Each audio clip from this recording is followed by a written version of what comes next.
unwavering commitment to conservative prayer principles and the endearing lessons that continue to resonate in the public political space.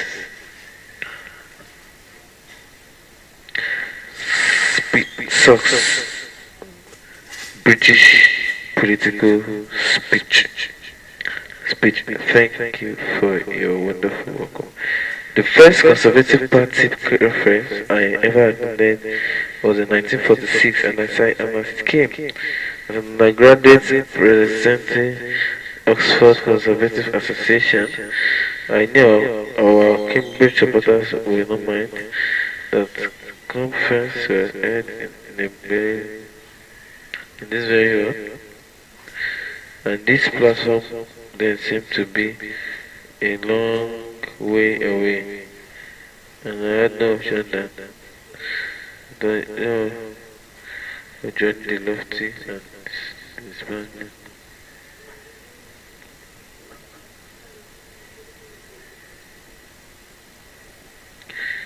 I know you understand the humility of a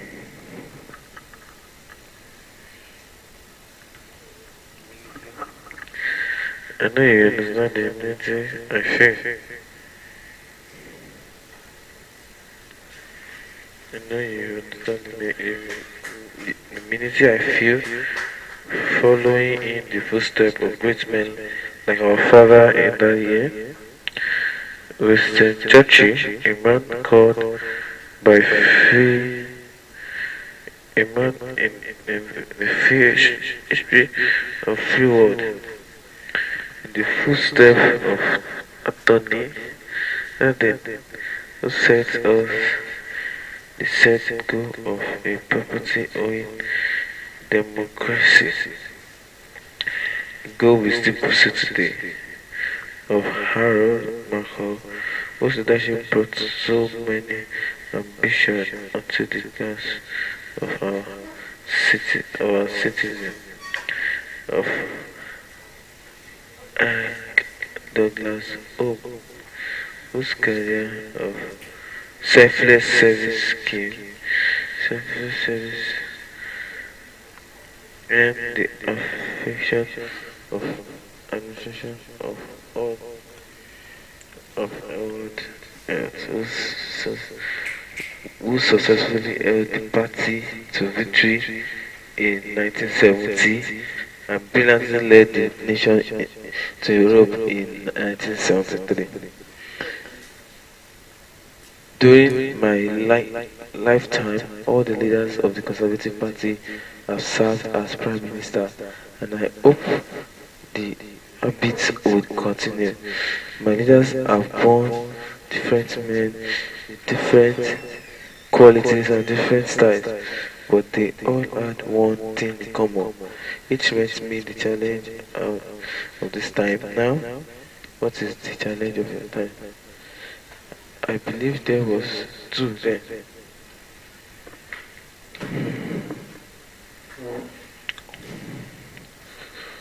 One, about to overcome the British economic financial and to regain our confidence in Britain and ourselves.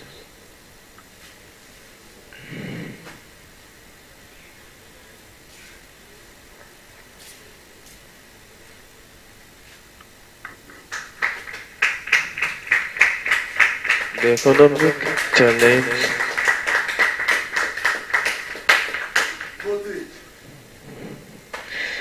The economic challenge has been debated at weeks.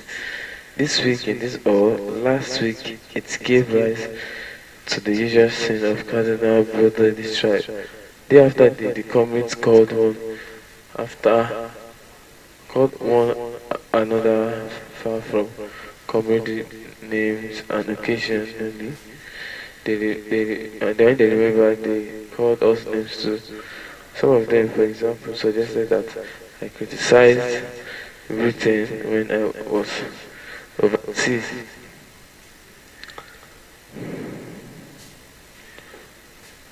They were wrong. I was not beaten. It was not because I was criticizing, it was socialism.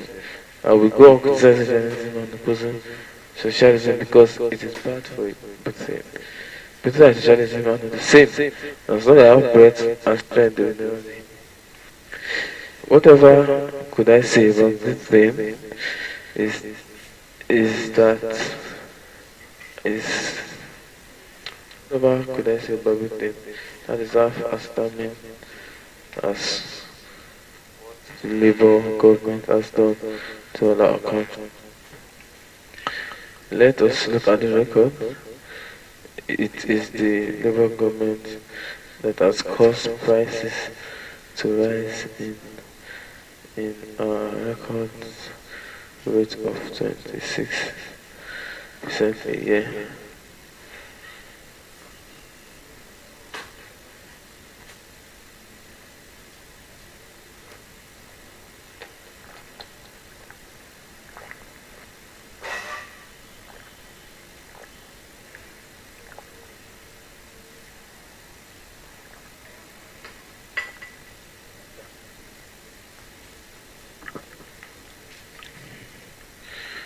The the economic challenge has been debated at length this week in this all. Let's give it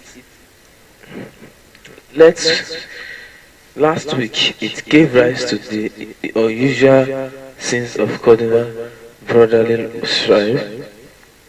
Day after day, the comments called me another far from comedy names and occasionally they remembered they called us names too.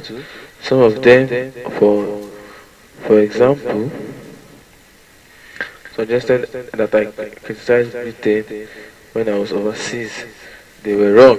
It was not Britain I was criticizing, it was socialism. And I will go on criticizing socialism and emphasizing socialism because it is bad for Britain. Britain and socialism are not the same. As long as I have earth and as long as I have earth and breath and strength, there will be. Whatever I say about Britain, that is half as damaging as what this Labour has done to our country.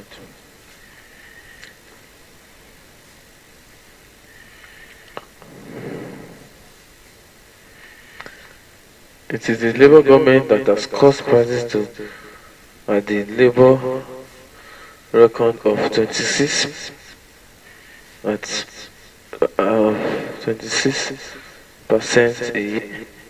They told us the social contract should solve everything, but now everyone can see that the social contract is a fraud. A fraud. For what? Of this country have to pay a very high price. It is the Labour government whose past policies are forcing unpleasant higher than it need rest to have.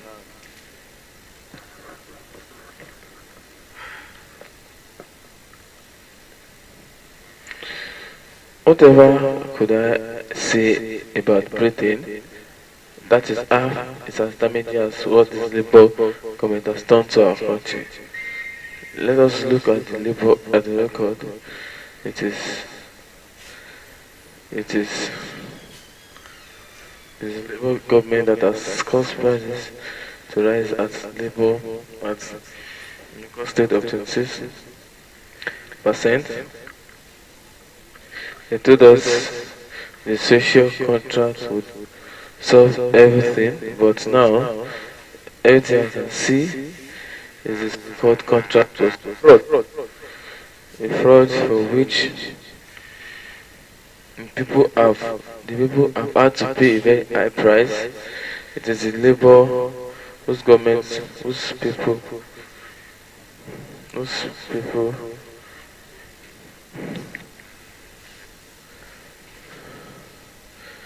there's a labor whose government, whose people are forcing unemployment than it's need it's a labor thousands more women losing their jobs every day, and they are going to be men and women, many of them youngsters straight out of school, who will be without job this winter because the socialist minister spent last year attacking us instead of attack inflation. It's the Labour government that brought the kind of production below that of 3 days week in 1947. We have really got a 3 day week now. Only in the exchanges of the societies in Labour government that has brought us a peacetime transaction. They have the usual socialist week. They have run out of people's money. It is the Labour government that has pushed public spending to record levels now. How have they done it? By borrowing and borrowing, never in the record.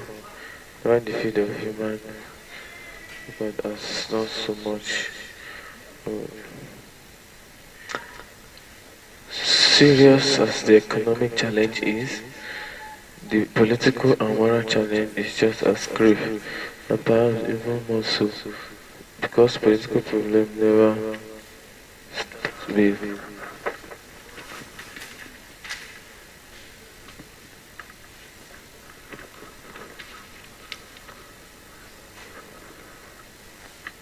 They gave much deeper root in human nature and root in politics, and they did not finish in politics either.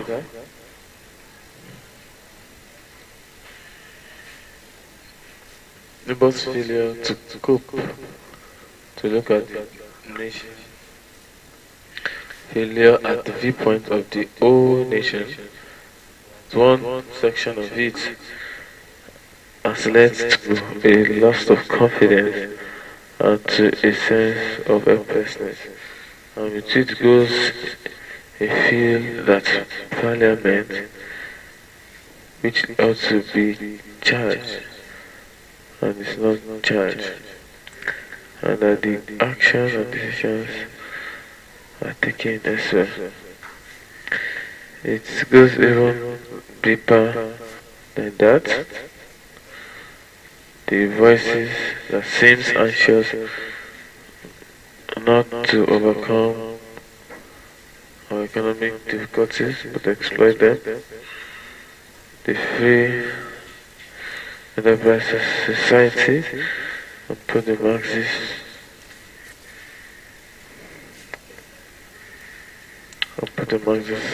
system in space.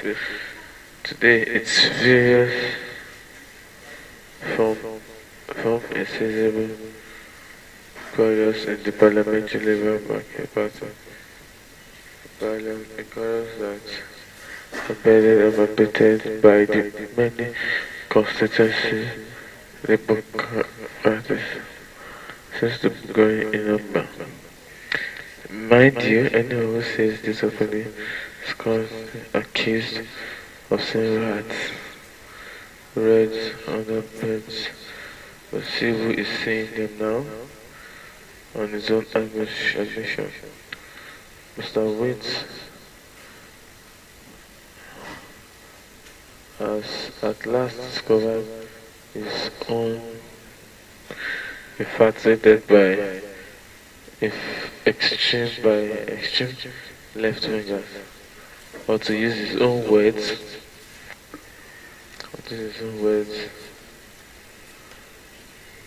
in capturing key positions in Labour Party. Should not the rest be of us be? Shall not the rest And nonetheless, he asked him, where have you been while all these are going on? And what are you going to do about it? The answer is nothing. I something think something think the Labour Party is like a up where the meat is running out. If someone if someone does not put something something so all that is left will be bitter and all that will be left. Whenever I visit communist story, I visit communist whenever I visit communist countries, their countries never exist with it to post about their achievements. Know all by heart.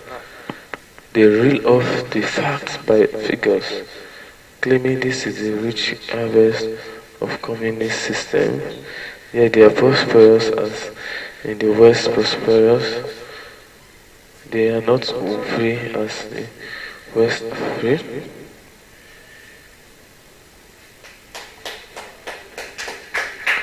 Our capitalist system produces a far higher standard of prosperity and happiness because it believes in incentive opportunity, because it is founded with human dignity and freedom. Even the Russians have to go to a capitalist country, Abuja, to buy enough wheat to feed their people, and that after more than 50 years of state controlled economy.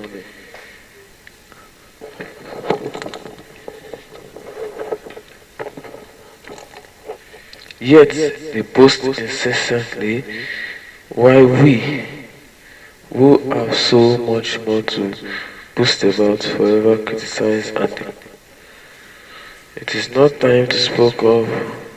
It is not time to be spoke of way of life after all. No Western nation has to build a way around itself to keep its people in.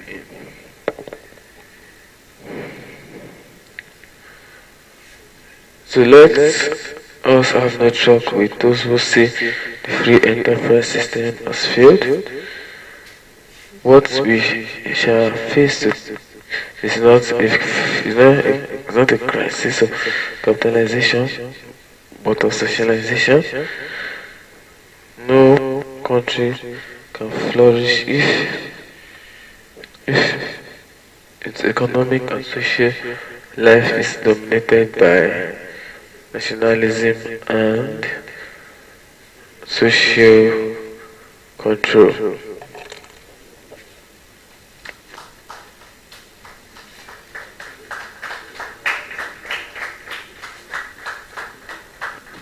The cause of our shortcomings does not, therefore, in the private enterprise.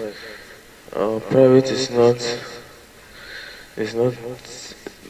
that we too socialism. It is that we too much.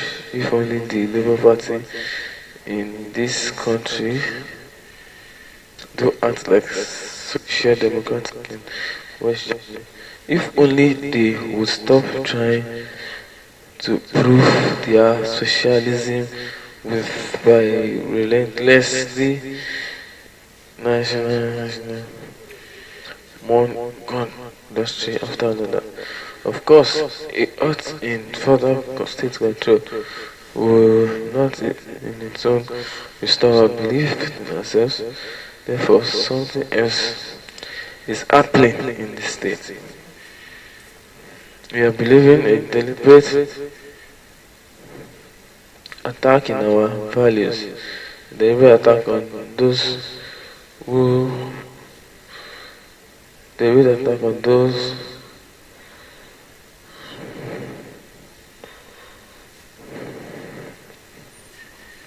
those who wish to promote wealth and excellence in the violent attack on our heritage and our great people. And there are those who grab away in our national self-respect, rewriting history as centuries of unwavering oppression fail as days of hopelessness and days of hope and days under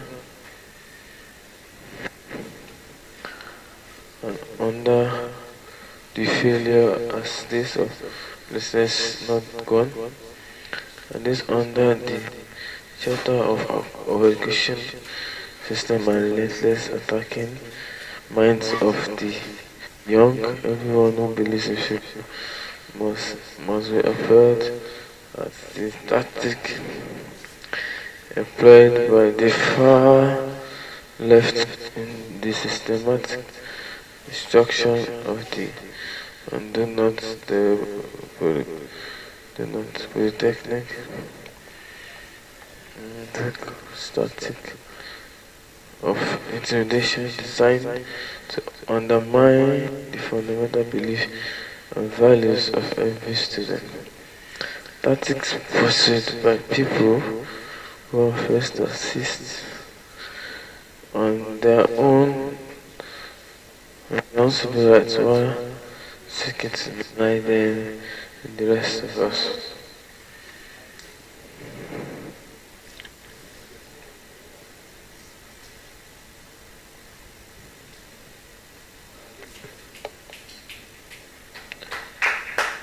We must not be bullied or brainwashed out of our belief.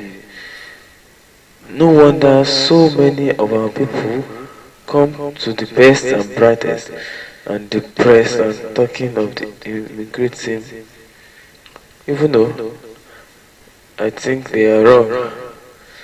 They are giving up too soon. Many of the things we hold dear are neither belief but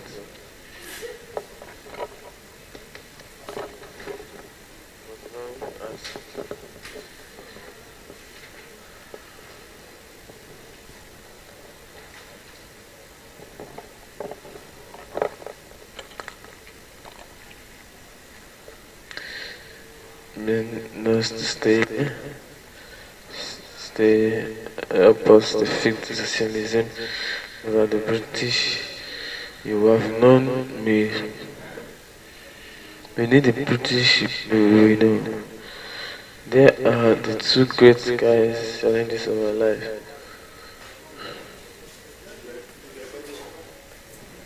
And the economic challenge. They have to be faced together and we have to master them both. What are our chances of success? What are our chances of success? It depends on what kind of people we are, what kind of people are we. We are the people that in the past made great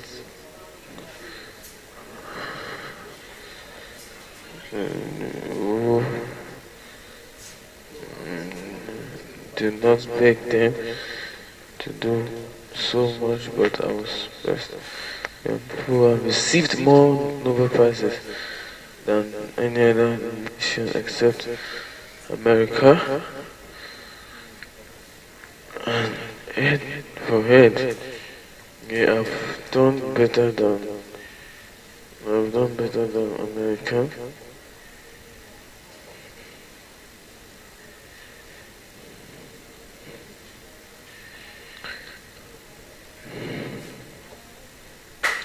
We are a people who have received more Nobel Prizes than any other nation except America.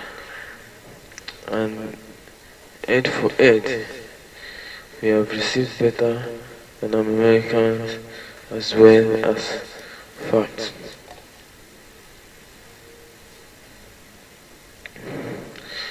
We are the people who received. We are the people who received these things, invented, camouflage, the refrigerator, electric radiant, stethoscope, razor, steam, stairs, television, penicillin, radar, jets, however, floats, carbon burns. We export more of what we produce than either West Brand, France, Japan, or no state. Well over 90% of this exports come from private exporters. It is still a giant for private sector.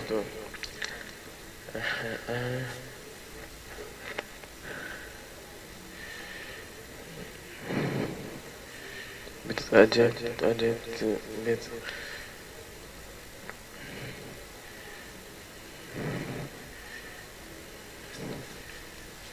with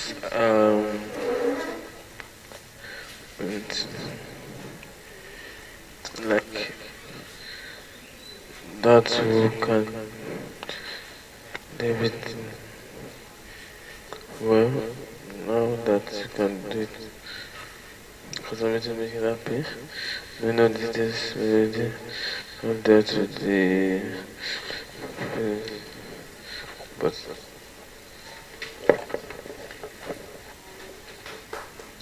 these programs shall not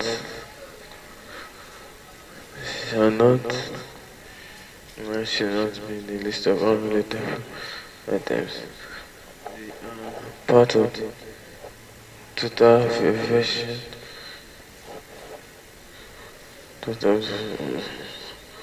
Let's push on a man's right to work as he will, to spend what he sends, to own property, to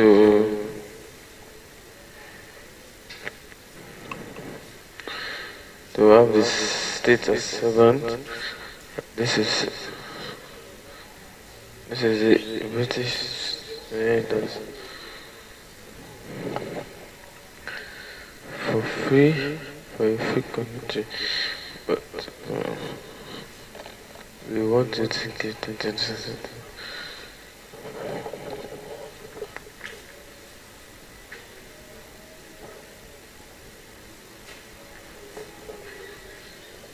But in what if you know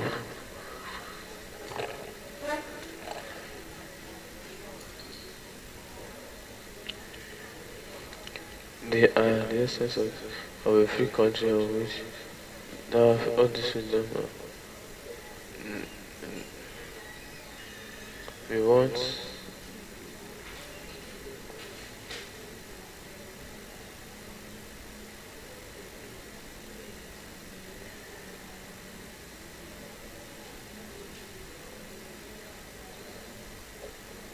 by their sack on private enterprise. The Labour governments have made certain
the attack on private enterprise. This Labour government have made certain that they will be next to nothing behind for improvement in our social services. What is it? Yeah, enterprise now. Not really to keep people more than their own money.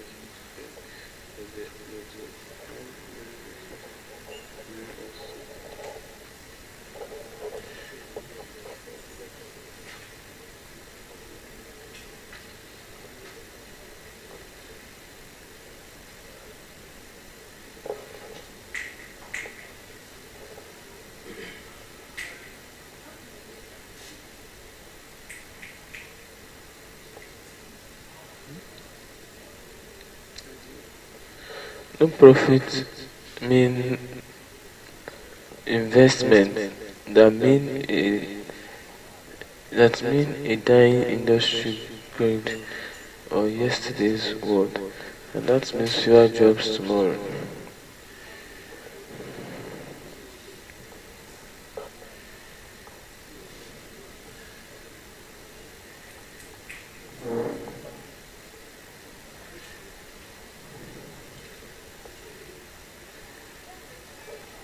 Other nations have recognized for years now and unable to recognize it that they are going ahead faster than we are, and the gap between us we continue to return.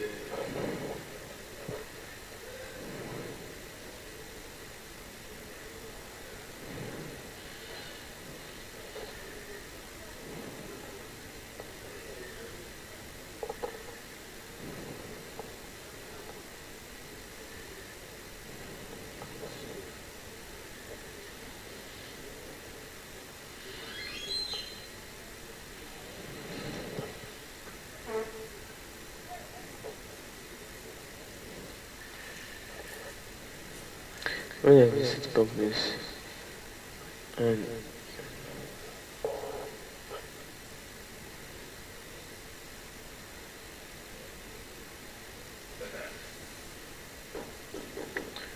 when I visit companies and when I visit furniture companies, I did not find those who actually want them.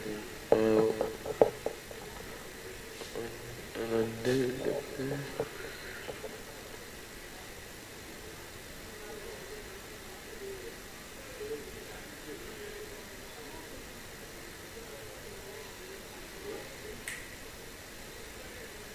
government,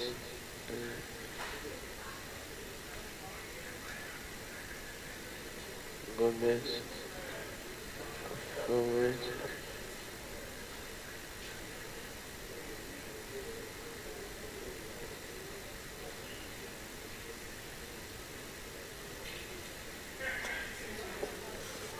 when I visit special, I don't do those.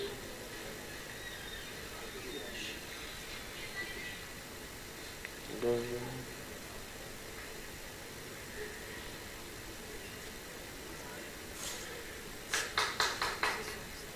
government must learn to leave these companies with enough of their own capacity to be positive.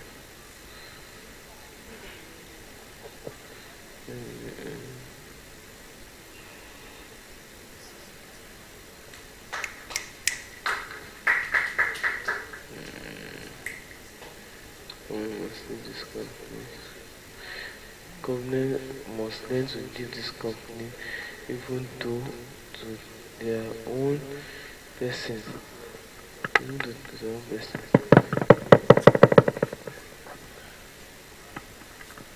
If the socialists will not do or cannot, there will be no making.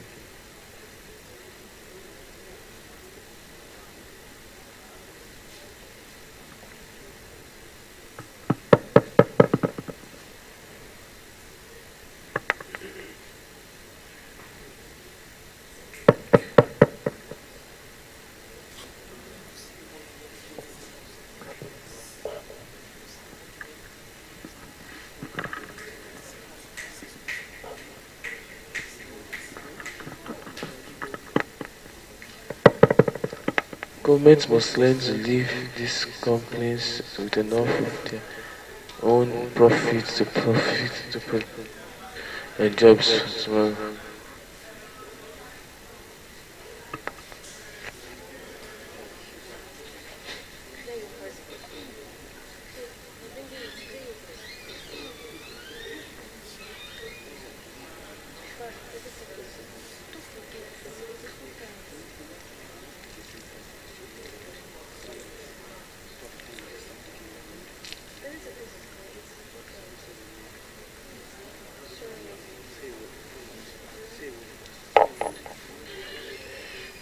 Thank you.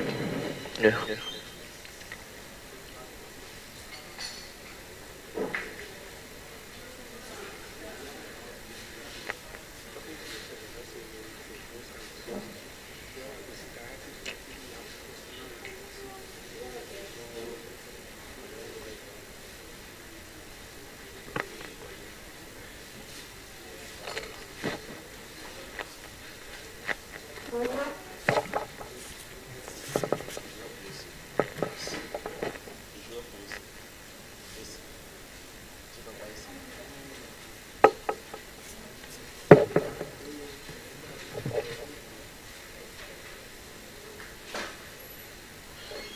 Yeah.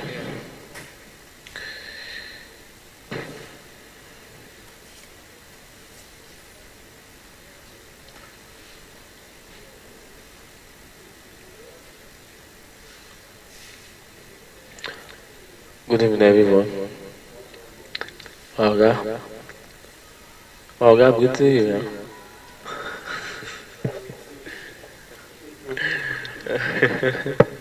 Good evening. Yeah.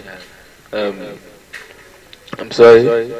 I feel like we should even if it's just like 10, 15 minutes, we should interact. Because look at what area we can be a voice of change. What area are we picking?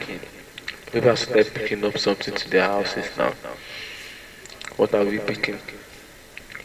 About pick agriculture, so about pick education, so about pick that woman. When did she pick? Did she pick agriculture too?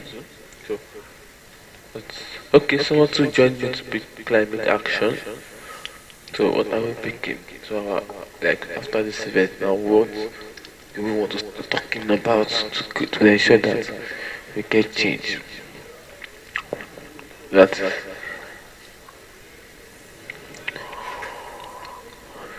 let's start voice of change. How do you want to make change?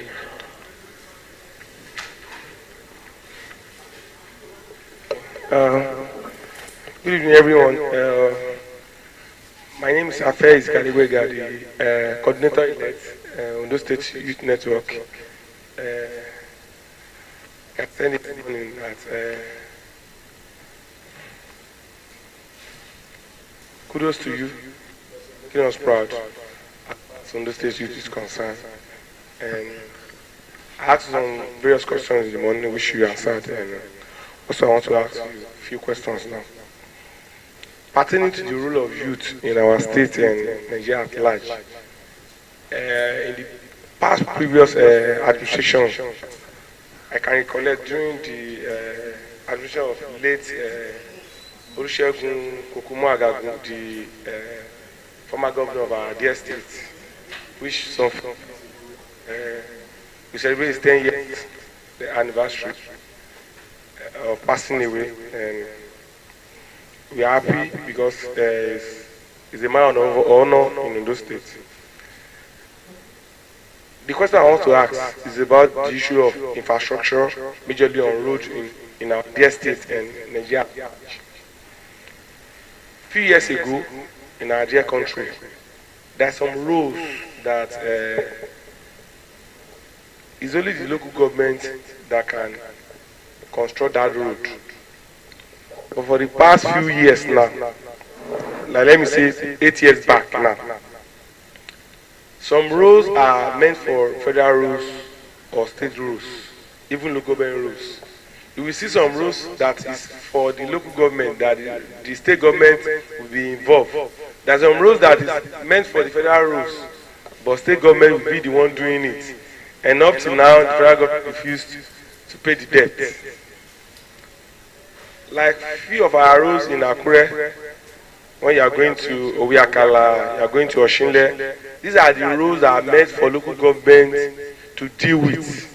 But up till now, nothing has been done on this road.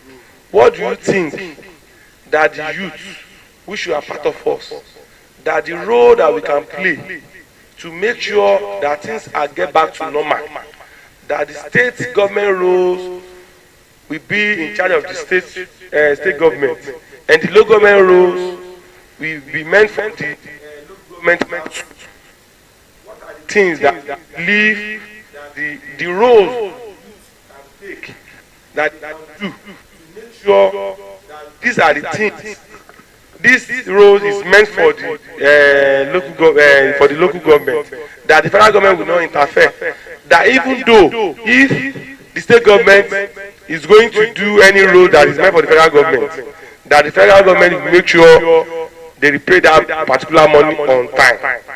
What are the things that the youth can come in to do? Because you know that for the past few months now, we have been shouting and clamoring for youth o'clock, youth o'clock. But God has blessed us that we have one of the youngest ministers in our dear country, who is our son from Akoko, which you came from, Honorable Bumi Tunjoju. And we are proud of you. What are the roles that you think that the youth can play to make sure things are back to normal in our dear country? Thank you very much.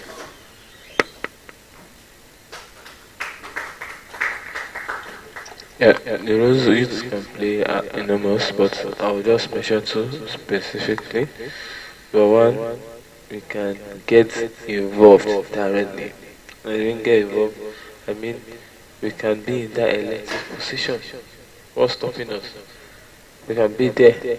If you're there, with your plans and your ideas, you can execute them better. Number two, be the voice. When you see that something is not going the way you expect to go, you know that something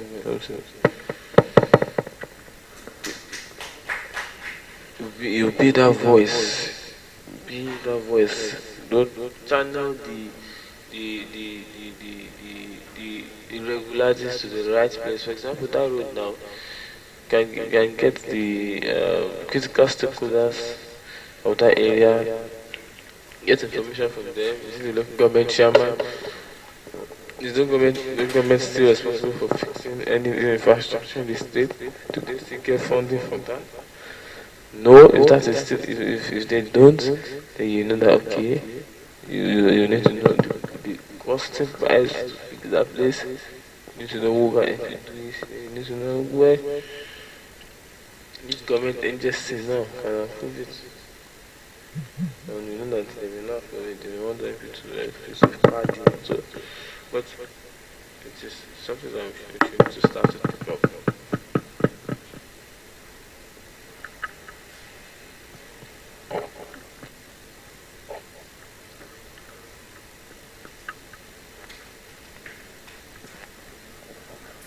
Okay. Sorry for that. Okay, but did I pass the message? Yes, you're on point. Okay. Okay, so basically those are the two ways that I feel like we can make that we can get involved. We can so two things I know we can do. That we get involved, ensure that we get in those political offices, in those political appointments, we show our political zeal, we run for these offices, we win. We don't keep our mouth shut. Like me, I won't keep my mouth shut.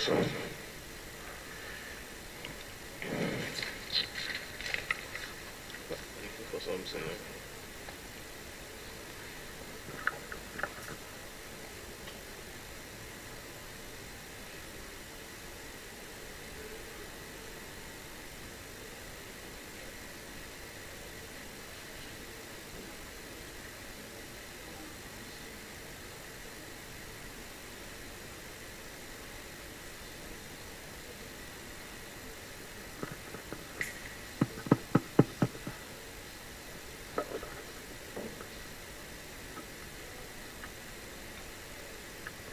Okay.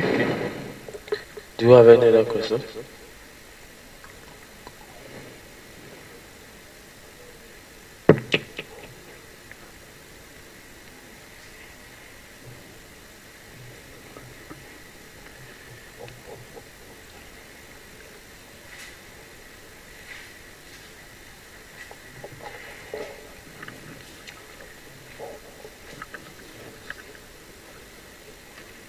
Yo, I don't know.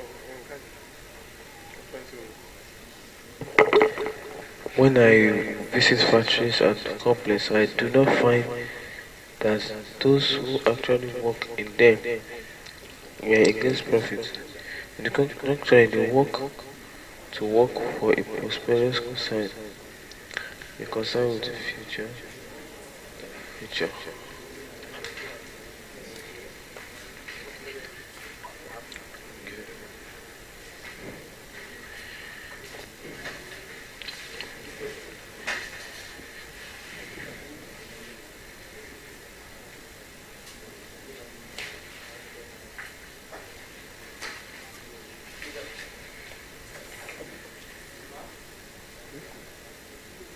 Yeah.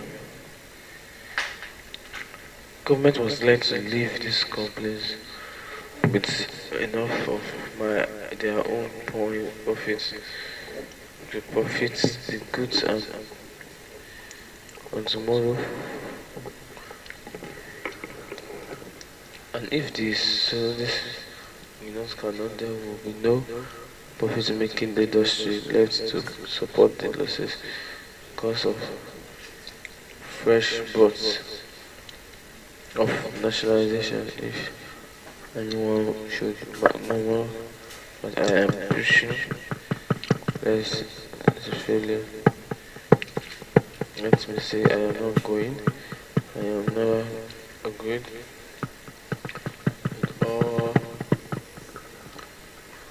with all they do is to let the government, to let the economy run by itself. I believe that because to.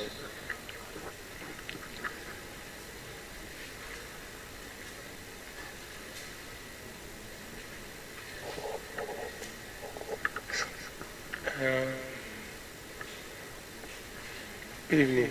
Good evening. Good evening. but okay. Good evening. Yes. I want to ask you a question. But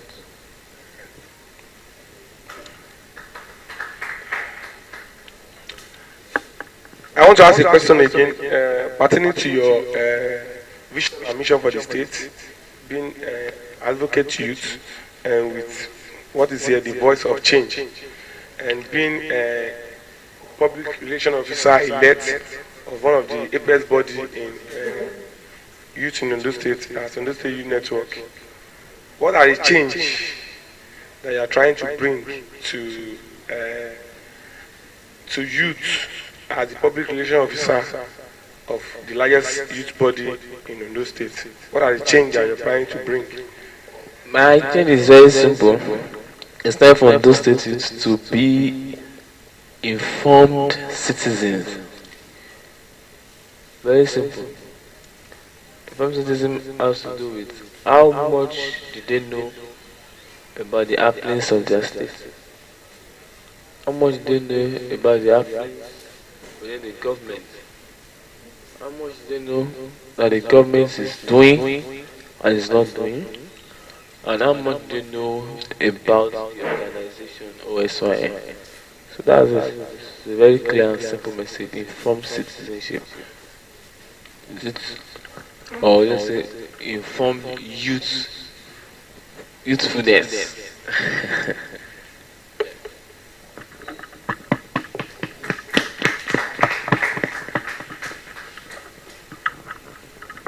Hello? Yes, Yeah, a yes. question. Thank you very much. Um,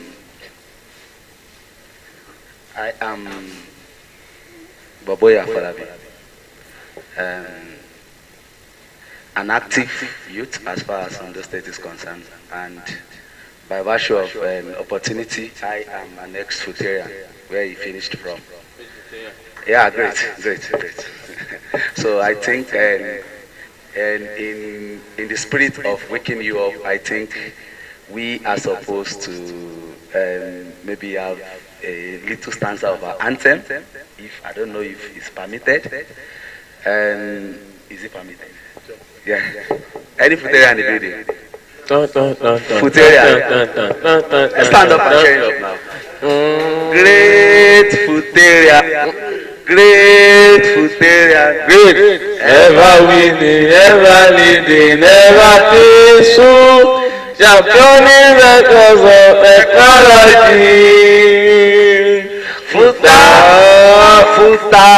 the national progress. Futa, the pride of Nigeria. Big up the seas on our side, we shall go places. Futa was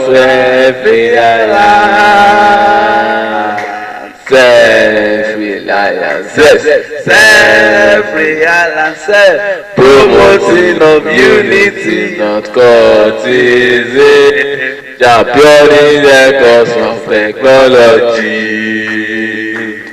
Futa, gonna show our progress. Futa, the pride of Nigeria. Big up blessings on us and we shall go crazy. Technology must realize. Thank you very much. Futa.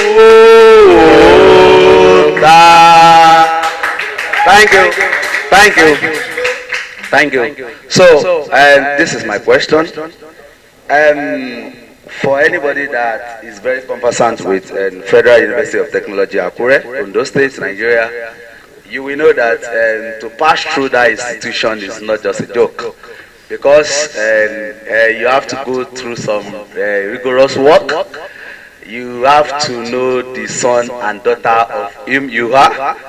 Futa is not a joke. I am proud to be one of an ex-Futa, which by virtue of chance I said he is one too. My question goes thus. You finished from the Department of Food Science Technology, which we all know food is life. And I want you to shed more light to your listeners and the whole worldwide on how you are able to, incorporate your studies with, because I know when you are in FUTA, you have some extra curriculum activities you are involved in.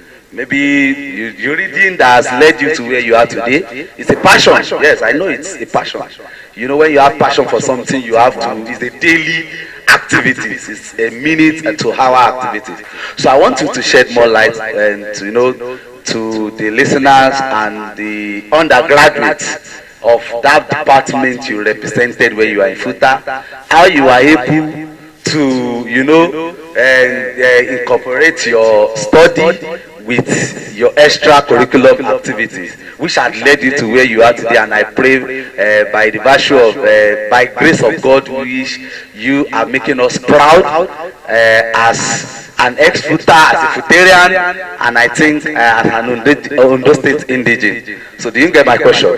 I want you to shed light to you. I want you to tell your listeners how you are able to, go by it as an undergraduate where you have an extracurriculum activity. You love reading. Reading is your passion. So how do you come by it where you are today? You know how to. You are undergraduate. When you are undergraduate, you love reading. Then how you are able to incorporate reading with your studies, and you are able to graduate with the good results you have. Then, if I'm not mistaken, so I want you to tell us. Thank you very much. I wish that when I will be saying this, it would be when I would have been a very, very successful person. But I'm still very grateful for this opportunity. That to some extent I can still inspire a little set of people. the journey of Futa is not is a journey. Futa is not a school that you go to go and play. If you go and play, you will regret it. Um, in fact, I didn't even get to know that on time. It was almost getting too late before I realized that it's like I'm already missing it. Um, the the very little thing I can just say is that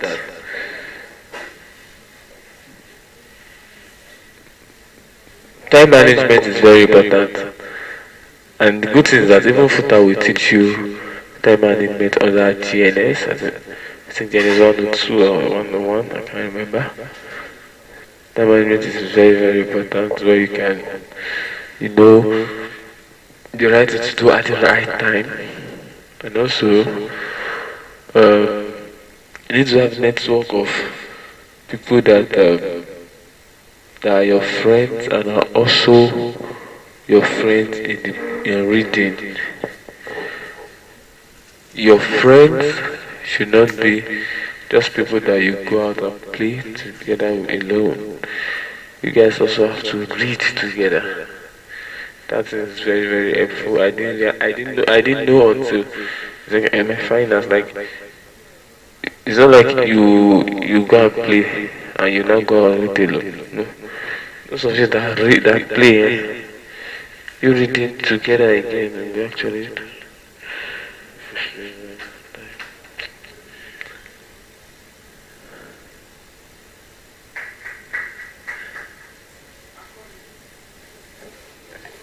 Okay, yeah, okay, okay. I don't know that's true, but this issue now,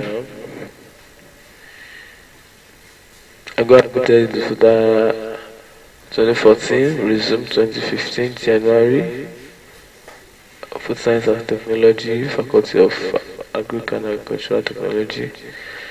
100 level, I became the AGS of my department for Science and National Association of Science and Technology students. I stayed in Adini Hall of Residence. I was a D9. I so much love that house though. 100 level room, it's not room 103. Is it 103 or 102? 102, yes, 102. So the level, my toilet level was quite boring. Like I didn't even pay attention to anything extra curricular in toilet level. Yes, I had a huge distraction in toilet level. Yes, I was distracted by an online game, Clash of Clans. Yes, a very good distraction, Clash of Clans house. So that was, but I used all my time in everything. Very bad decision. I stayed at the need student, then level. I stayed at the I was okay. I ran for faculty general secretary. I lost. I ran for NAOS president. I lost, but I became the faculty member of the parliament of the faculty. Yeah, yeah.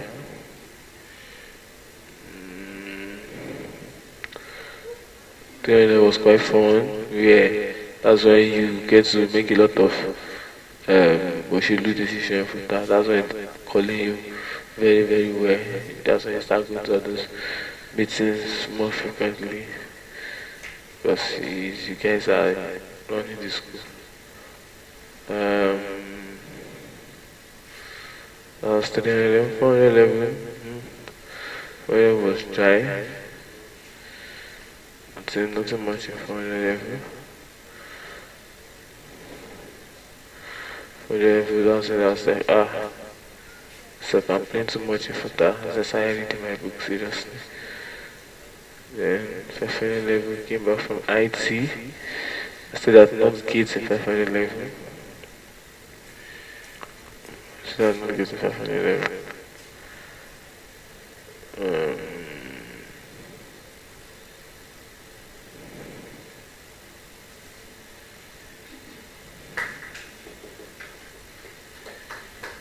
yeah. So my journey in Futa, that's where that was 500 level was more of project. So I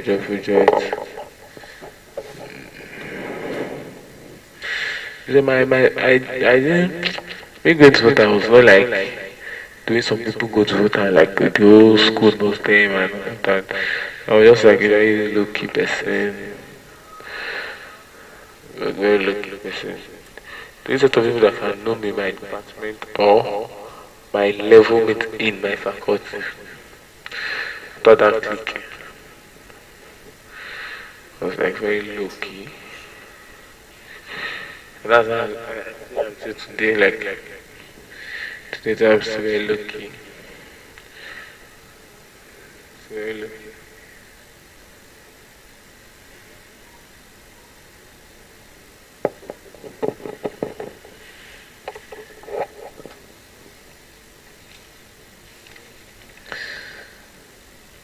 My brother, my fellow then and I hope I've been able to share my that story with you.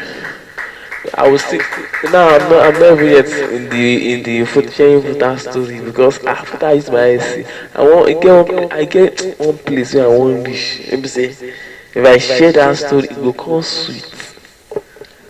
But now you know go sweet. It go till it's sweet right.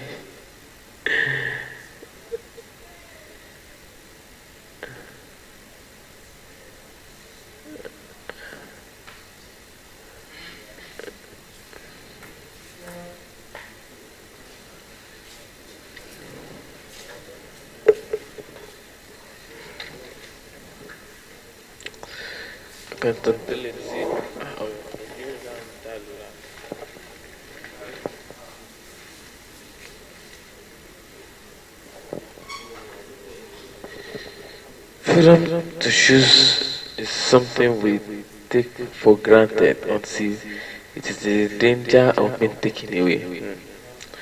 Socialist governments set up perfectly to set the area of choice and conservation area just to increase it. We, we choose it.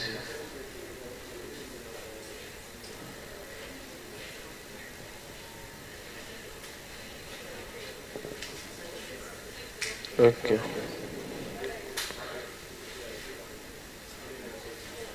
I have.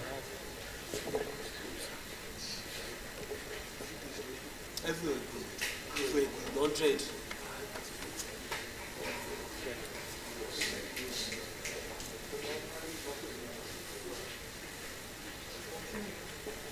Uh, look, am I talking to you? Are you part of my audience? I'm just seeing you for how many days now? After Sunday, I don't see you again.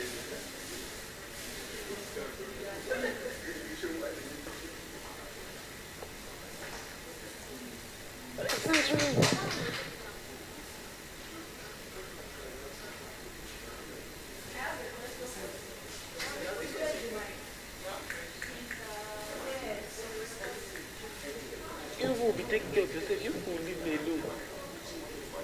You should watch me. You will be taking care of yourself.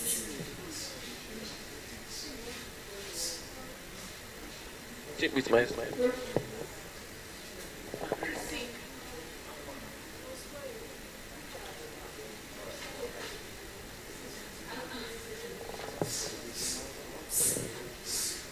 Yeah.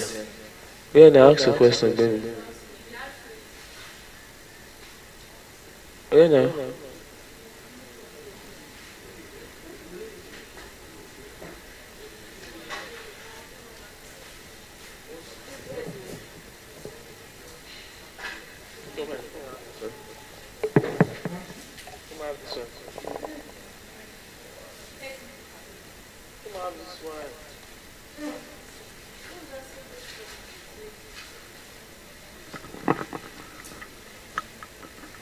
Okay.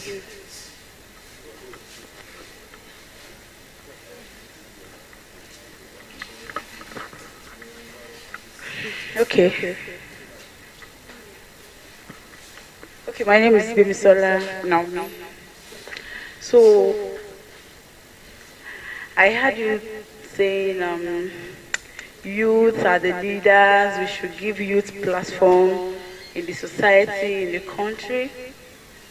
So personally, I've interviewed youths and asked them about their goals, their ambitions, if they were being given a position in the society. And most of their mentality is like, let me just get there and take my own money. Since that's what they do, everybody is eating money, and also let me just get there and eat my own money and go. This type of youth, their mentality and orientation can be changed. If yes, how? And if you think their mentality cannot be changed, then why do you feel we should give youth platform?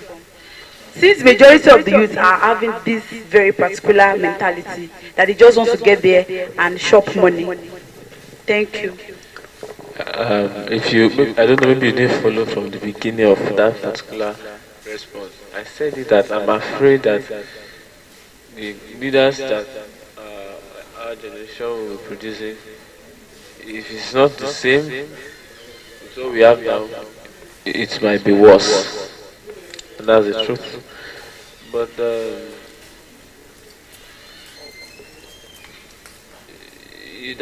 that would not still say we should not, you know. That does not, and that is not a generalized statement. You know what I mean? You cannot generalize. We cannot say because, of course, you do not sample 20%, right? You don't sample 20% of the youth. Since you don't sample 20% of the youth, then um, you cannot say that's a good sample space, alright? So those ones you spoke to do not forward the youth.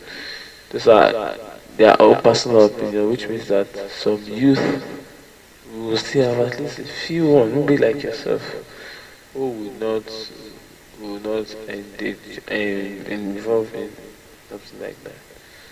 Yeah, that's what I want to say. Okay. So, as a youth in Nigeria, hoping for a better future, do you have a mentor that mentors you and teaches you what to, about what to do, not to do, like that encourages you or motivates you?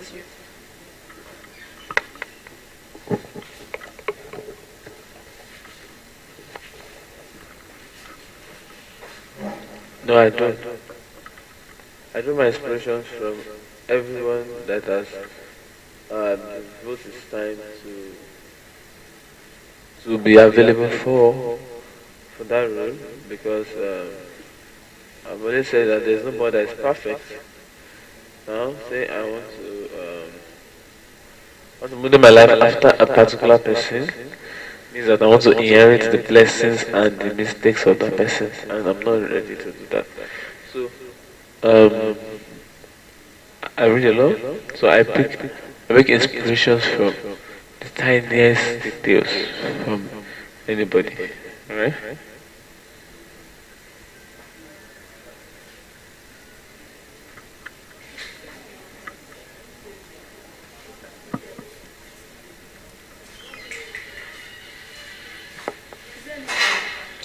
So I'm going on a break. I'll be back.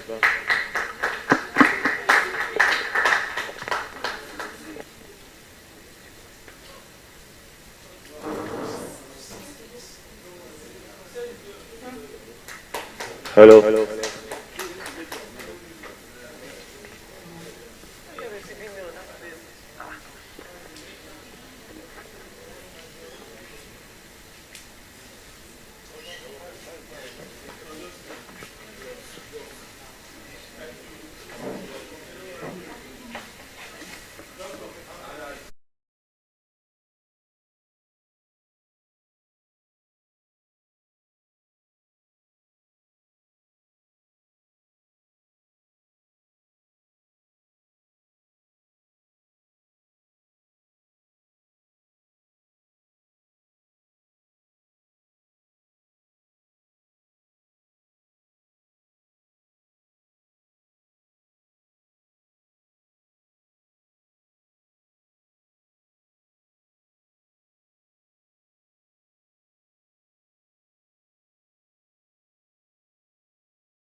freedom is to choose something we take for granted until we are in a danger it's been taken away. Some people are misusing power. Voila. Voila now. Voila.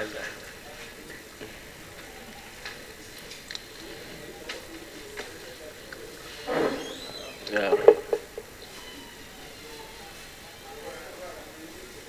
Yeah. Ah,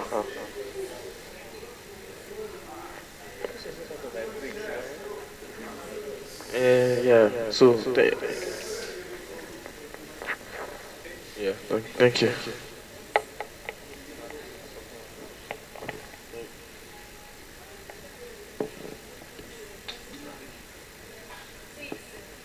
Okay. Okay.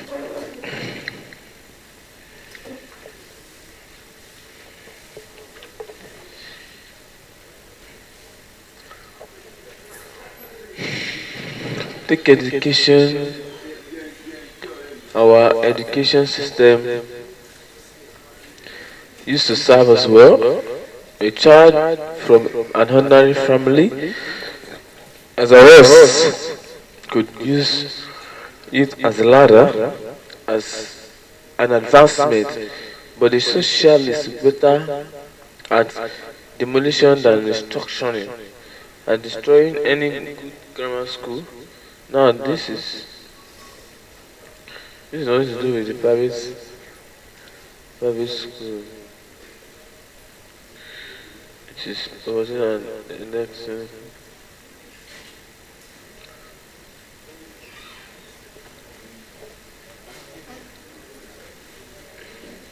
another layer of words is being applied to health.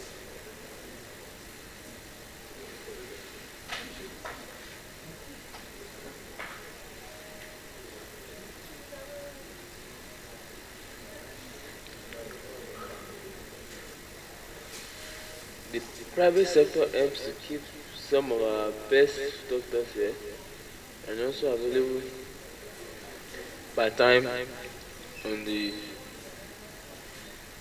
national base.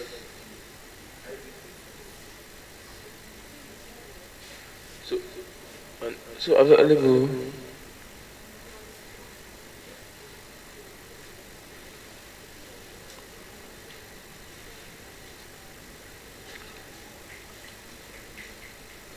Let me make this appointment clearly.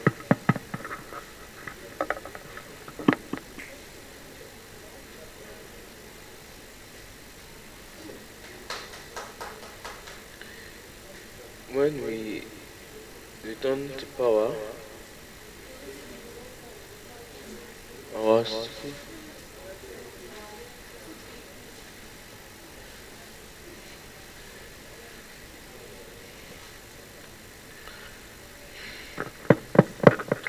I want to come now. I'm talking.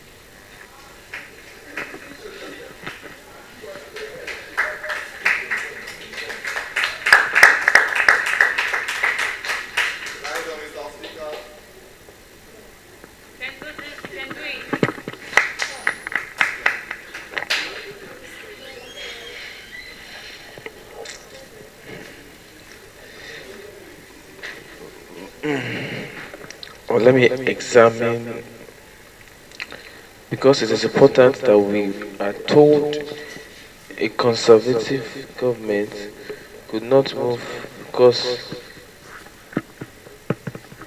is a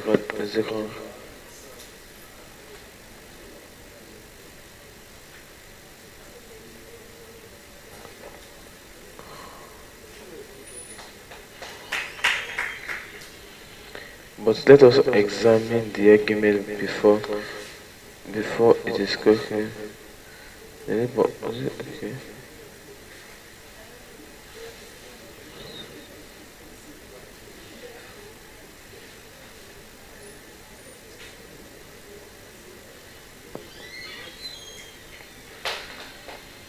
but we must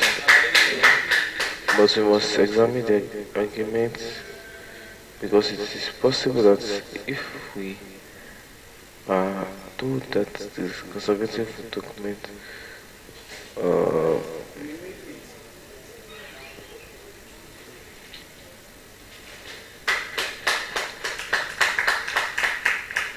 let me answer this one.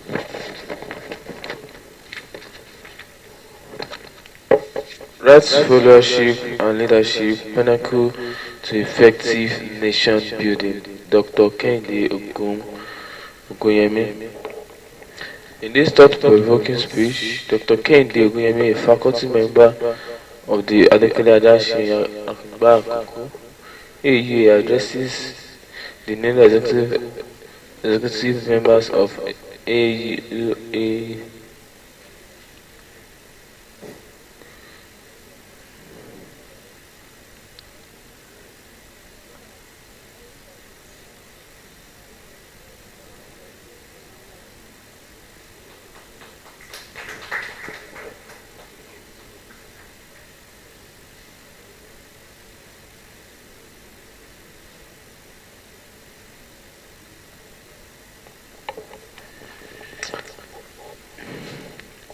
The speech was delivered on 17th of July 2023.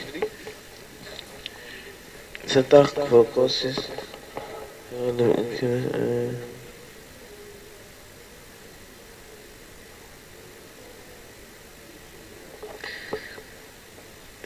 Center around the building.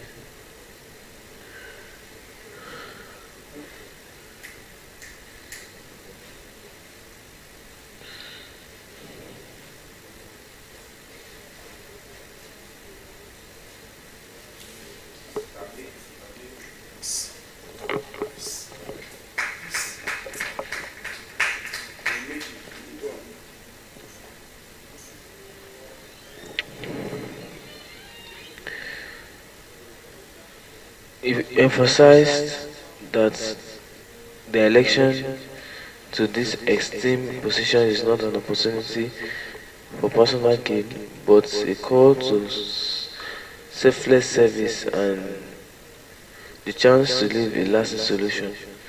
The speech delves into the significance of nation building, highlighting its aim of fostering unity and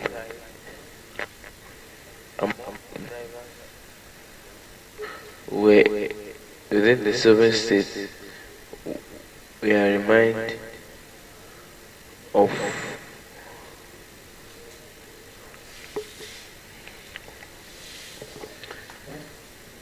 reminded of the timeless wisdom that unpinned the partner ultra on the what's it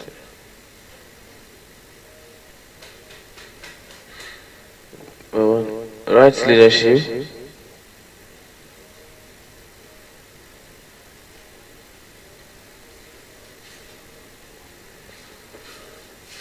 Number two, right leadership. Number two, initial music.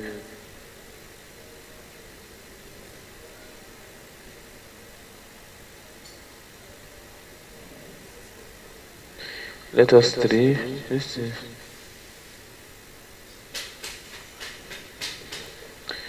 Let us address these issues in a said earlier.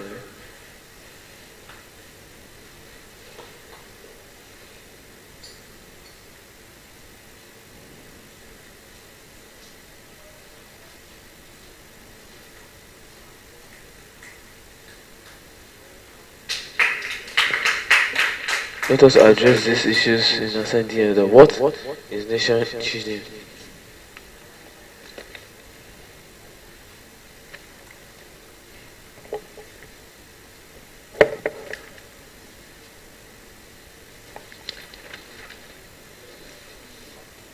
This amending or no.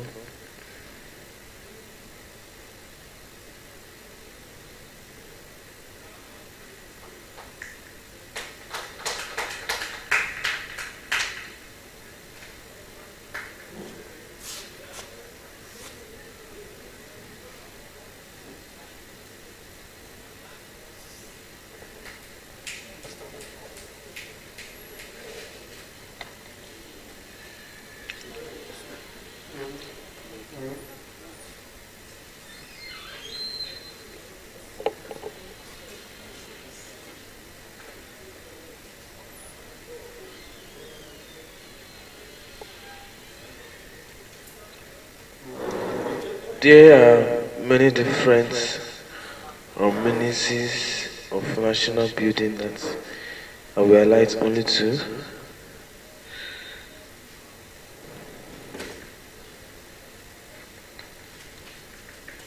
Nation building is a process by a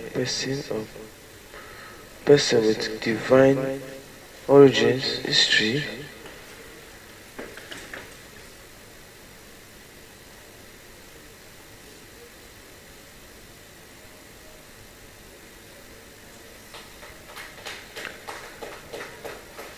nation building is a process by a person or people with diverse origin, or histories,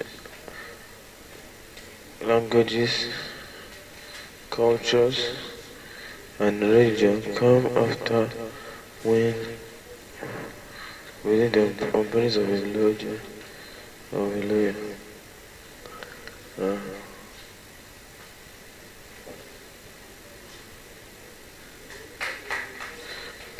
Odin African also aims at the verification of people of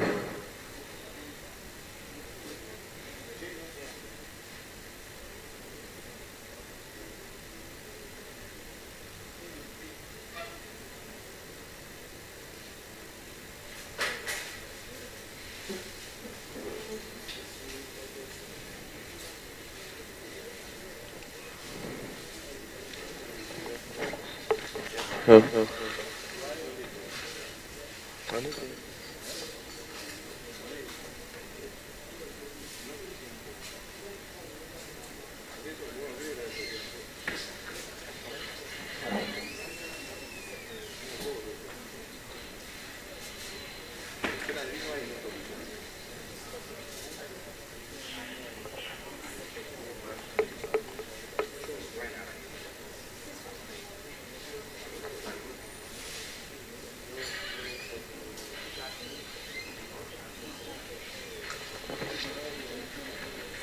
Yeah.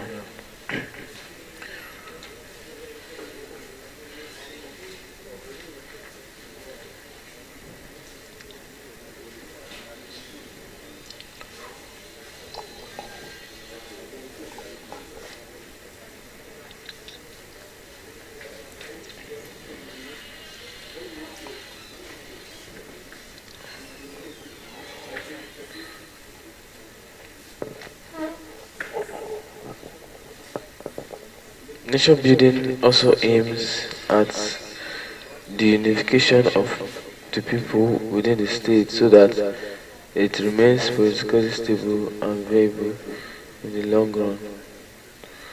Source Wikipedia. Two of the major sources of nation building include bad leadership, bad followership. Hence, it is appropriately to a cook look and the two concepts. Right leadership. Leadership is the ability for a group, an individual group or organization who lead other individuals or entire organization. In essence, it is someone who inspires and motivates inspire. In essence, a leader is someone who inspires and motivates his leaders. Is someone with a due, clear, and part of listening it. Attributes of a good leader. Clear leader, restlessness, integrity, power, resilience,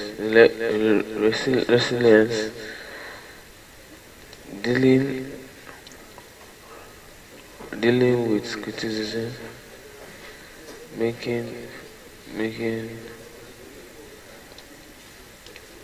looking empathy, being a good listener, by um,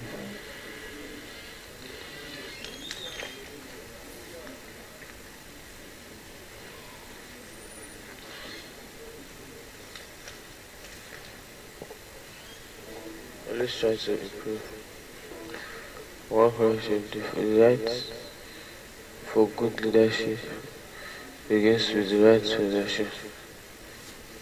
Leadership is the ability to take a life direction to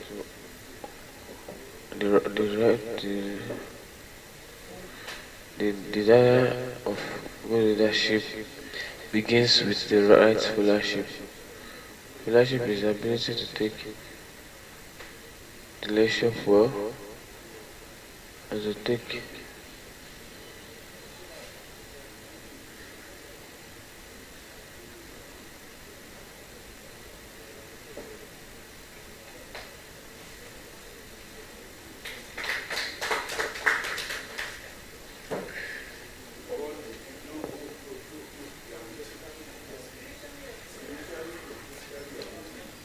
there are many different activities that contribute to good followership. Some of the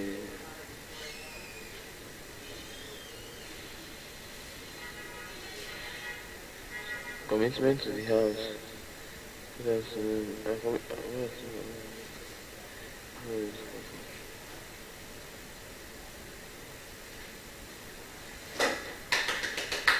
commitment to the house are committed to the vision of the organization. They proclaim it.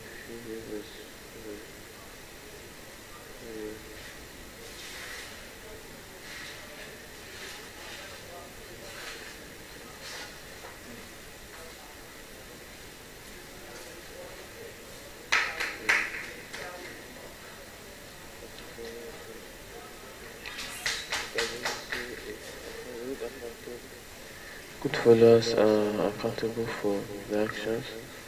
They take responsibility for their mistakes and they are willing to learn from them. Adaptability. Good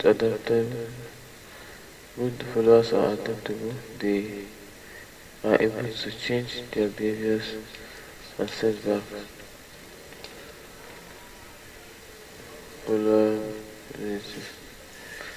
Followers are in for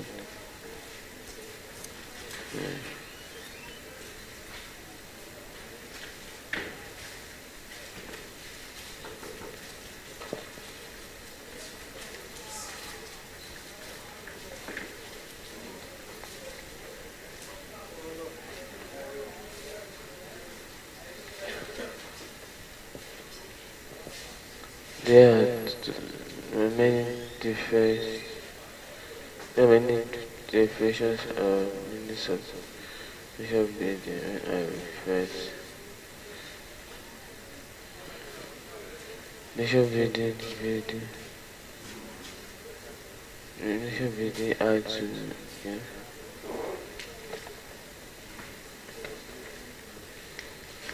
Two of the major channels of the media. Two of the major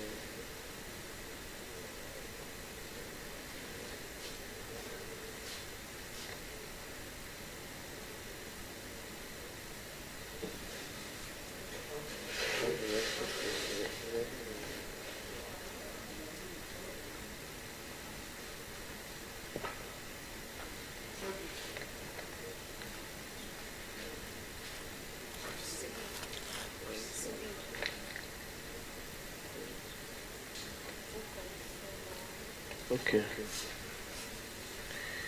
Leadership is the ability to, for an individual, group, organization, or lead, influence or guide other people, break or organization or organization.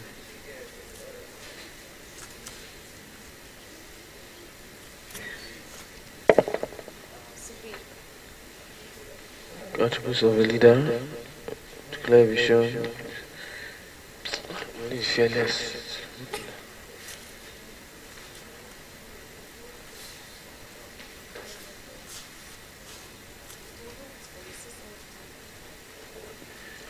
Dealing with people, making difficult decisions, but creativity, making a good choice.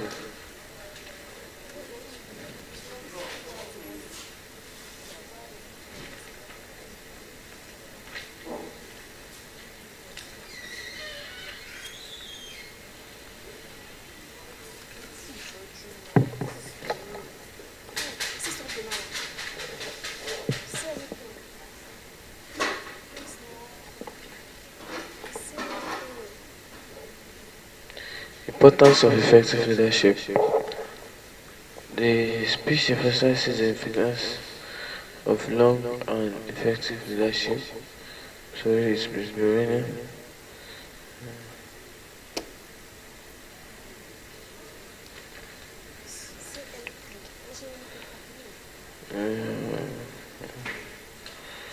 Let's see.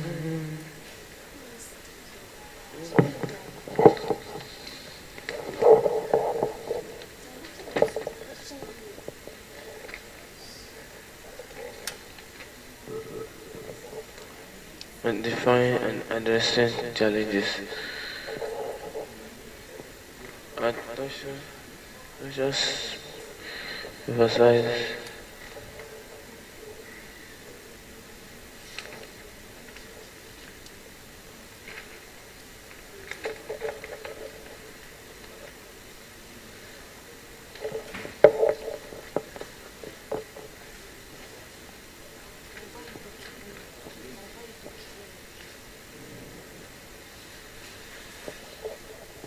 yeah,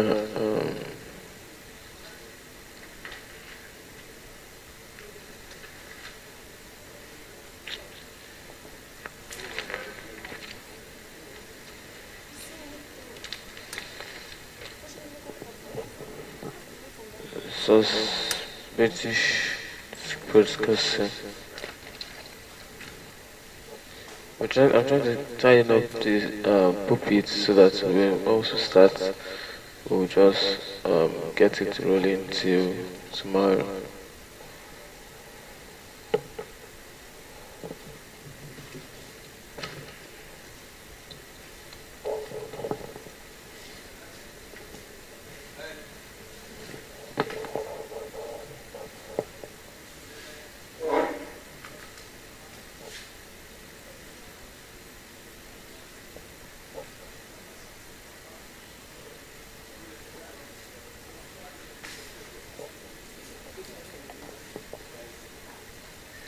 Yeah.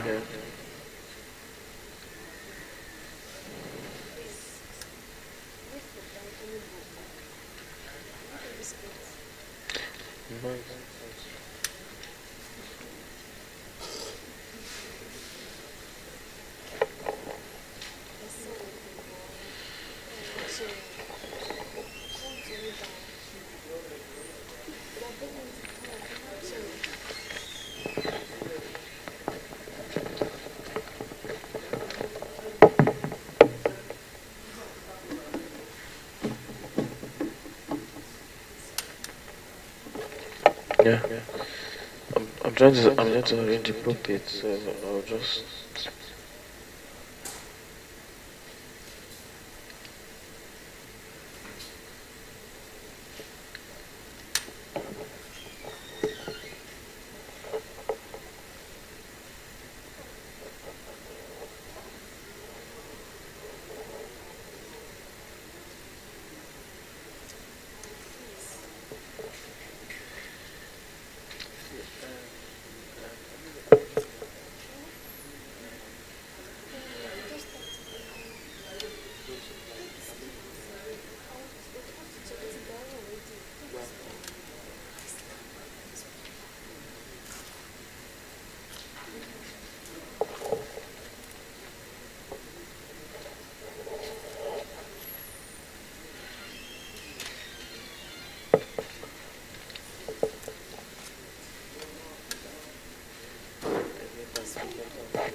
Yeah, we'll be looking at Jacinda Ardern's speech. And Jacinda Ardern is saying, "You can lead just like me." It's a powerful word of inspiration for a leader to say, "You can lead just like me."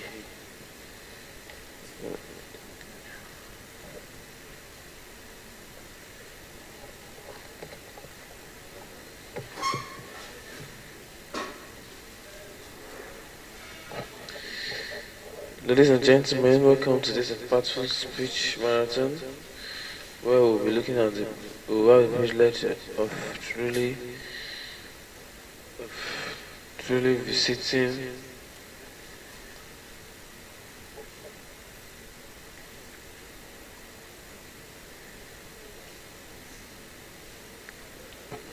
visiting significant moments and political history. Today, we dive into the eloquent words of Jacinda Ardern, the former Prime Minister of New Zealand, and she addressed the nation and the world in a speech titled "You Can Lead Just Like Me."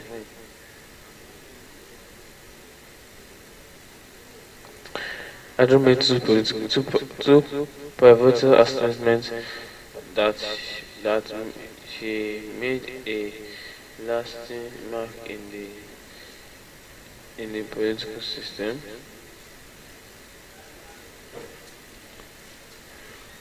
Thus,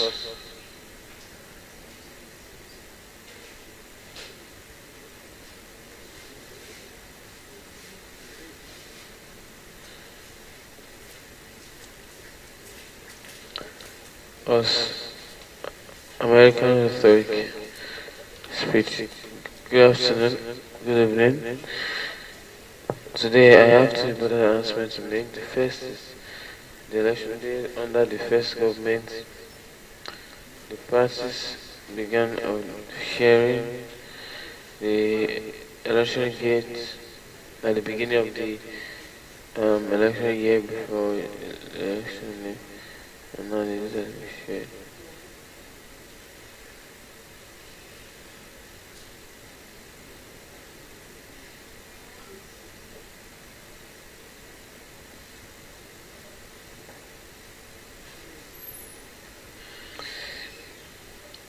That is why in 2020 we announced at the beginning of the year yet and I just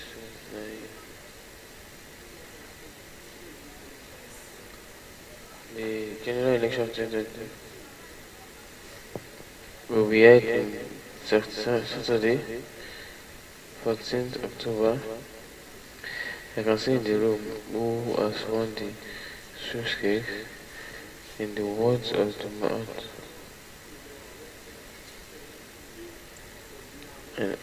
and I do so again. The general election of the 2023 will be held on Saturday, on the 14th of October.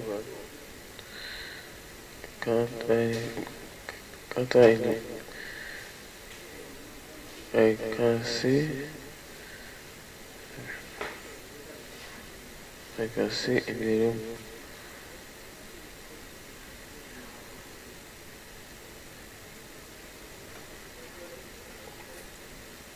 you have considered the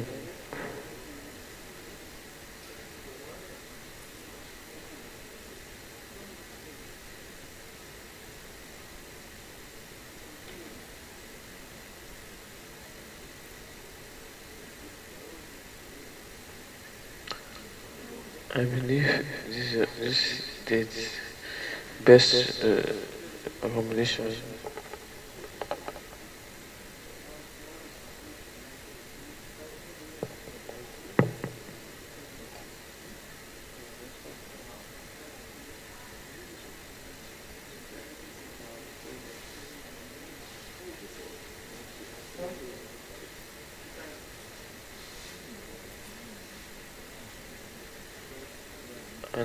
An important event features. I believe these dates best accommodate each of these factors. Consideration of dates over the summer.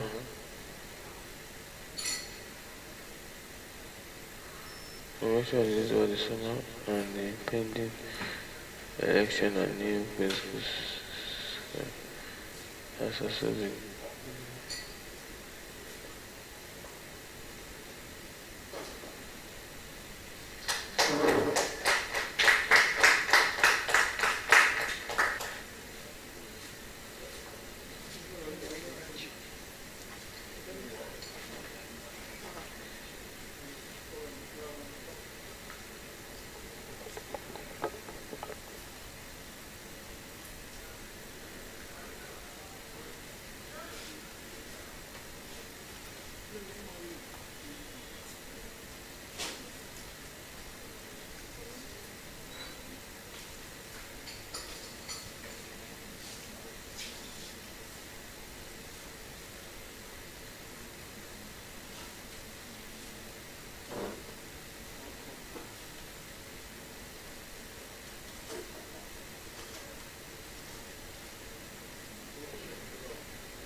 You can lead just like me, okay?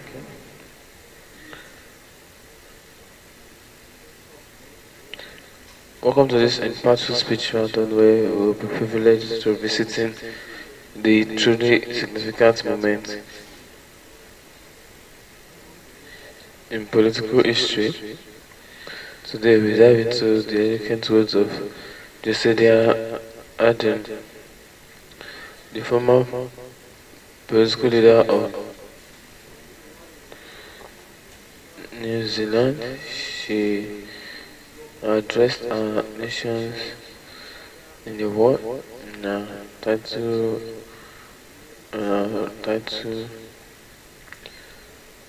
road. You can lead just like me.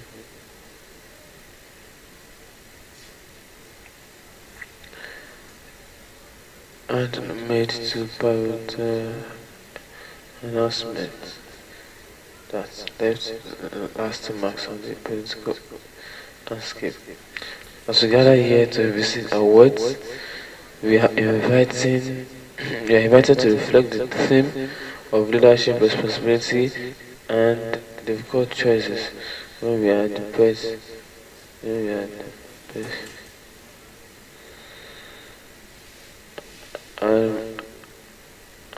imagine. Today I have two important announcements to make. The first is the election date. Under the last government, the parties began sharing the election date at the beginning of the election year. This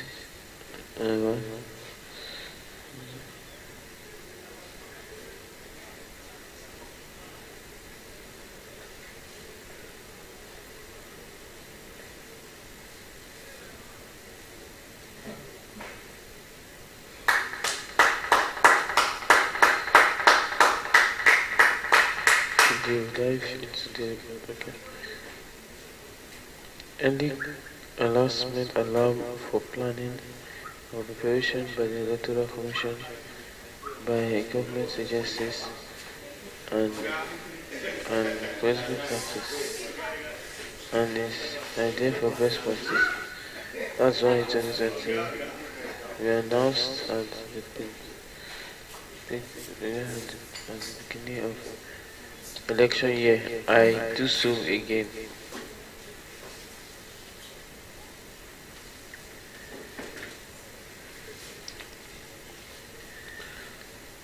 The general election for 2023 will be held on Saturday, 14th of October. I can see in the room where we will be seated two rooms. I can see the two rooms. I can see the citizen. You can see school students and the advanced voting center. The important persons and shepherds and believe this is the best accommodation of the stars.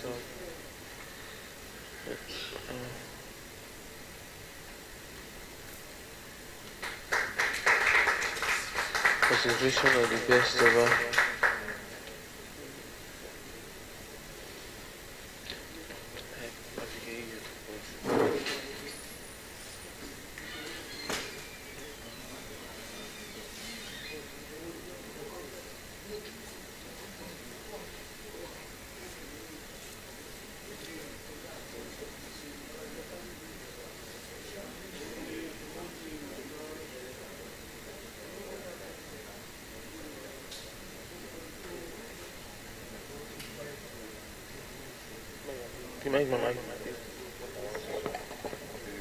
Hello.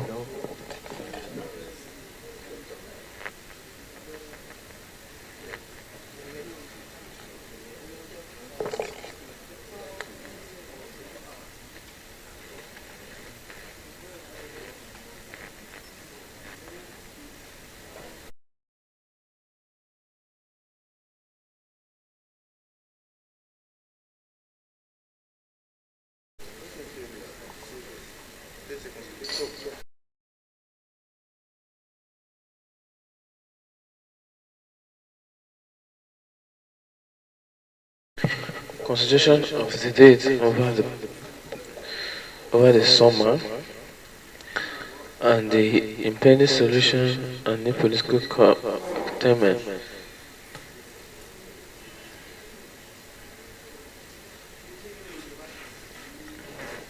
Has also taken me time for reflection. I mention now my 6th year in office, and for each of these years I have given my best times. I during the beginning of the event, and for this you cannot and you should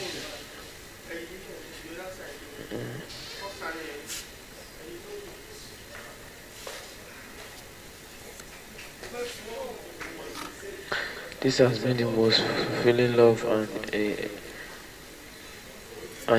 half years of my life, but it has also had a challenge amidst an agenda focused on housing, child outside and other problems.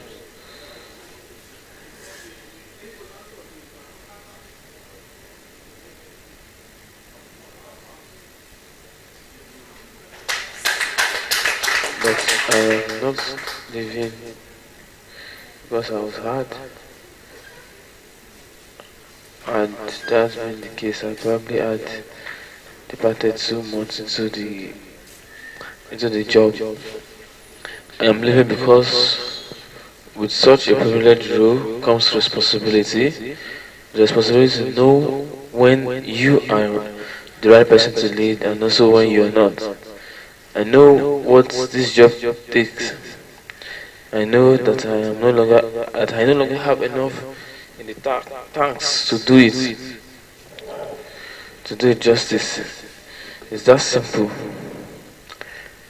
But I absolutely believe and know there are others around me who do, and we achieve a greater amount in the last 5 years. I am so proud of what we have fundamentally did different place in climate change. Then, where we were with ambitious targets and a plan to achieve them, we have turned around child poverty statistics and made the most significant welfare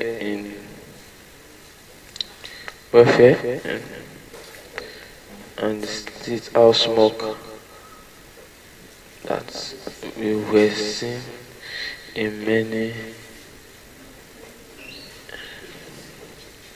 in many decisions. We have made it clear to access education and training.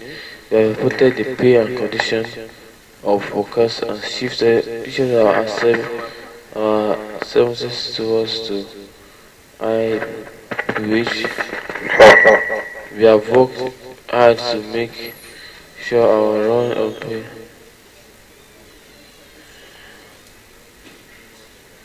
I have worked hard to make sure that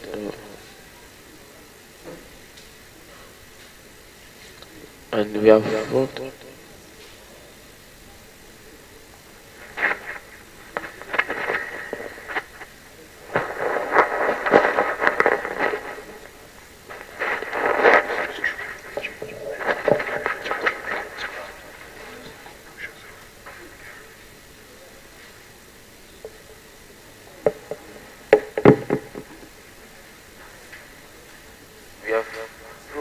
We have improved the pay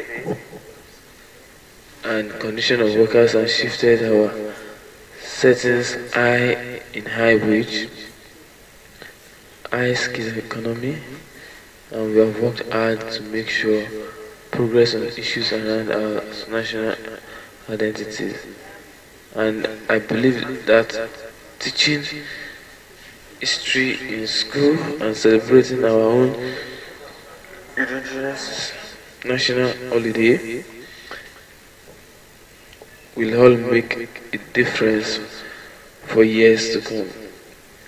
And we have done that while reporting to some of the biggest threats to the health and economic well-being of our nation, arguably since World War II.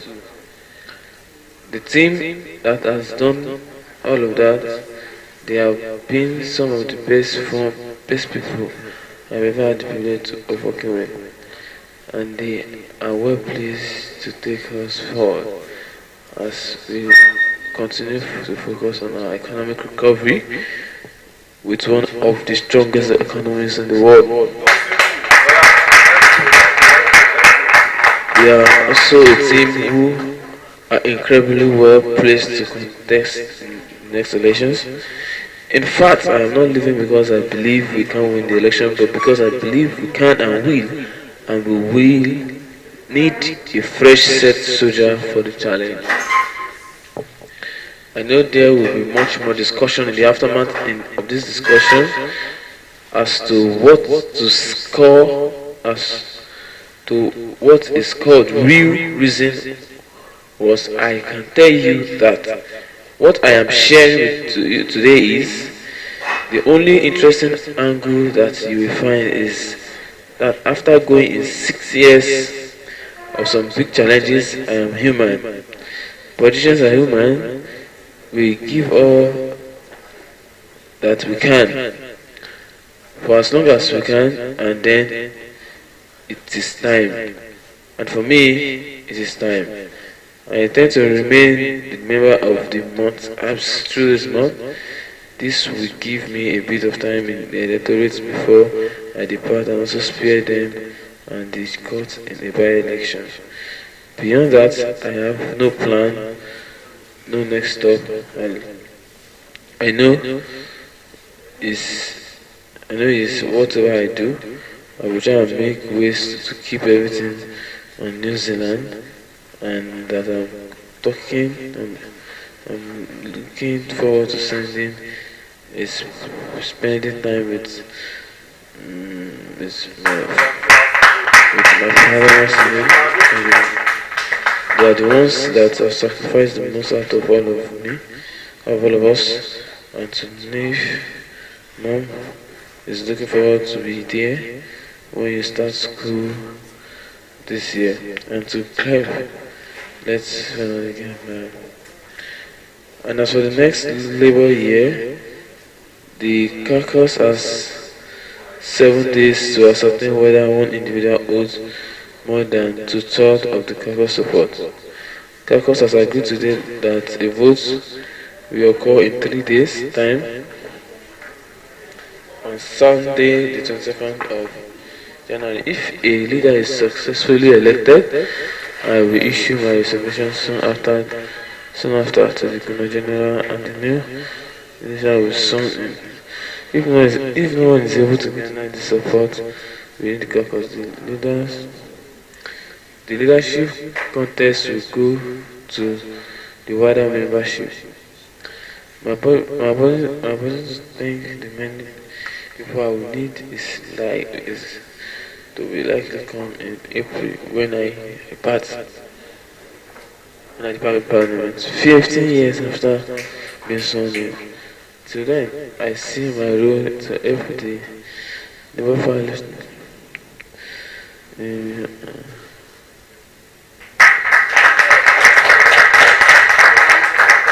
After being sworn in, then I see my role to help the Labour Party, who I consider to be my family. Navigate this next step then to leave the next colleague who cares understand all the space they need to keep them mark on. I want to finish a sample. Thank you to this land for giving me the opportunity to serve and to take on what has and always will be the greatest role of my life. I hope to return in much I have live a belief that you can belong and be strong, pathetic but deceive, optimistic but assured. You can be your own kind of leader, or who knows when it's time to go.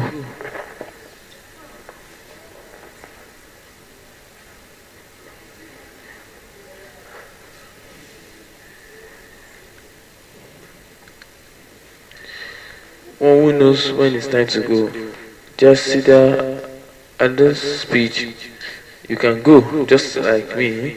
Several very important meetings I have that are relevant not only to a realm of politics but in the life. There are some key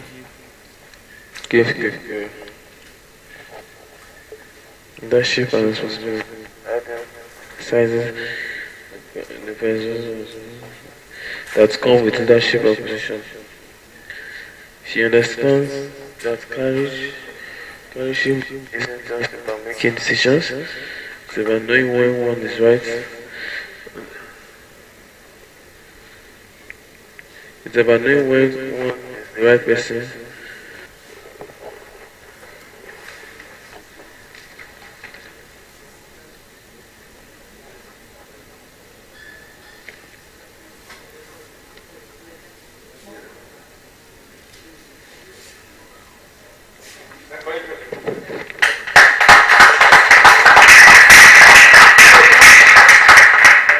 Leadership and responsibility. Adi emphasizes the privilege and responsibilities that come with leadership position. She underscores that leadership isn't just about making decisions, it's about knowing when one is in the right person to lead and recognizes when it's time to step aside from the greater group. Self-awareness and humility. Address step aside, to step down as Prime Minister demonstrates the importance of self-awareness and humility. She acknowledges her limitations and the role has taken up on her. This serves as a reminder that even members need to prioritize their well-being and know when to ask a new chapter. Adapting on challenges. Aden tenure was marked by a series of challenges, including biosecurity incursions, democratic tenure events, natural disasters, a global pandemic, and an economic crisis. Our ability to navigate these challenges highlights the importance of adaptability and resilience in leadership. Strength and kindness. Alliance leadership style is characterized by a combination of strength and kindness. She shows that leaders can be empathetic, decisive, optimistic, and focused while maintaining their authenticity and value. Collective effort. Adonis acknowledges the return of her team and underscores the importance of working together. Our emphasis on the team, acknowledgement, and the potential for others to lead effective demonstration the significance of collaboration in achieving goals. Translation and continuity. Adding's commitment to aiding a party in navigating and transmitting phase after a departure exemplifies the importance of not putting water in her face. The lesson applies not only to not put not only to water but also organize an institution on various sectors.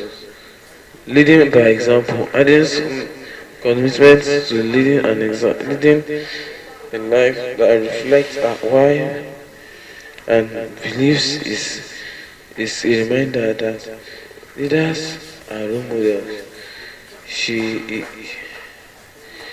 is to be called, she is to be, and to find way to contribute positively to society, resonates as all called to all for help for everyone, not just those in leadership position.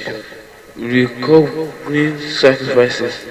Adonis acknowledges the sacrifices made by our family and loved ones, recognizing that public service affects only the leader but also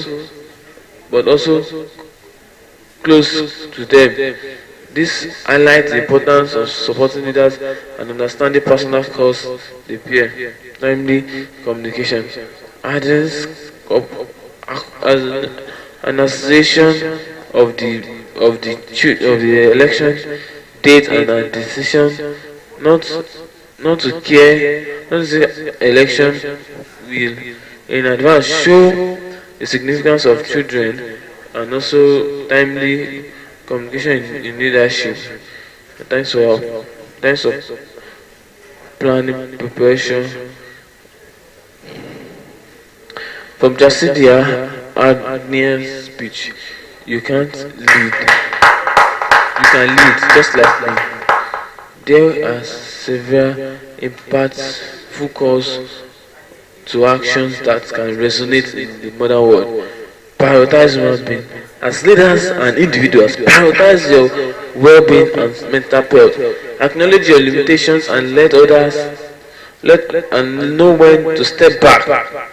Seek help or make changes to the better. Embrace an authentic leadership. Lead with authenticity and values. When a role model for showing you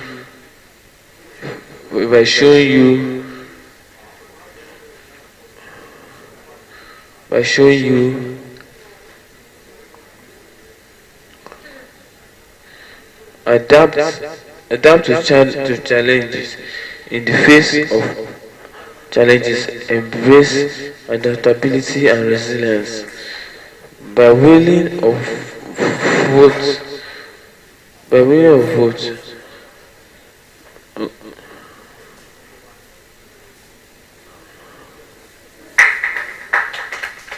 be willing or careful.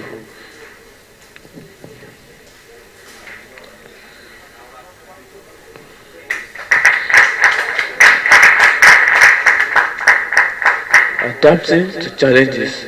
Address tenure was marked by a series of challenges including biosecurity, inclusion, the most the more domestic terror events, natural disaster, a global pandemic, and an economic crisis.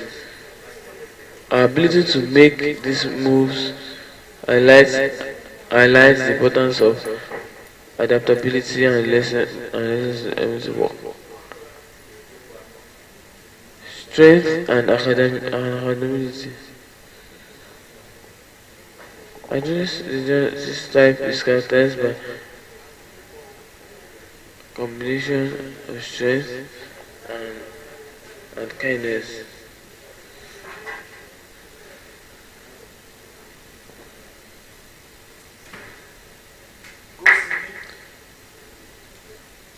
And this leadership style is characterized by a combination of strength and kindness. She shows that leaders can be emphatic and decisive, optimistic, focused, and maintaining their authenticity.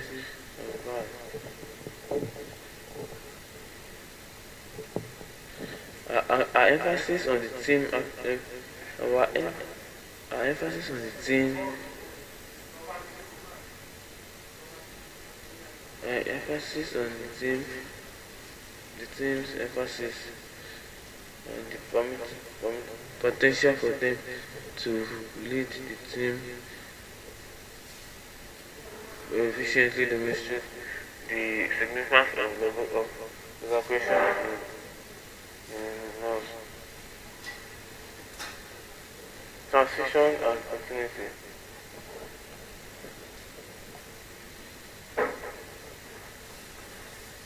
Iden's commitment to aiding a party in navigating the transition after my departure emphasized the importance of ensuring a small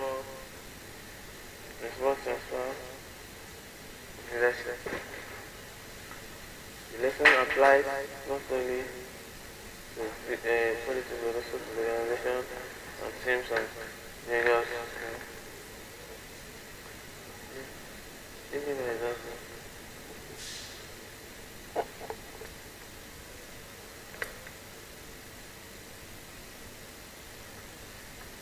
And this is a commitment to leading a life that reflects belief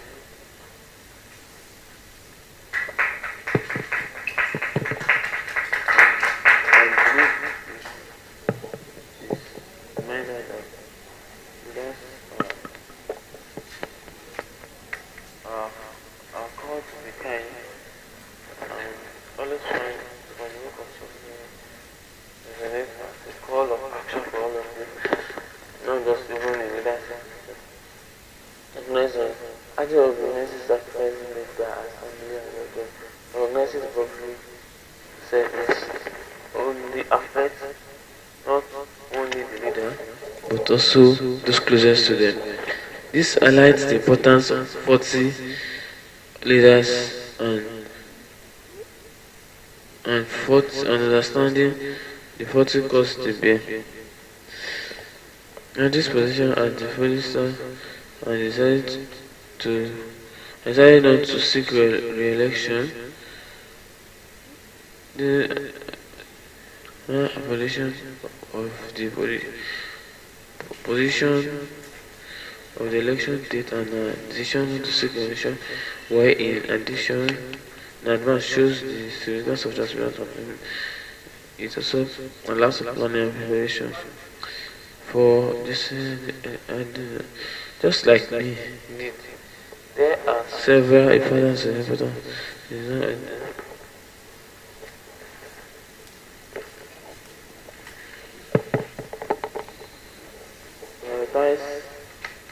Prioritize wellbeing as leaders, individuals prioritize your well-being. Acknowledge your and know when to step up, yourself or make changes for the treatment. Embrace authentic leader. Lead for authenticity and values.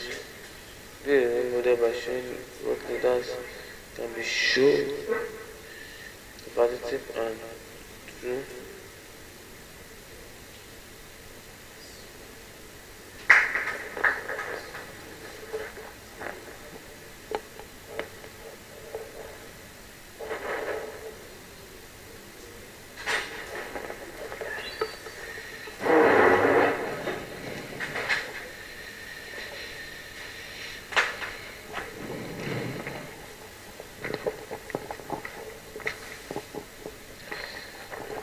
From Jacida's Adina's speech, you can lead just like me. There are several impactful calls of action that can resonate in modern day. Prioritize well-being. As leaders and individuals, prioritize your well-being and health. Acknowledge your limitations and know when to step back. It's so unfortunate that in our climb in Africa, our leaders don't know when to step back. They don't prioritize their health. They don't know when to retire back home. They will stay there till embrace authentic leadership. Lead with authenticity, value, and be a role model by showing that leaders can be strong, empathetic, and true to themselves. Collaborate and support emphatic collaboration. Support in your endeavors, recognize the contributions to health and work together to achieve a common goal. Smooth transition of leadership. Whether in organization, in institution, church, or sphere, ensure a smooth transition of leadership. Support new leaders and provide continuity to maintain progress. Stay open to learning. Brace a continuous learning market. Be open to new ideas, perspective, and approach, and be willing to change your mind based on new ideas. Support future leaders. Maintain and support the next generation of leaders. Encourage them to the next leaders and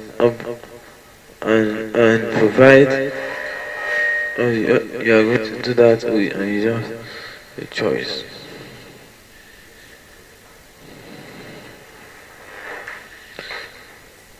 Jacida address call to show us all the example which need authenticity and a commitment to positive change. It shows us that leadership is a collective effort, and that some of us has the capacity to make meaningful impact in the world around us.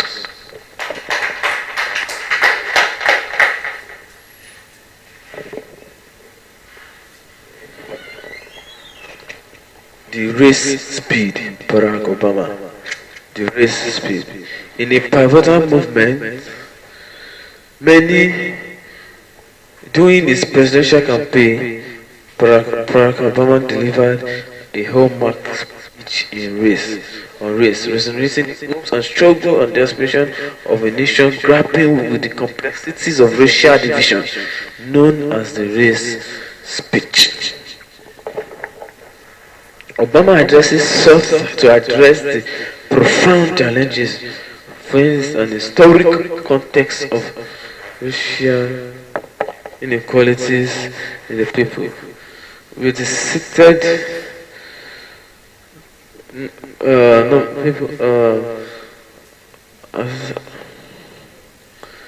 as we embark on a journey to revisit this historic revisitation, we dive into the profession diving.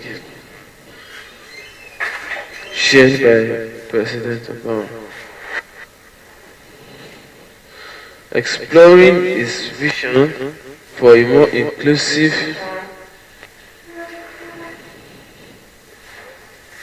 for a more inclusive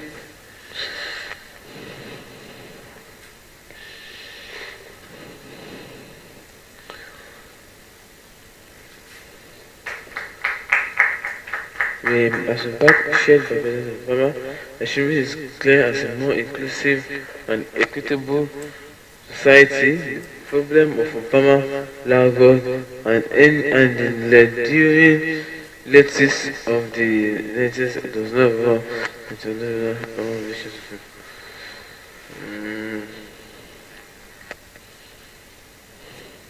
The village they came from, we don't eat it there.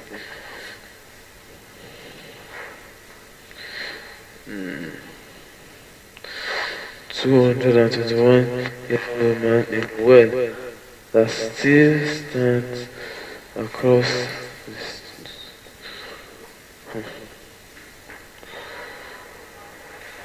This is my goal.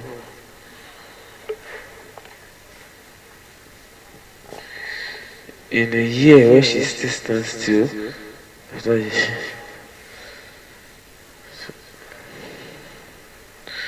Yeah. 2012.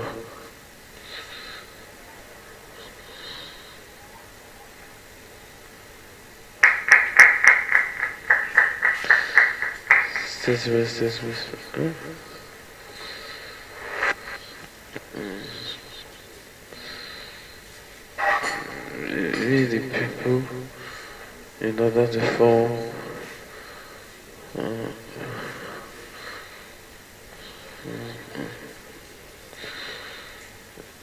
read the people in form of the black form union.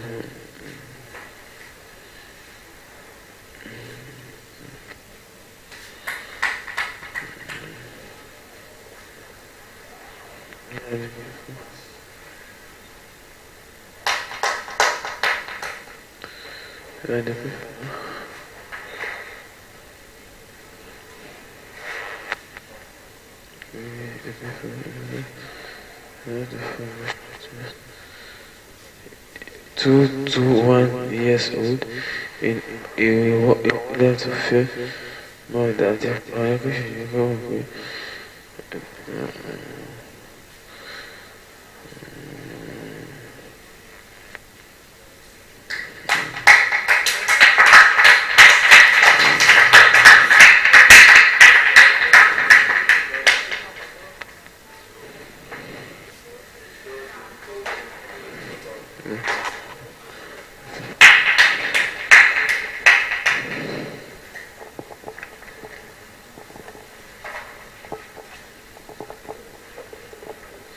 in the pivotal movement during the presidential campaign, Barack Obama delivered. Okay.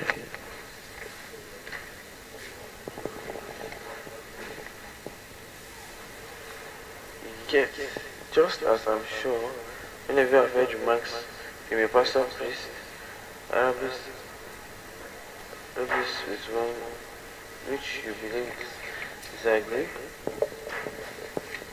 and yet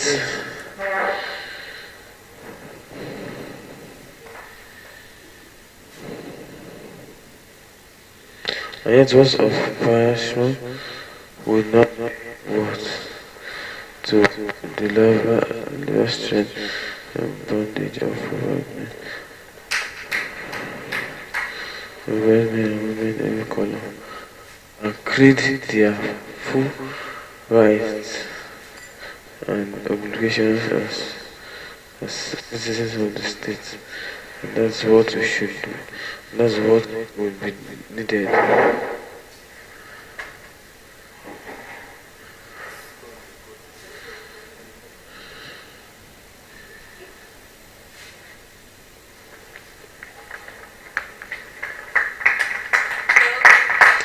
This was one of the tactics we set forth at the beginning of this presidential campaign to continue the long march To continue the long march, those who came before me, a march for a thing.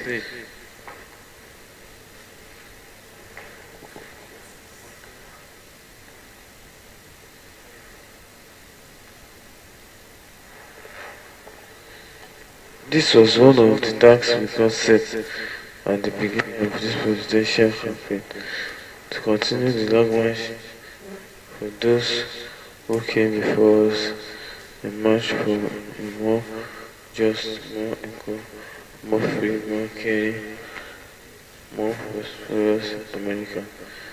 I chose to run for president on this moment and in history, because I believe deeply that we can solve the challenge.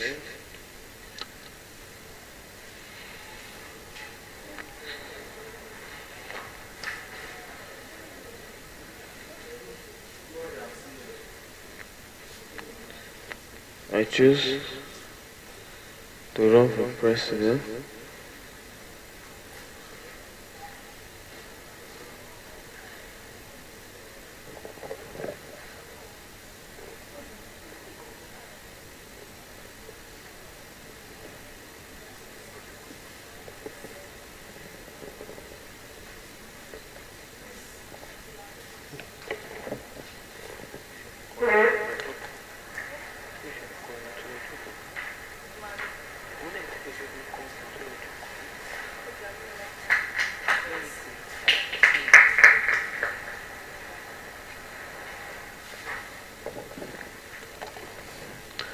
This was one of the tasks represents food.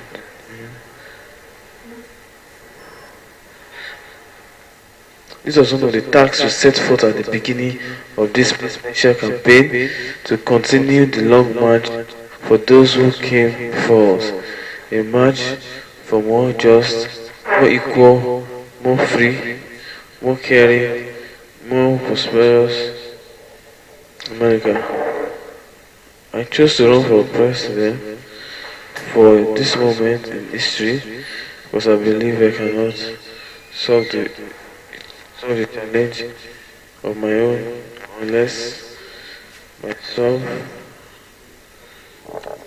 unless I solve them, unless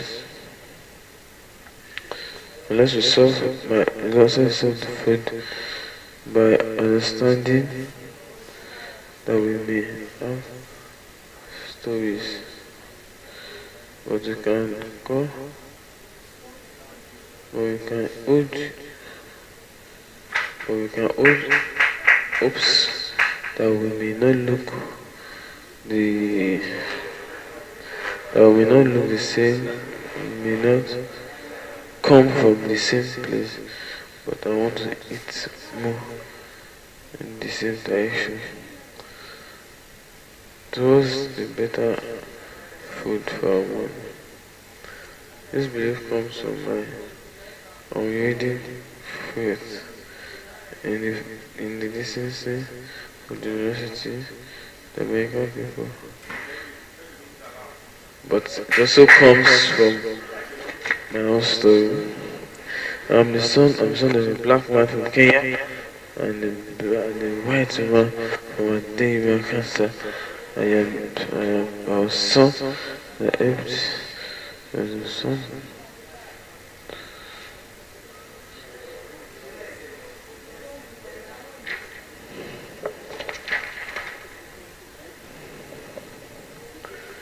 I am married to a black American, carried the two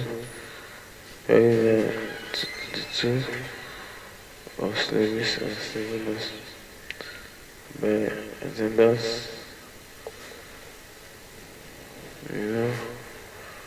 that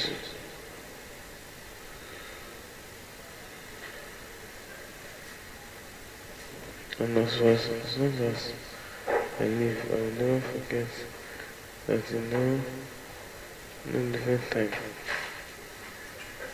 is it.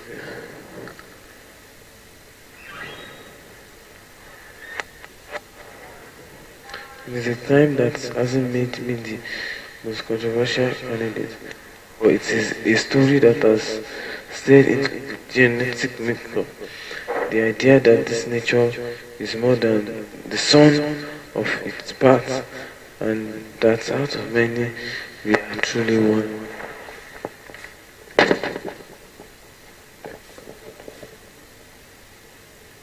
Throughout the first year of this competition to the country, we saw hungry and African people were for this message of unity, despite the temptation to view my candidacy through my foreign racialness with one commanding voice in the state and it was more of a confidential.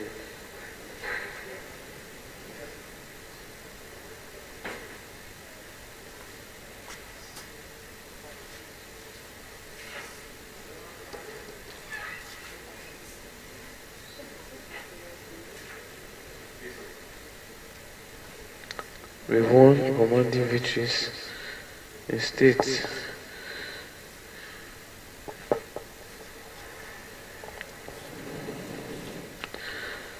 We won commanding victories in states.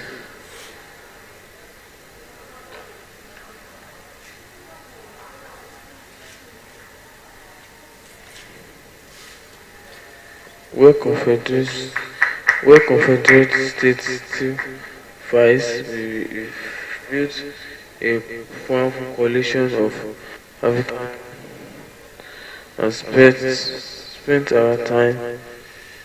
This is not to say that time has not been an issue in this time, but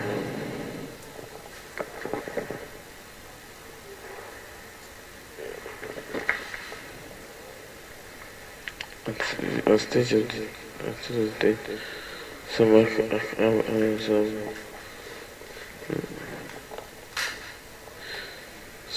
major nations.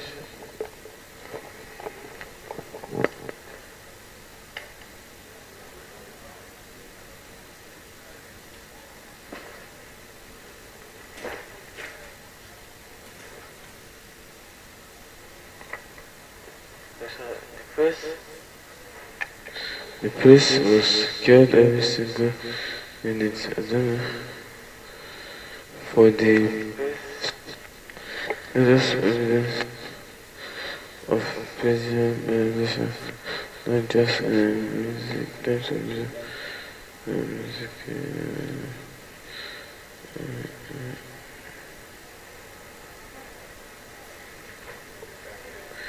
One and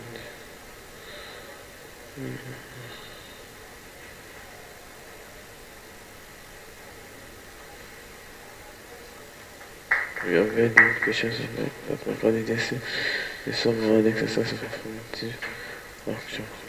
That is why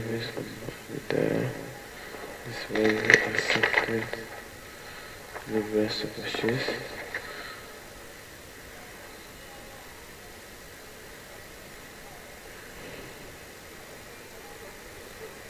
Which is a very argument.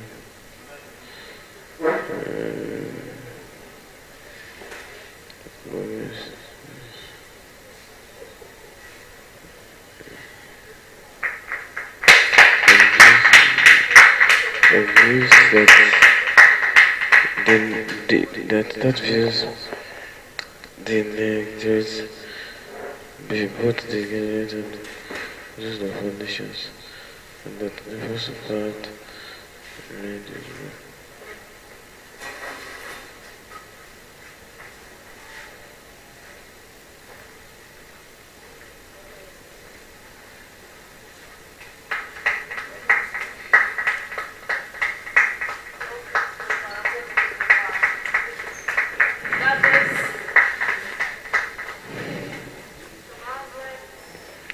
And if the statement received and any cause of the controversy and some and some peers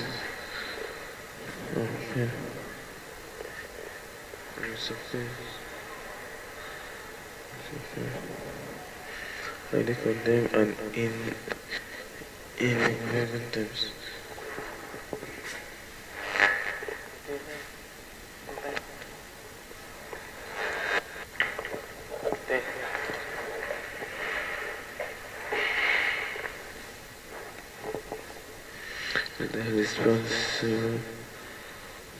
Did I respond to agree with many of these political views?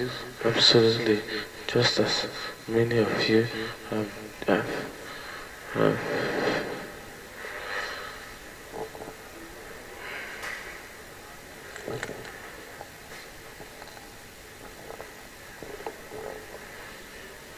that's agree with you with many of the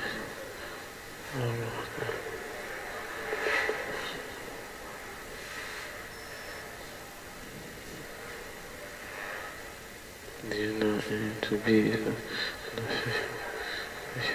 respect and occasionally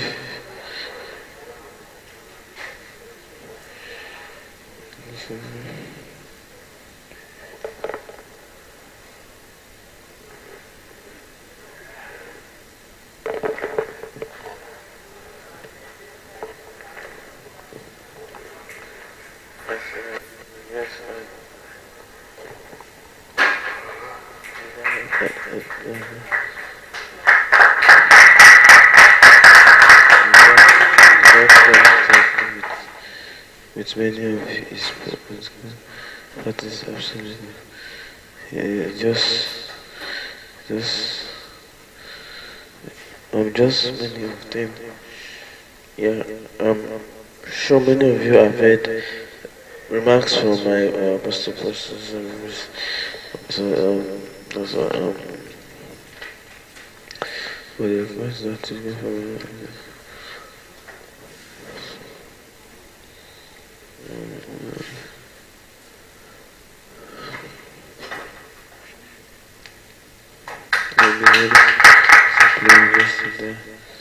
they're very superior, just that of us efforts a year out against perceived injustice, perceived way some people are talking, I'm not talking. People are hearing me like, no, something possible there.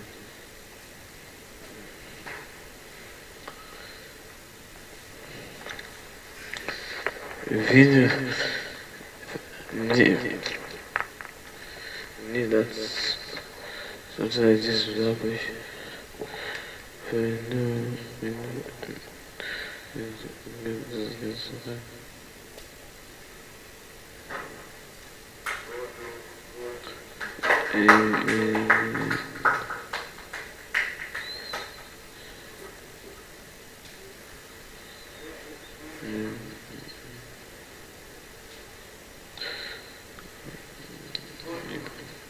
Discipline is the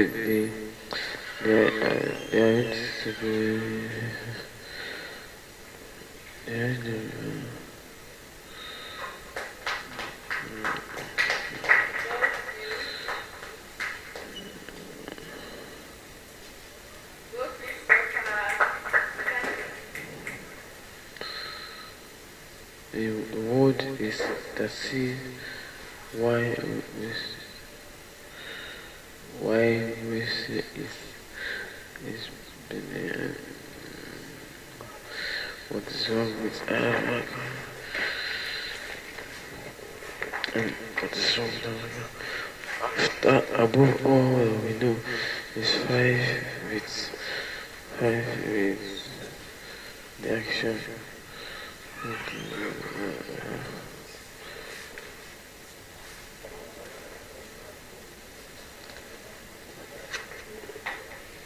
A love, a view that sees why others are intimate and which are with what is wrong with idleness. Others almost above all different and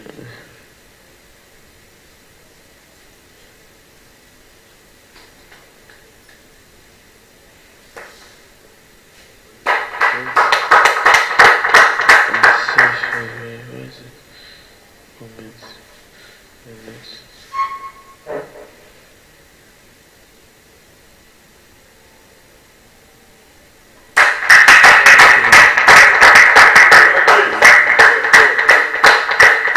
Russia was at a time when we needed to come together to solve a settlement confusion.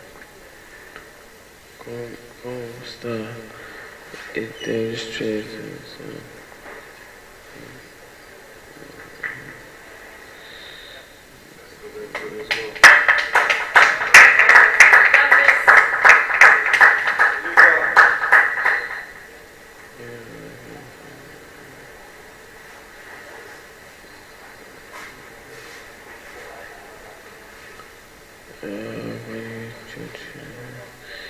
a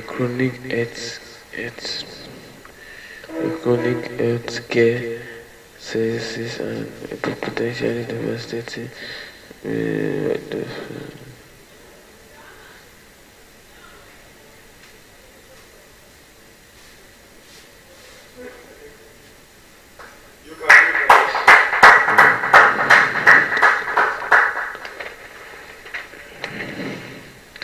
but the truth is, it's not.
Amen.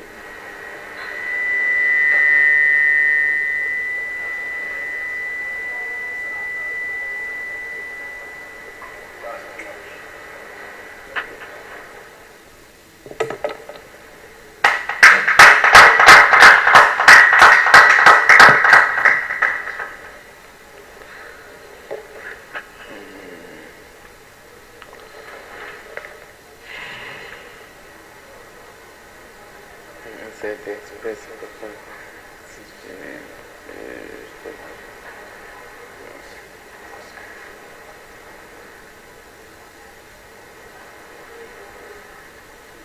view that is right. Huh? Okay. But the remarks that they gave this recent firestorm weren't simply controversial. They weren't simply a religious leader bound to speak out against Basim Jashir. Instead, they expressed an impartial has deeply deceived.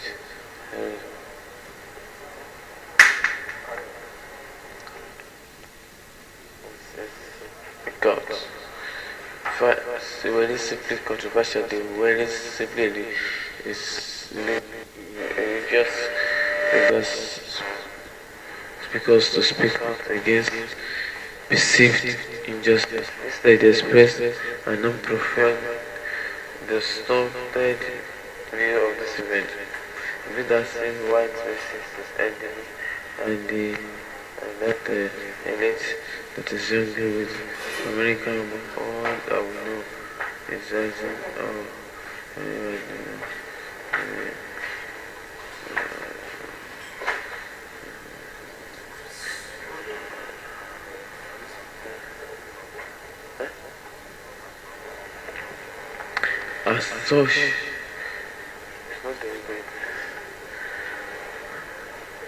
As such, deliberate with comments were not only wrong but dead devious.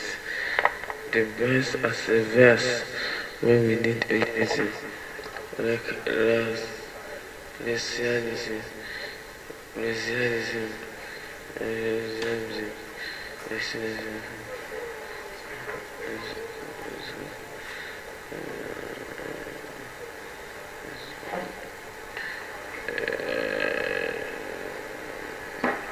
To come together to solve a set of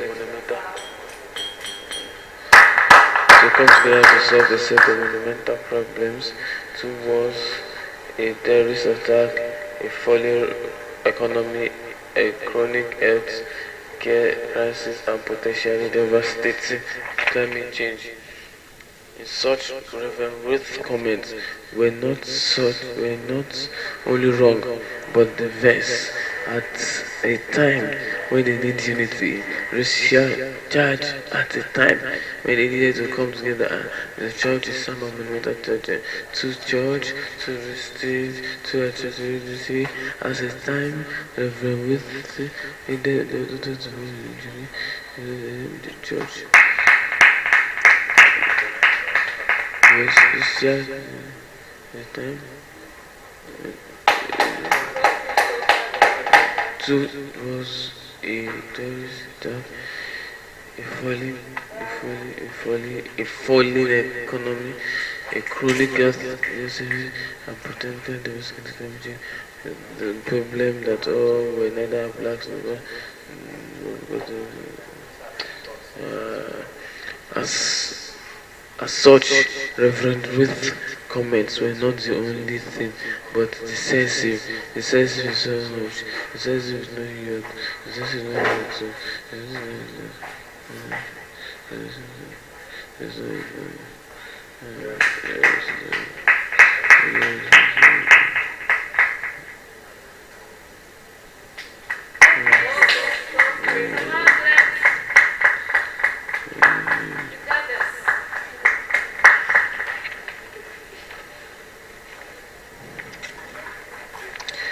it contains within in the contradiction, the good and the bad, and the good and the bad, the good and the bad, the good and the bad.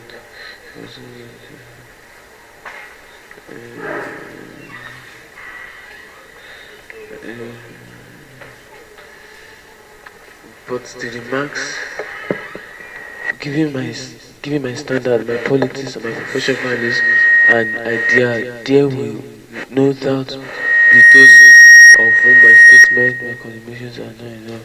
Why I said in the first place? Why may I answer? Why do you do an action? Why am I that I'm the wrong one? Am I that I'm the wrong one?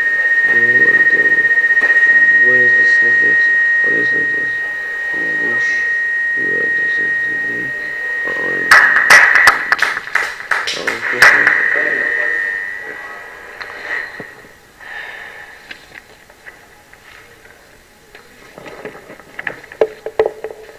Some will see what Lord surprise me. Some will see this and attempt to glorify your God in the way. We have glorified.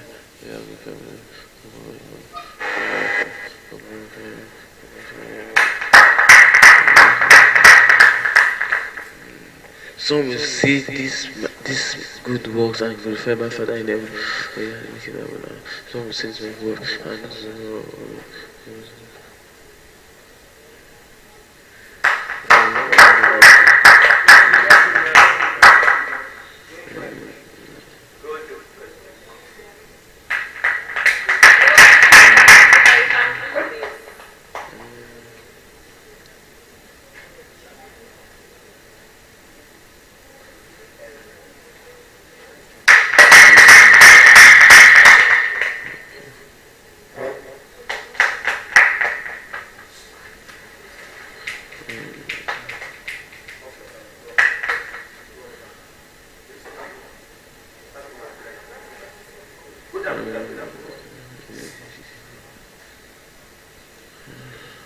I can no longer disown him. I can no longer disown him. That I have disowned because I can no longer disown him.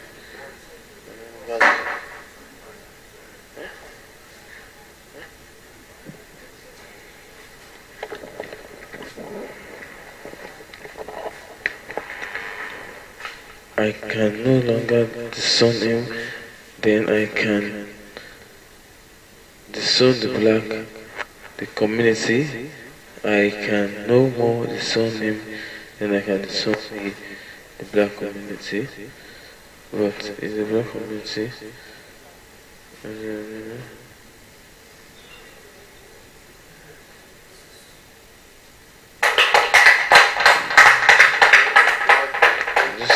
this a part of me, this I can no more disown, then I can disown, I cannot disown, disown, I cannot disown, I can no more disown, I can no more disown, I can no more. That's how we can do it. I need to read like that. I like to follow everybody talk one like and feel me with this right now. Like that. Really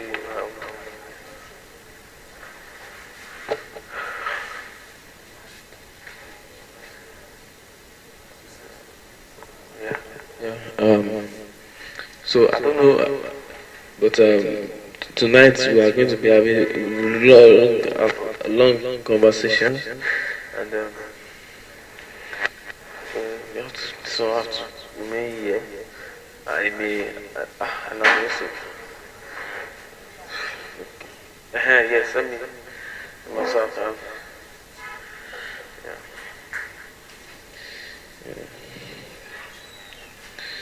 I may have to. Yeah.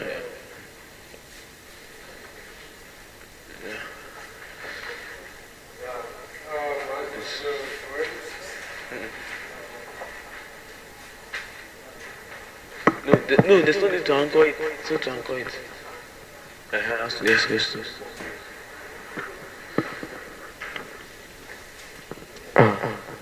Please, I want to.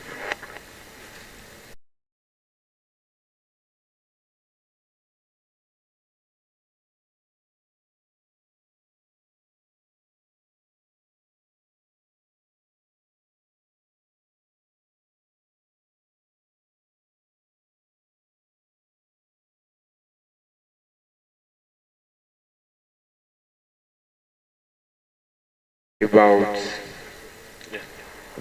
please, can you hear me? Yes, I can. I want to ask about why you were in secondary school. Voices of change. Voices of change. Yes, okay. Voices of change. I want to ask where can, apart from politics in Nigeria, please, what other sector do you think you can be a voice of change? Maybe as a physical challenge person, what are the sectors you can be a voice of change? Thank you. Yeah, you can be a voice of change in practically everywhere you find yourself and anything you find yourself doing. Everywhere, everything you find yourself doing. You can, even in just a short movement, just a short transit from one text to another, from one place to another, pass a message that will inspire people. Can be a voice of change in your school, can be a voice of change at your place of work, can be a place of change at your place of worship. You can worship, you can inspire solution at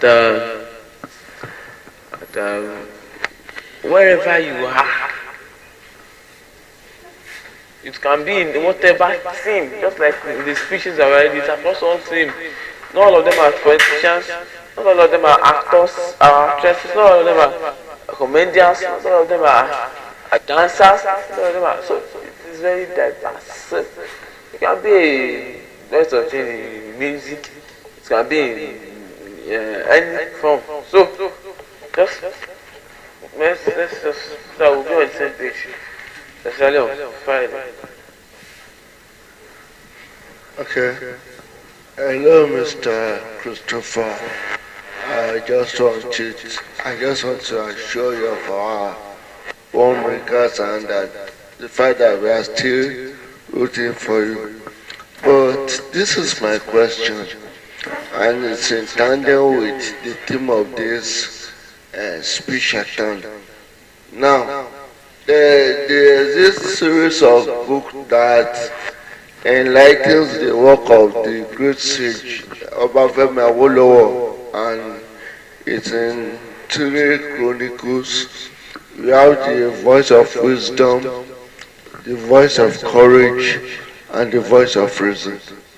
Now, these three books are, like I said, a colloquium of the speeches delivered by late Chief Jeremiah Obafemi Awolowo. Now, what do you think a speaker or a public office holder can do that can make his speeches remain evergreen and resonate throughout generations and, keep being near everyday like fresh wine? So what's your opinion on that? Thank you.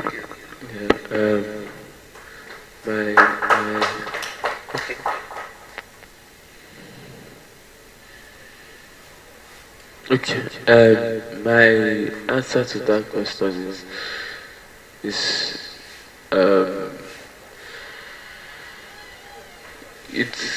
to deliver words that will keep resonating. You need another level of inspiration, because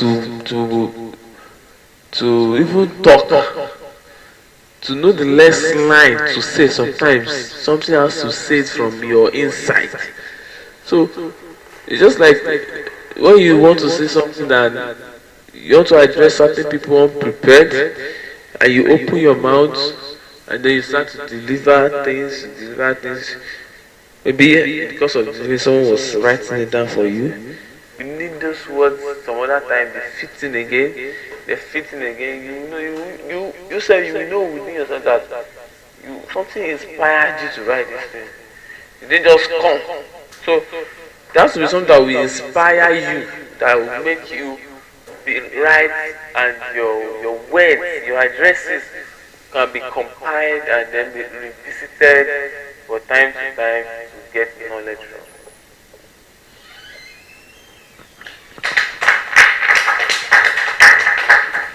All right, Christopher, you're doing such a great job and we're so proud of you.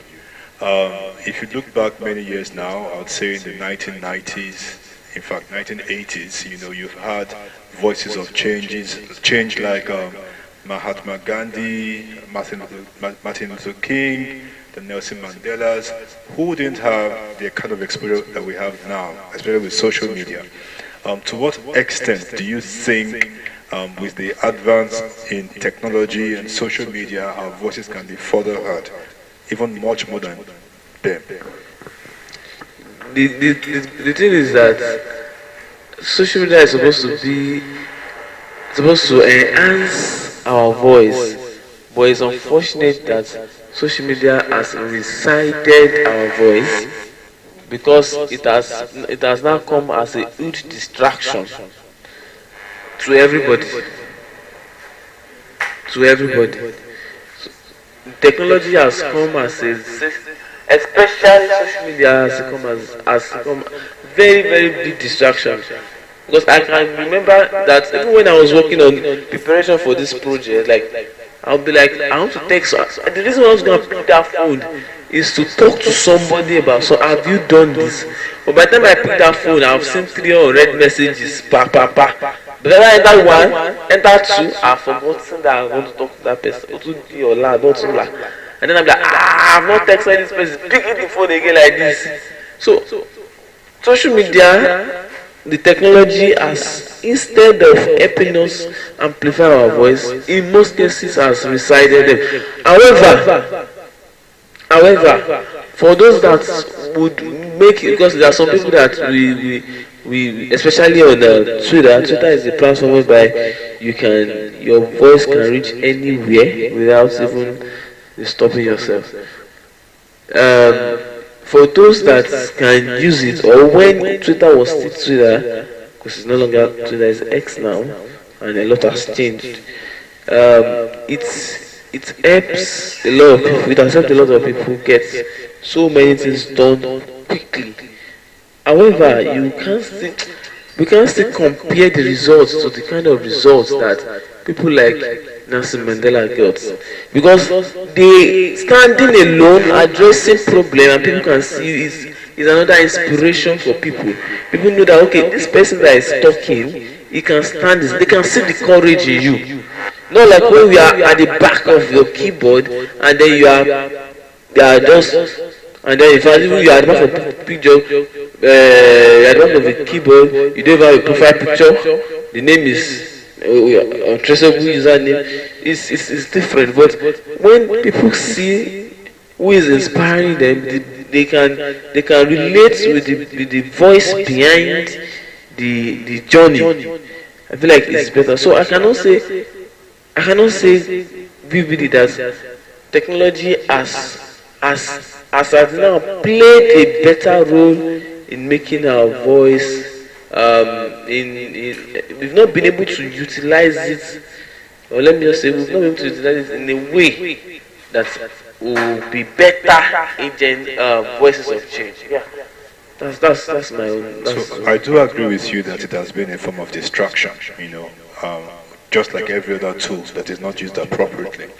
But in the case of, let's say, some of our even ministers of the gospel, for instance, who use social media, like Nathaniel Bassi, who holds meetings online, and then you have hundreds of thousands of people gathered to listen, and then it gets carried on CNN, or what's it called now, Bolaji Idowu, or NSP, PDD, people like that who have been able to leverage the technology. What would you say has been the difference between them and those who use it as a form of distraction?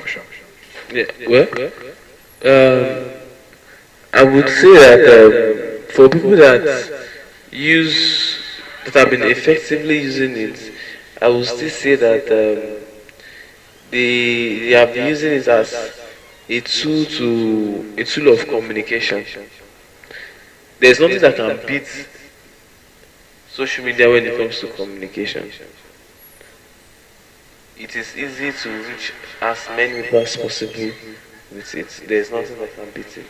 But when it comes to now passing a message, I can call you on my phone, on my WhatsApp phone now, and or I can be texting you now by WhatsApp, and you said I'm replying, and meanwhile the phone is not with me. The phone is to someone. Okay, all throughout this week now, my phone has been my younger brother handling my accounts. Anybody can just send me a text and he probably reads it and he thinks I have seen the messages. So it has not been effective. We cannot say it has effectively. Okay, these ministers of God that they use their Instagram, their YouTube channel to pass messages. How sure are we that it's not just their subscribers that just get notifications, they join, the TV is playing, and they're in the kitchen. The TV is playing, they're in their room. So that direct communication, when you want to actually, when it comes to using your voice for change, I feel like it still has to be physical. Technology will make you pass message to someone, but you cannot be sure the person gets that message. Okay, but even though they don't get it, at least they are communicating. So in the case where the person that listens right now might not get the message, but in the future is able to come back to it, do you think maybe... Yes, if the person can go back to it, then... But what's the choice? What's the problem that someone that logs into a meeting and does not even have time to listen at that time will come back to it? They'll be at that meeting next week, he needs to join again. Absolutely. So if we look at music artists, talking about voices of change, so you've had people like Fela, for instance, who their voices were solid, sound. People, government respected them. Words that they said did carry weight. And if you compare with the kind of music that we have in our generation, the 21st century, sometimes you can't even make any, I mean, with all due respect, some of course carry weight, some you can't make sense of them. But they still do, I mean, they still have, I mean, I was reading the news today of how a Nigerian artist has had over, what, is it 100 million streams or 100 or 10 or 1 billion streams, you know. So how do you compare the voices of change, let's say 50 to 100 years ago, to the voices that we hear now in our generation? In music, in line of music. In line of music. Yeah, obviously the quality of music when it comes to passing information has reduced. Our contemporary musicians now are just out there for the entertainment. It's just basically entertainment. They barely pass information that will inspire. We should not forget that when we say voices of change, what your voice wants to change is your voice wants to cause an inspiration. It wants to inspire that person to either change or it wants to inspire so that something gets done. So the music that we listen to these days, they barely inspire and they can hold no, they can cause no change because there is more of the entertainment and less of information and knowledge that can inspire us. The quality has really reduced, and but the good thing for the musicians is that the more it's reduced, the more they get the more they get streams. The lesser the quality, the more the stream. All right. How can schools and educational institutions promote the development of young voices of change and teach the importance of activism and advocacy? I mean, you are a voice that we're all proud of. How does the system encourage more voices like you to come out to inspire the next generation? How do we focus more on the quality of education, or do we, tell the government to invest more in schools? What needs to be done to ensure that the voices that keep coming up are voices that are not just loud cymbals, but they do carry weight in the communication that is being passed across to everybody? I don't think that is the role of the schools. I don't think that schools would have any particular thing to do in that regard. I don't know, but in my own, I feel like yes, indeed, we were talking about some attributes that we see in our society today, and these are as a result of family, the family background. Family affects the kind of people we are. It affects how we think. It affects how we do things. So, the role of the school is to pass knowledge. A good school will teach you what you are required to know for each class. For example now, I want to be an agent of change. It's something that one way or the other became my line of interest. But my school helped me in developing how to communicate better. Alright? If I didn't go to school, I probably wouldn't be able to speak English, and I would be restricted my audience will be restricted to people that can hear my mother tongue. Right? So the role of the school now is to make me a universal person, such that in whatever field I want to venture into, I have this standard understanding, I have this standard place already. So whatever, just like the school too will not choose a career for someone. You choose your career, then you follow suit. Take relevant courses, you take relevant certification exams, you do the necessary things. I don't think schools can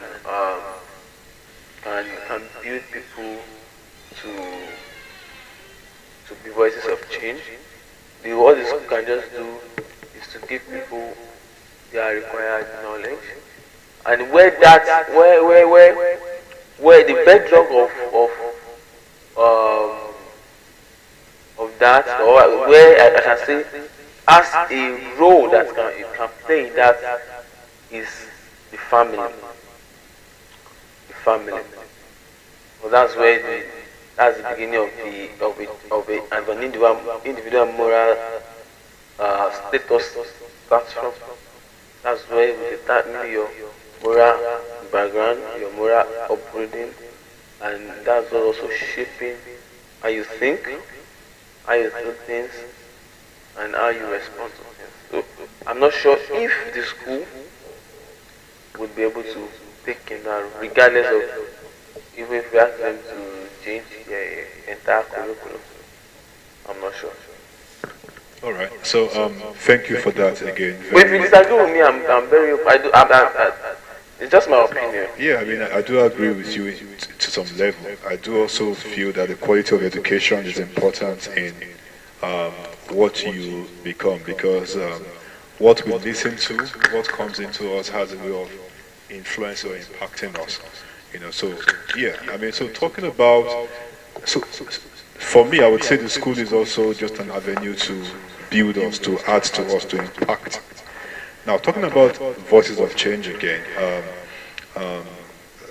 you have people like Martin Luther King, who were known for words like "I have a dream." Barack Obama, who sold the idea of change, like the change, it's time for us to have a change. And even our president, Tinubu, who said, well, Ebi Lokon. But those words kept resonating in everybody's mind, and it made them either win their elections or be known for something for generations. To what level of importance, or how do we improve on our communication skills if we want to be the voice of change? How do we improve? Because I believe communication is also important before your voice can be heard. How do we improve on our communication skills to become the voice of change?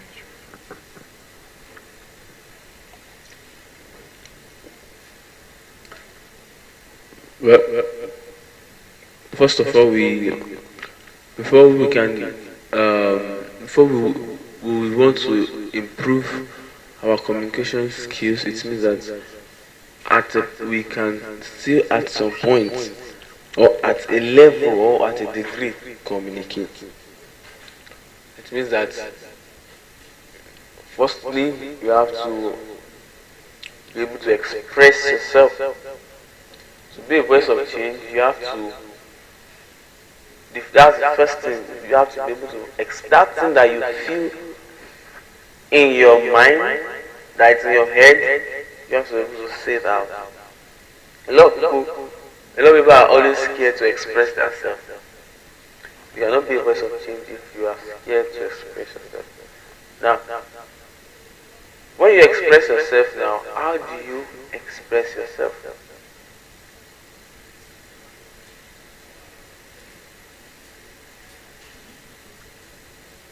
And that is where education comes in.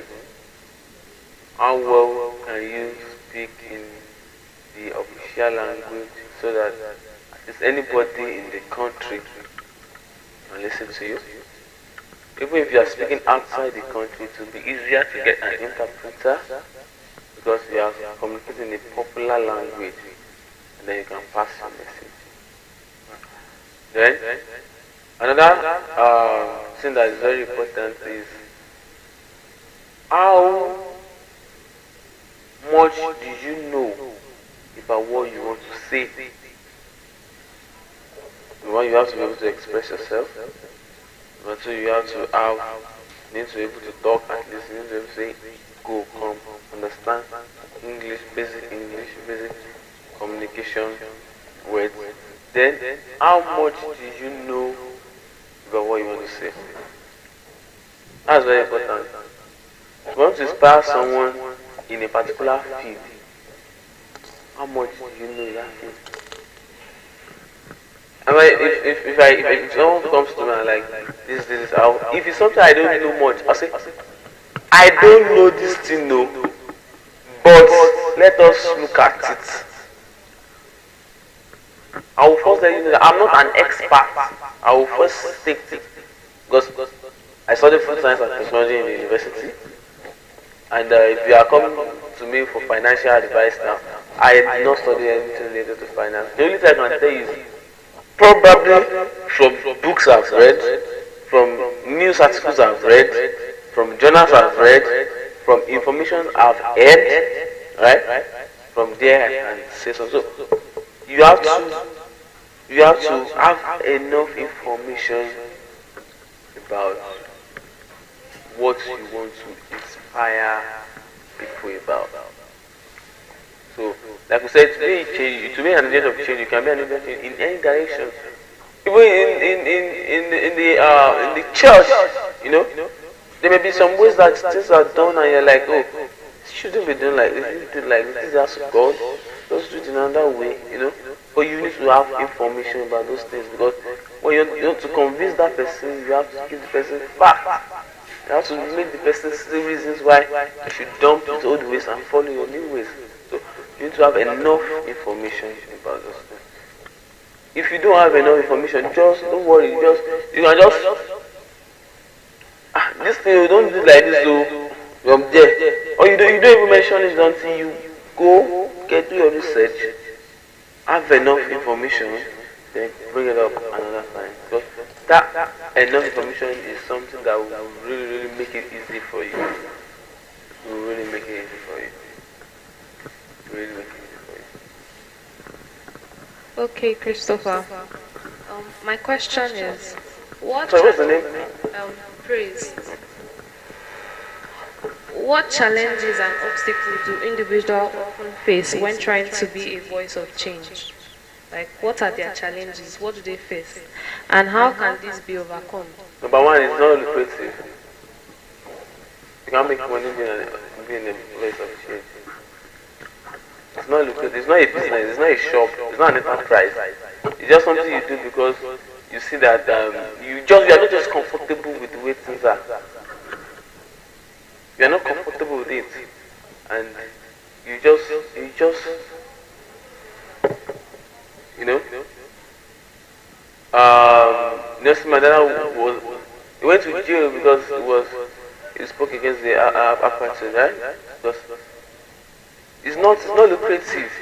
It requires a lot of courage to speak against the norm because or to speak against the abnormal things. It takes courage. So the first challenge is that it's not a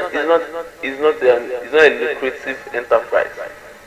And so if it's something that you want to do, something that you take interest in, you need to as well be up and doing so that you can actually be able to sort your bills from another aspect. And the reality is that you will be spending more time trying to solve people's problem than that your own other business that is actually friendly for you, but it is just the sacrifices that you have to make. You know? And I feel like apart from that, the challenge that you know, if you are standing up against the government too, you can risk anything from the government. You can risk prosecution. You can risk death. Especially if you are in that military government, just not be throw you in back barrier and gone. So if you are speaking up against some people that if you are speaking up against like organized organized like they're like mafias, like the way they do things, not like they're not a system of government, but they are another kind of government on their own and very dangerous set of people. You know, if you do ones that you are speaking against, or you are making people, you are affecting their means of making money, and you can risk your life. So the challenges, and to solve this challenge, like I said the first time, because it's not a lucrative venture, you need to have so many other streams of income. You need to. It's going to be very. It's going to be taking. It's going to be painstaking, but you're ready to make the sacrifice. Then you need courage so that you are prepared for whatever prosecution may come. If you are talking against an higher authority that has power. That's my answer. Okay. My second question. How does cultural diversity and inclusivity play a role in promoting collective voice of change? Cultural diversity play a role in promoting a collective voice of change. So question, I'm sure you wrote it down. You wrote it down, right? How can cultural diversity help in promoting voice of change, right? Yes, a collective voice of change. That's collective. How can cultural diversity help in promoting cultural diversity? Cultural diversity help in promoting.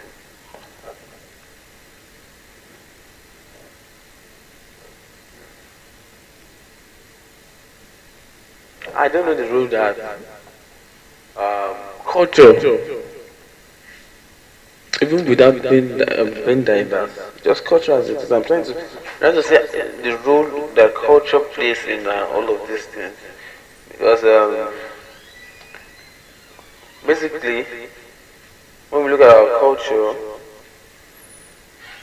the things that are mainly imbibed in culture is salutation, dressing, food, how I think some rights, I mean marriage, when they do marriages. I'm trying to see what aspect of a particular culture would mandate that a particular person to want to inspire people for change. I don't think I can. I don't think there's any part of that. So I'm not sure if the cultural diversity. I'm not sure. Maybe I will still have to look in, but I don't think culture has any influence. If I can ask, I mean, still in line with our question. So, being at the university, for instance, where we Yorubas, we honor our parents, we prostrate, and then you meet a different culture who don't do any of that. Instead, they just hide that kind of thing. As much as it might have its disadvantage, ours also have its own disadvantage in the case where sometimes it is abused, So I believe sometimes also that balance between both cultures, maybe culture merging together, do you think that could ultimately influence? No, I'm not sure. I'm still not getting it because if Nigeria, I went to school. My friend is Igbo, and he shakes his dad. I posted from my dad. I'm Yoruba. My dad is Yoruba. Unless if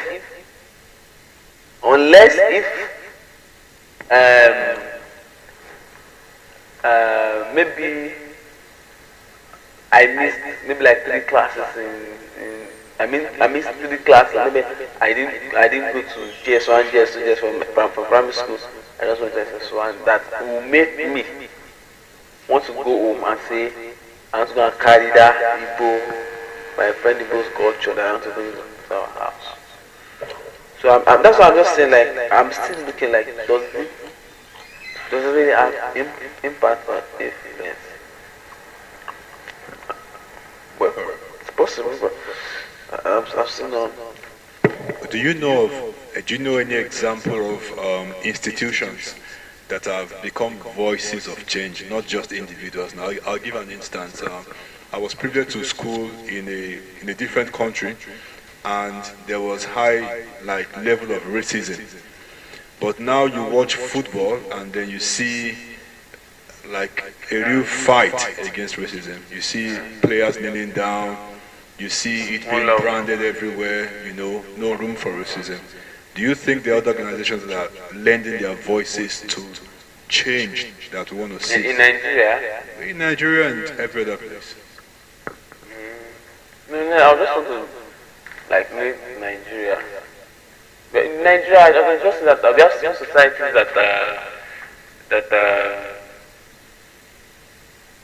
we have some societies in Nigeria that they take up some responsibilities, especially ones that deal with governance and democracy. We have Young Africa, we have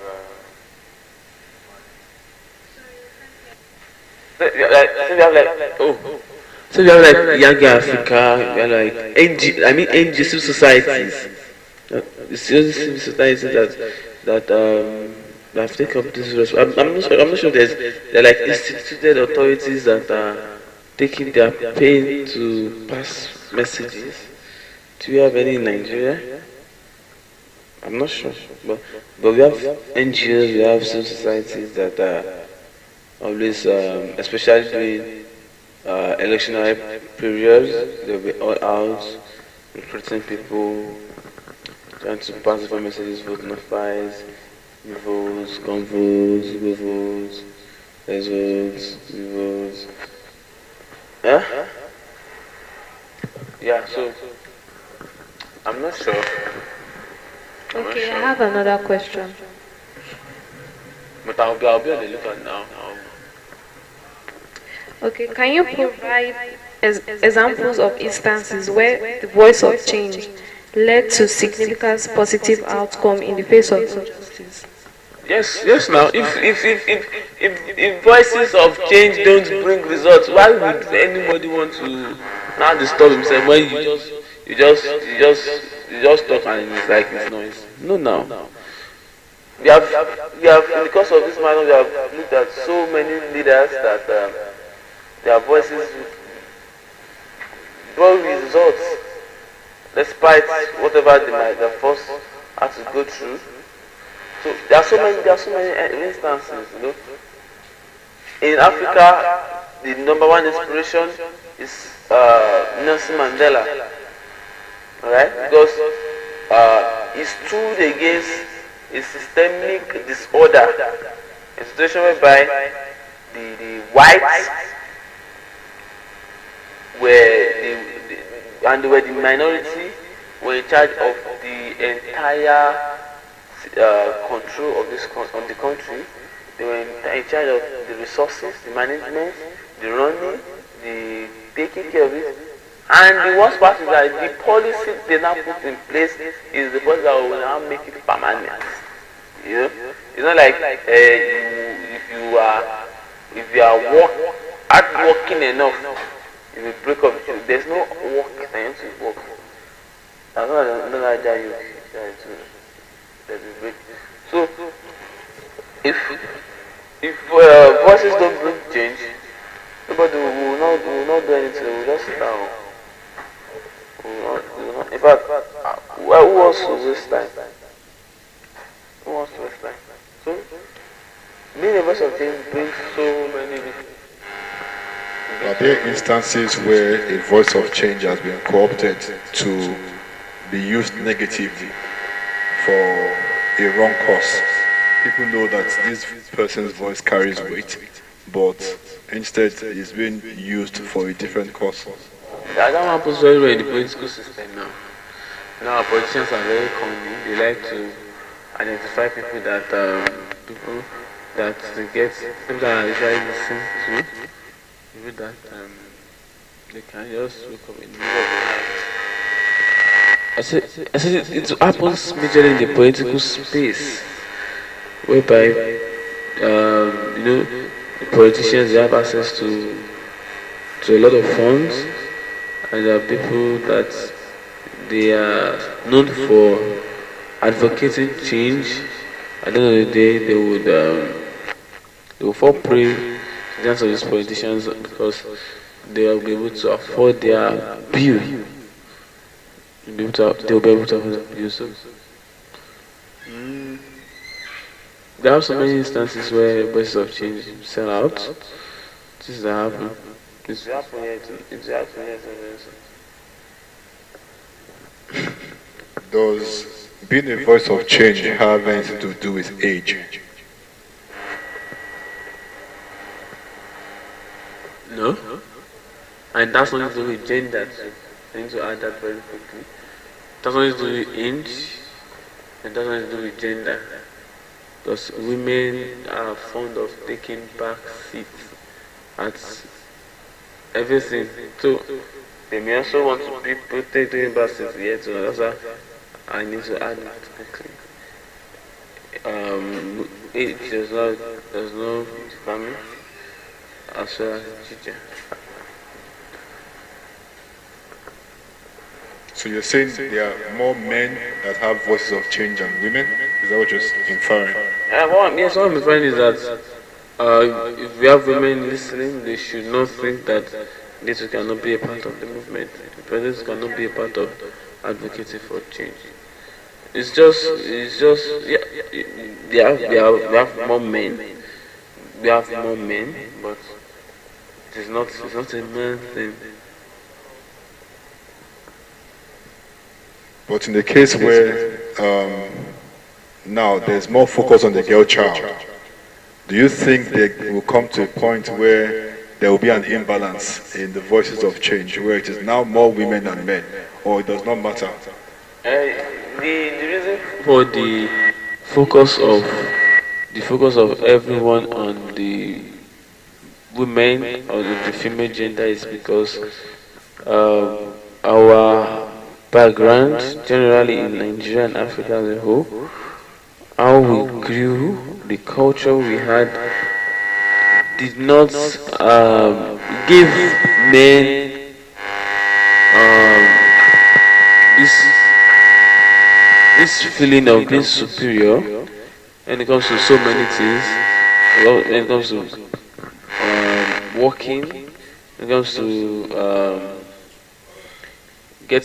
making important decisions, when it comes to um,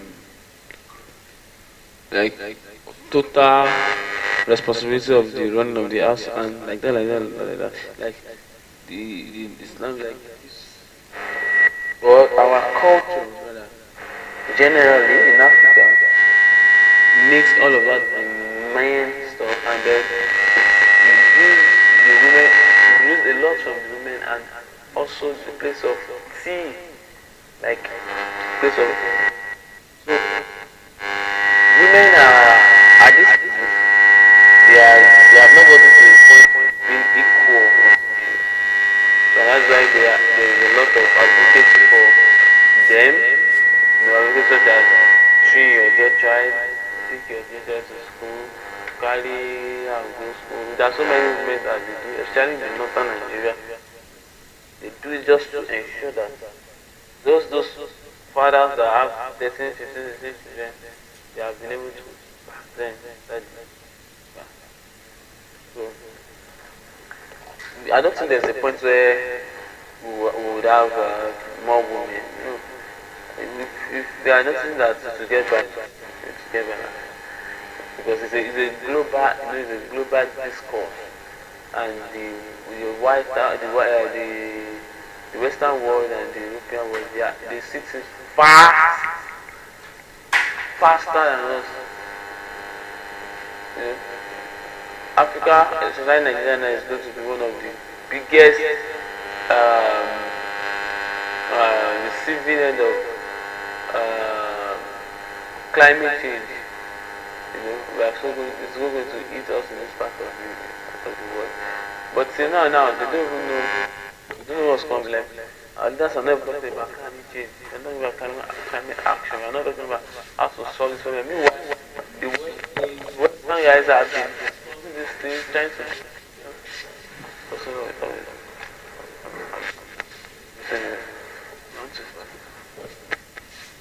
Please just give me a few minutes. I want to use the restroom.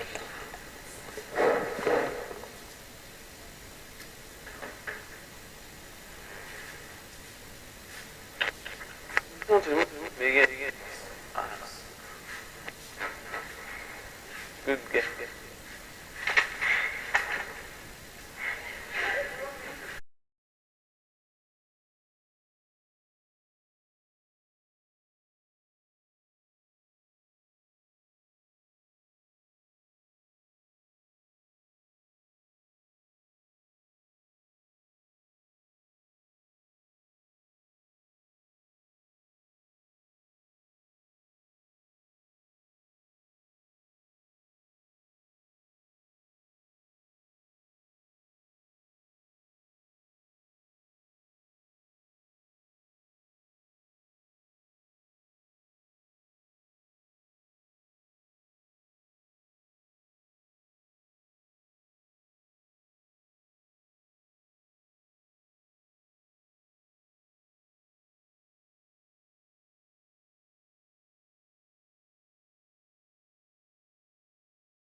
I don't talk now.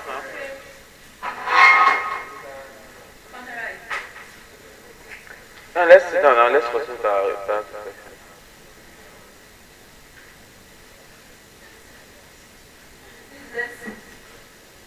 Yeah.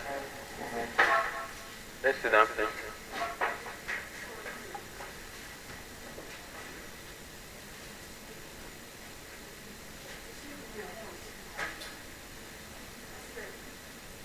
Yeah, I know. Let's sit down. Yeah.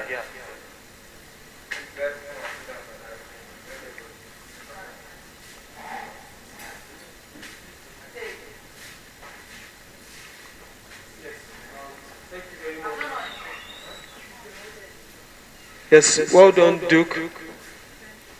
Doing a very great job. Once again, my name is Emmanuel Ade from Youth Anchoring for Effective Democracy and Economic Development, Youth HEAD. And I'd like to ask a question, Duke. And that question is about the youths and young persons, most especially in our Sunshine States, but beyond our Sunshine States, Nigeria, Africa, and the world globally. Tamsin Itodo, the Executive Director of JAGA Africa, some years back, had a not too young to run bill, which at the end of the day, he got an assent from the National Assembly, and the President and Senate President at that time approved that young persons can run for public offices, you know. So what do you have to say about, since we've been given the green light, that go ahead, if you are a young person from, the youngest person that we have in houses of assembly now, we have people that are interested in the nearest future in various states in Nigeria and also in our Sunshine States. What should they do? Thank you. Yeah, first of all, can you hear me?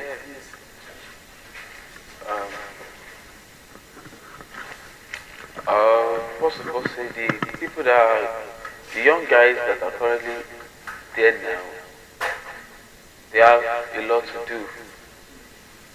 In the sense that they will be used as yardstick that will determine other guys coming on board. If they do well, to encourage people to entrust more younger people. And if they do otherwise, it will be more difficult for the younger people to get into the platform. So the first thing is that I'll charge them to do better. Then number two is that people that want to run and don't know how to do about it, they need to come and meet me privately for consultation. I will not charge them much. But if you have interest in political office, I know what to do. Let's talk. Well, you charge. But the most important thing is that the small proportion of the Nigerian young guys that they need to do well, honestly. Just the same way it talks of women too. Women are in office to do well, you know. In the last National Assembly now, there's a decline in the number of women. Because those ones, the previous National Assembly had higher than now. Those ones did not represent well enough to return and then able to get new people join them up there. So we will only do ourselves better if we represent our youth constituency better.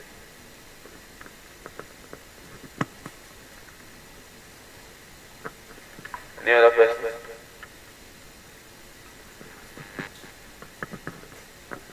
Then also, I would also, in addendum, we've had several elections.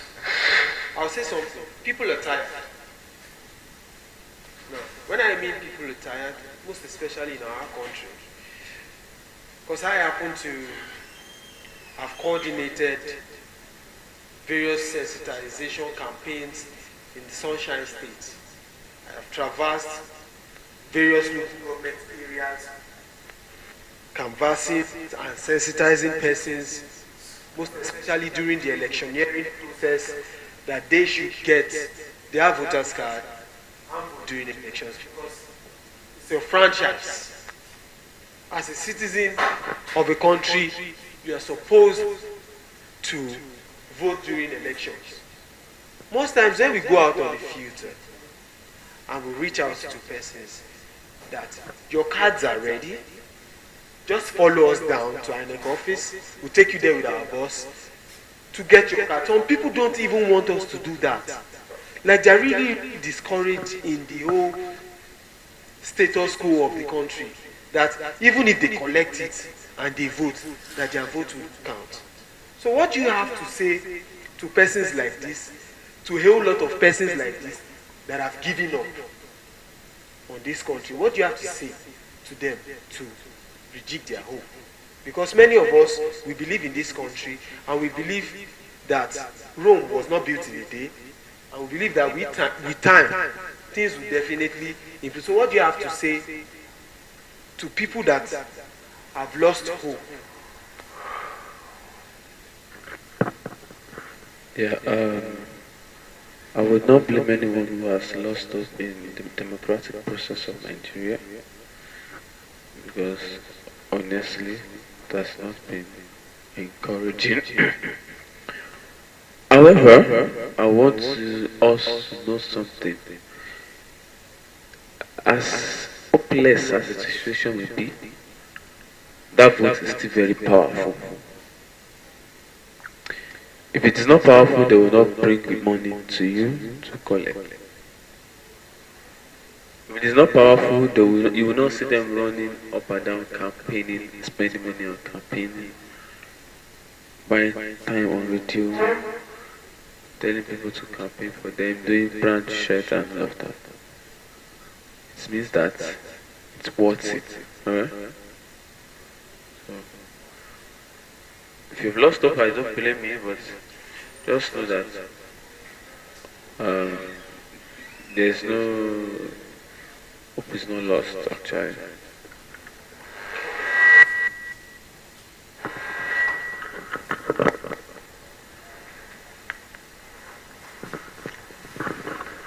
Thank you. My name is Johnson Adewale Ojo, and I'd like to ask a question that has to do with the rate at which youths of nowadays now travel abroad, Japa, syndrome all over the places. When you ask a youth, even a student that is yet to graduate in school, even before the graduation, he or she is already processing on how to leave the country. What do you think we can do to curb this? Or what do you think is the way forward that will probably really give we the youth hope as a Nigerian in our country to reduce the level at which, especially for the medical lines that we have, most of all these nurses that would have been useful in our country, now traveling abroad to, like now, that they won't even come back. Now you have learned in this country, you are going to another country, just because of the money you get, to now, put into practice all of these things, making that country to benefit from you. What do you think we can do to curb this and to, moving forward, for us as well as youths to be able to live fine in our country? Yeah, to combat the Japa syndrome,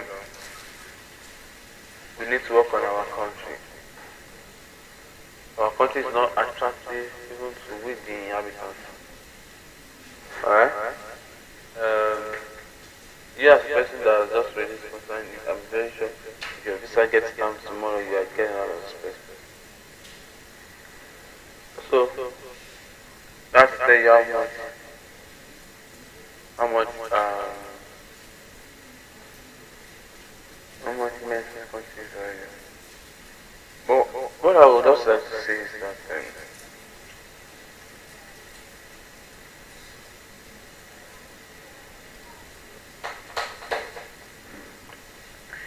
for the second, what, just one question that has to do with the rate at which people now leave the we need country to make our to own another country. country. We need to don't make it. How do you make the country? Those things that are making those people run away. How can we make it? How can we make it work in our own country? Especially the medical. Why are they running? There's a better pay. They increase the pay here. The system of working there is more conducive. Make it conducive here. They have access to better equipment. Big game have better equipment there. Okay? Their children, once they give out to children, their children enjoy some benefits. Give them those benefits there. So it's there. Thank you. So,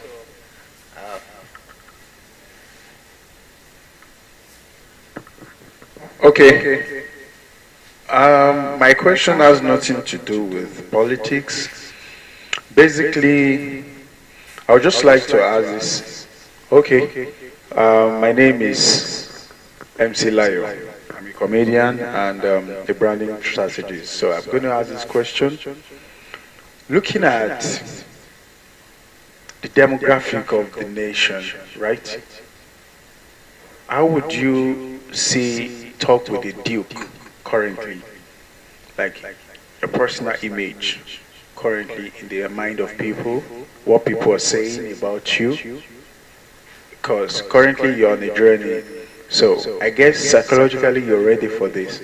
So how would you refer to talk with the Duke now compared to the talk with the Duke before you embark on this journey? Okay. Well, I've not really had enough time to reflect because I've not met a lot of people outside of our regular participants. But if I'm to judge based on the feedback from participants, I would say that a lot of people are actually excited that something like this is happening. Because we've not made it like this is like a context now, like no, we are making it like an opportunity to impact the people to come and gather and say things, to say how much in what aspect of their life they want to see change, and then we channel down that okay, now you can actually be that agent of change. And I've made it in a way to make them understand that now this thing we are doing now is under a particular platform. Talk with the Duke, and that is what you'll be seeing even after this endeavor. So I would say that a lot of people are excited that this thing is coming up, and I'm quite sure that the brand will get more public acceptability after this. So basically we're looking at a series of podcasts shortly after this. A lot of podcasts, a lot of public engagement, a lot of I can just wake up in the morning and say that they are going to this place, so in fact there'll be more of public engagement now, even more than the podcast will just continue to run periodically as it runs twice a month. It's only when we have maybe influx of people that we can listen. But a lot of public engagement now will be meeting people because now we have tasks. Now. We have people that are like, okay, this is a problem. Now let us come, let us work together, let us see how we can solve it. Okay. Finally, I believe before now, you must have gone through some books. I mean, satires and, plays and all that. What particular book did you go through that has shaped your life morally or politically or the way you think about life generally? Well, talking about books, it would surprise a lot of people that the kind of books I read is not like the conventional novels or the conventional stories. I read mostly articles, like I read mostly research work. That's what interests me. I can just sit down with your work now, like academics, like I'll just sit down, okay, you use statistical tables, like that's what I mainly read, and I don't know, but sit down to read books of literature people. I don't know because I feel like most of their books are fictitious, even the ones based on life story. There are so many added substances just to make it sell and more acceptable to us. So basically, I read most of articles. My reading habit in the line of stories is not that it's not that deep. And if I tell you the story book I've read more than twice or 3 times, you may start avoiding me. And that's the 48 laws of power. 48 laws of power. Yes. You've gone through that book? I've read it more than 4 times. More than 4 times. Okay. I can't say 4 times here, but a couple of times. But which of the laws would you say that particular law attracts? Let me use the word, it got your attention, and you make use of that law to your daily run-ins, interpersonal activities, and the way you relate with people, your subjects, your mentors. So which of the laws? That's why I said if I mentioned and some people won't start avoiding because that book, sometimes if you follow that book, you may start acting like a narcissist. Because there was a time I was reading the short one. So I got to the big one. I'm like, oh. Well, I cannot say I apply it to my daily activities because I'm not seeing myself as someone that is that desperate for power and need to manipulate people. I just enjoy the book because I feel like it's actually it's something that's workable. Like if you follow it, you will get the results. And that's why I said I read more of articles because it's something that it's research work. It's something that if I follow your method and I do it and I add the way you add it, I will get that result. But novels, if I feel Wakago Street, no, maybe Wakago Street if I can maybe Wakago Street, I just anybody. So that is why I like the book because it's something that if you practicalize it, you probably get the results. So for me, but I know that regardless, it's not good for trying, man. All right, thank you.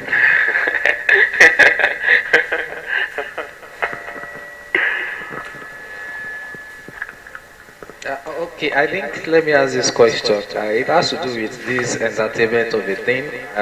You just share your own idea as regards this. You know, this is Ondo State, and we have a lot of entertainers as far as Ondo State is concerned. But entertainment generally, or people generally, there are some states that we so hype and they'll be like, okay, if you've not been to these states, like take for example Lagos, that if you are in Ondo State that you've not really been to Lagos, trying to mingle with people in Lagos, that you can't get to be known. That's why we have most of our products here, go to Lagos just to get to meet people and for them to be known. The likes of, Sheyi Laws, even after some of them being known here, they go back there and just, reside there. Now, what do you think we can do? Do you think that is the best of it, or do you think there's a way to this, that even while we are in our state, we can still even do better than those that are there? The first thing I would say is that this thing is mentioned is something that I've discussed with a lot of vendors in Akure. And number one thing is that the prophet does not value his own house. Many of these, especially entertainers, MCs, many of them now work, like get Lagos work like back to back. Few weeks you ask me questions. Few weeks when you dey work fast now. No, I just did. When you dey work fast now. Don't be Lagos. So you guys, that's just the situation of artists now. Like you guys get more jobs for and here you get like upper peanuts and go like, guy is really now, all this kind of stuff. So I feel like people of those that are not appreciating their own, and I don't know, maybe it's only, I'm not sure it's only particular to those states. I feel like it's particular to everywhere. So it's not, it's something that people will remove now. People too go, they commonly go to Abuja, go and work now. Exactly.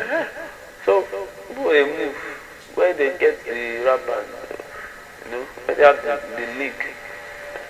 But one thing that we should always encourage is that when it's our own time, we should not do like those people are doing, because we are condemning that act. But what's the chance? What's the that when it's your own turn, so that your event planner will not go and come from Lagos and you want to do your wedding at home? So we should at least, with our own turn, let us be part of what we are condemning. Alright? That's Yes, Liz, can I know first, I swear.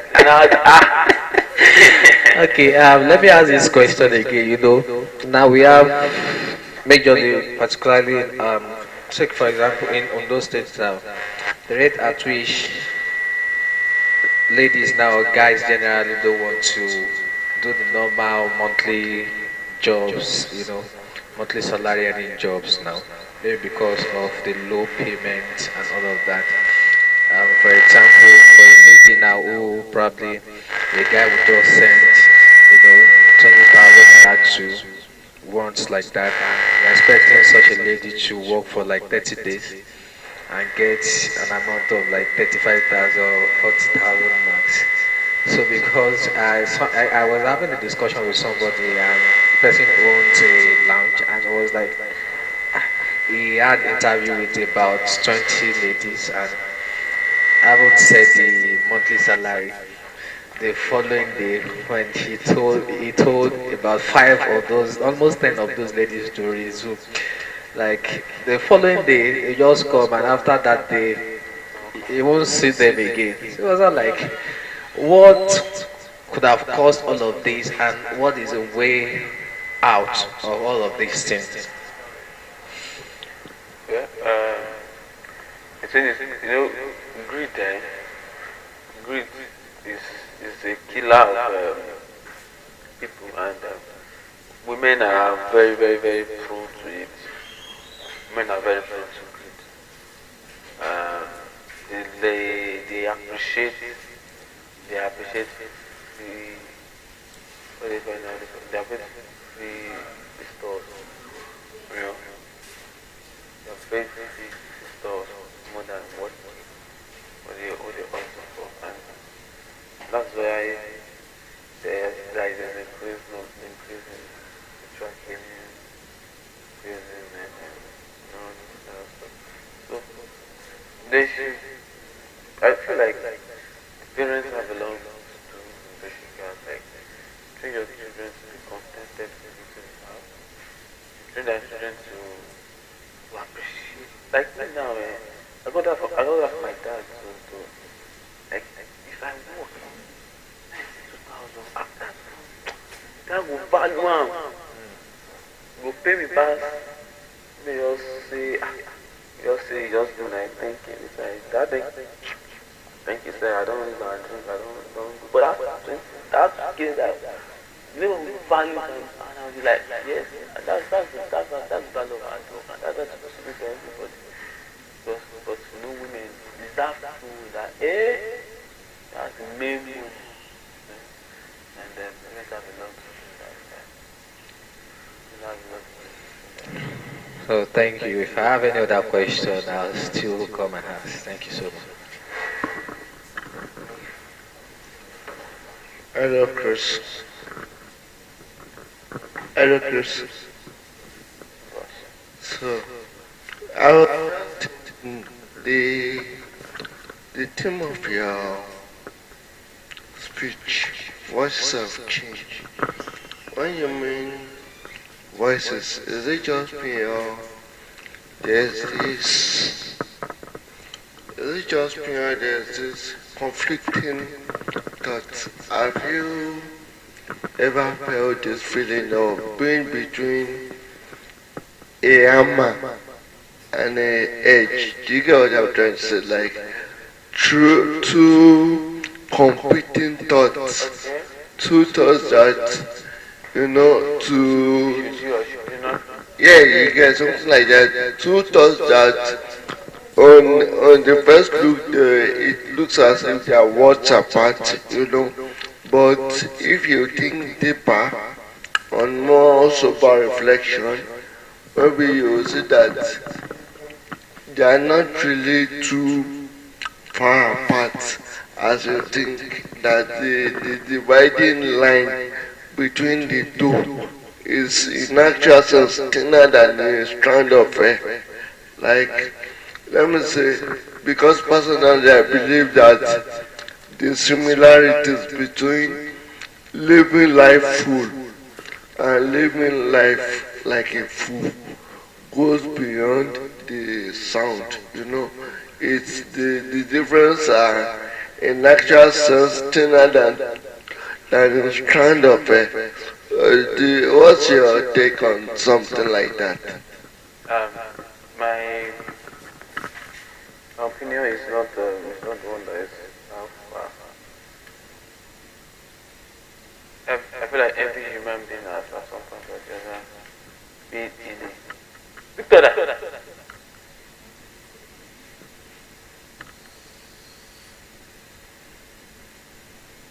Also, every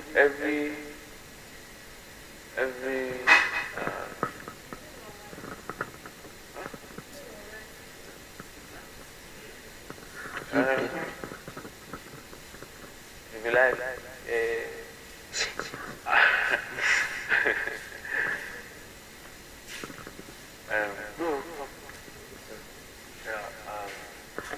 every human being, every man has always been in that kind of condition.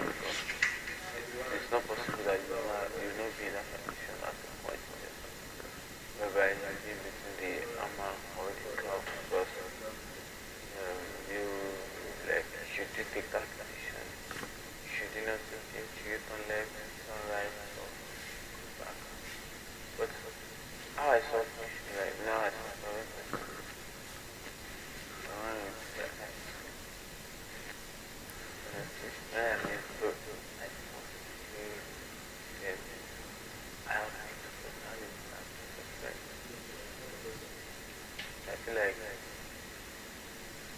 I don't usually share a lot of problems. The ones that push me to that extent,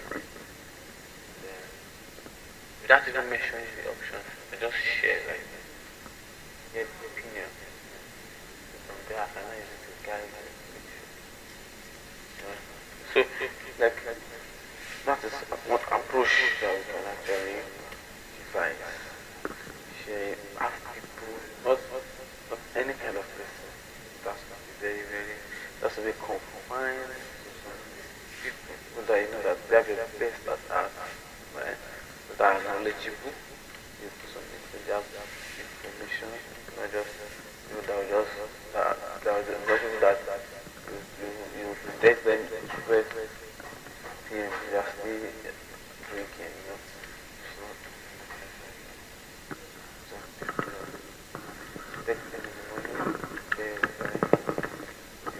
So, what you are trying to say in essence is that it's like an existential crisis, to be or not to be, whether it's real, whether it's a reality or just a figment of your imagination.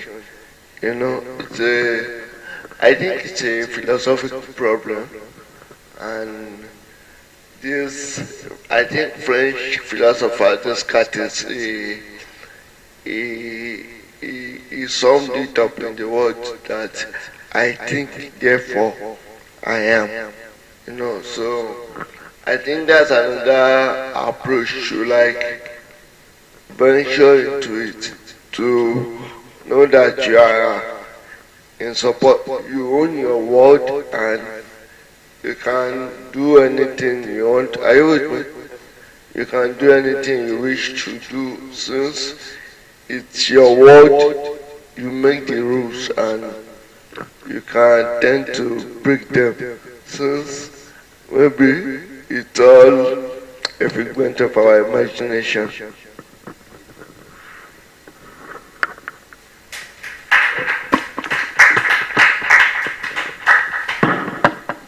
Another question?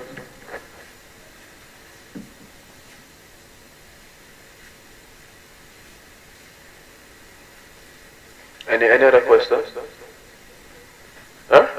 Brother, come. Come now.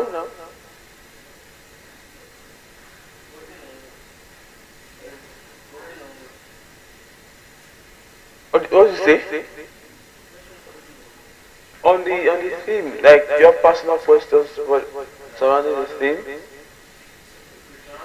The theme. Ways of change, buying social family or what?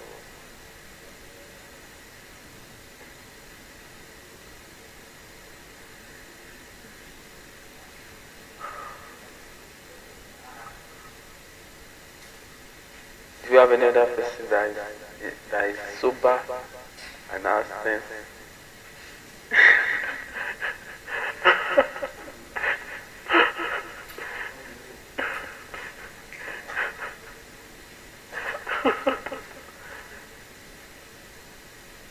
To be now. Yes, now it's still part of it now. Yes. Yes, now. Yeah. We've been doing that since morning now.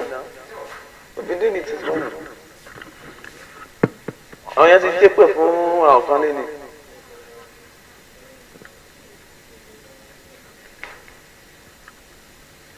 Mr. Olusa, we need to discuss about this. Literally, it will be a deviation from just a bit. Now, since it has to do with voice of change, you picked up a speech, but unfortunately, due to circumstances, I couldn't pick up the title by my lecturer during my undergraduate days, Dr. Kende Omuyemi, AUA. So I was interested in that speech, but unfortunately, some Mulabalu happened. I think it was about nation building. Yeah, I give you the topic. Eh? I thought I gave you the topic. That was it was nation building, right? Right followership, right followership and leadership, a pinnacle for nation building. Yeah. Thank you very much. I know it's all about a nation building. Now, we should look at the topic and the right follower and the right leadership, a pinnacle to nation building. Now, for a nation to stand fit, or for a nation to progress, we need a lot of hands. Apart from being a leader or a follower, we all have different quotas to contribute. So I would like you to please give us some in-depth explanation about nation building, so that some of us who are here will be able to understand a bit. Thank you. Yeah. Well, nation building is basically all about the roles we play in ensuring that certain things are in place. It does not necessarily have to be in the nation. And but if you want to now conceptualize it, I mean, you want to define it based on the concept that is being from nation building, night fellowship and leadership, a pinnacle for nation building. It means that the nation building now will mean how or a nation that we want to grow, right? A nation that we want to grow. A nation that we want to grow is what we want our nation to grow. We say, let's build the nation. So now, he was saying that how can right fellowship and right leadership be identified and be an aid the pinnacle? How can it aid nation building? So, I think I have your something. Wait a second. Oh, I got this on copy I had. Right? But what's it?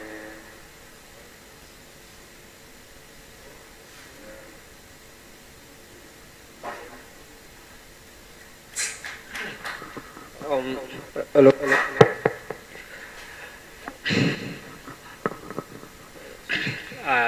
Hello. I am Christopher Olusa.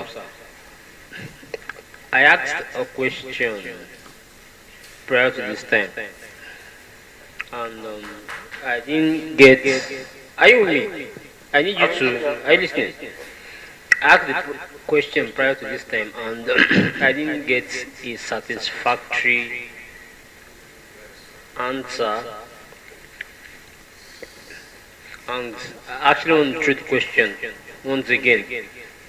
Can you?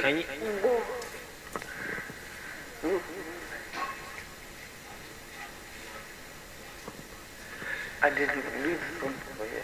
So I need you to, I need us to actually talk about this.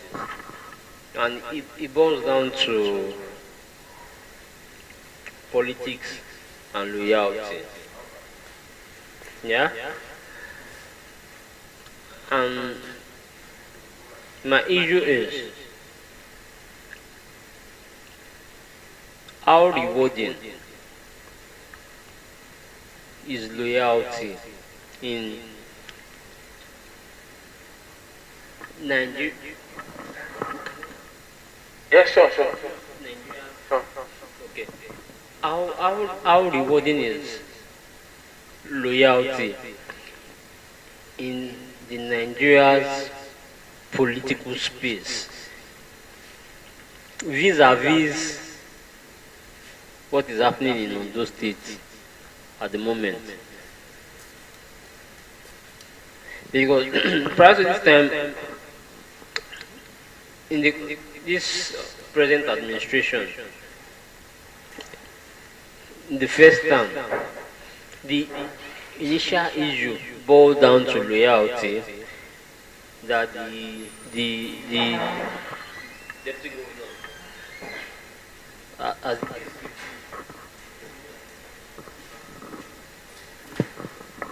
as the case may be, was no loyal. Are you with me? Yeah. Was not loyal.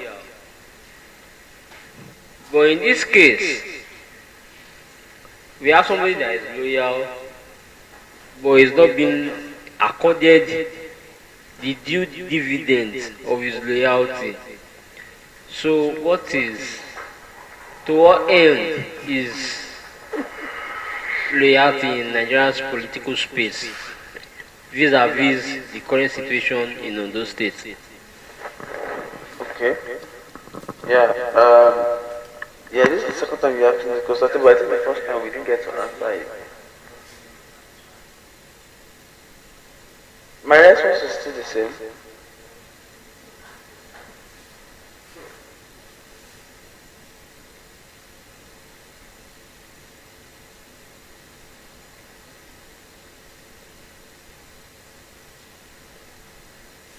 I've always said it that, I said that is that loyalty is still rewarding in Nigeria. It's just a question of who are you loyal to?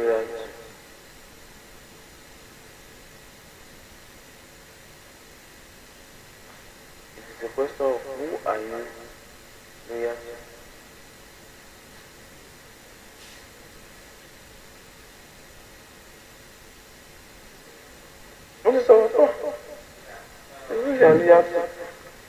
Thank you very much.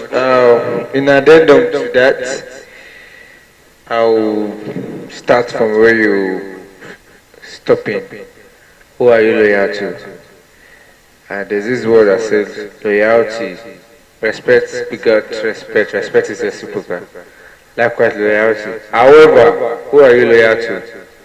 However, a follower should not have a sense of self-entitlement. There's a difference between loyalty and self-entitlement. As a person,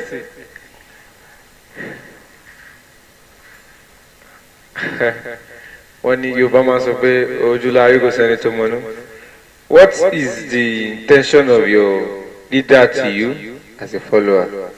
You have a very good intention, and the same person you're loyal to doesn't have a very good intention to you. I want every one of us, like I said earlier, after avoiding low self-esteem, build your own capacity, keep moving.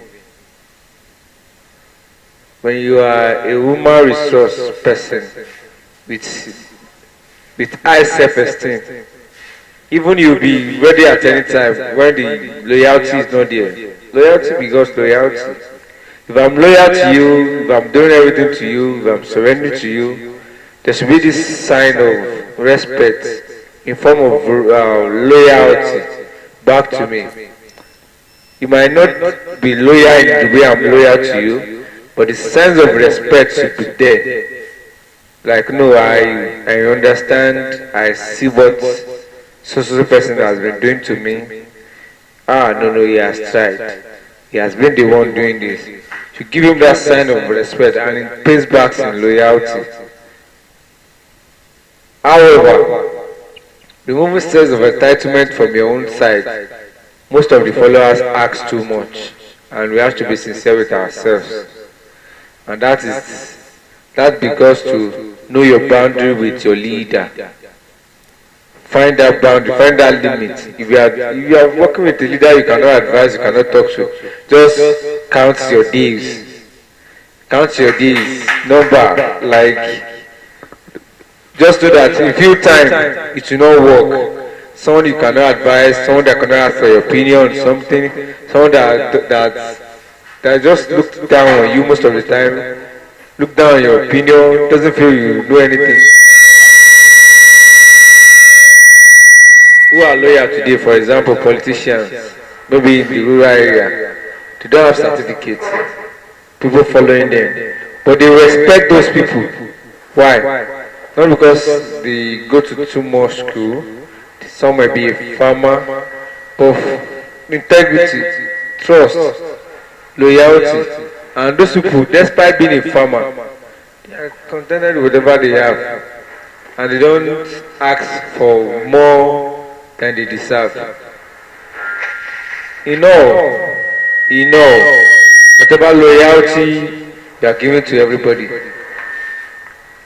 just have it in mind that the word is from God and it might not come from that person. Thank you.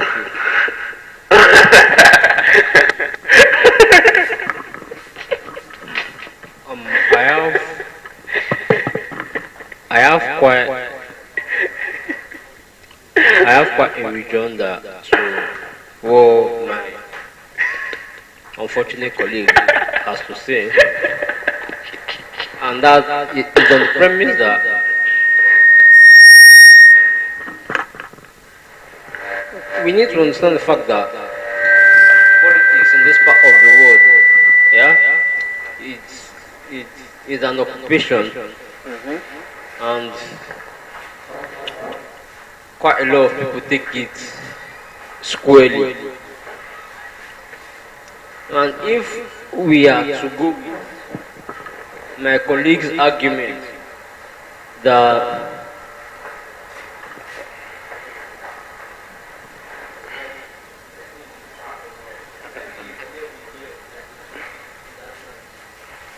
if we are to go with my colleague's submission of reward comes from God, reward comes from, when it comes to politics in this part of the world,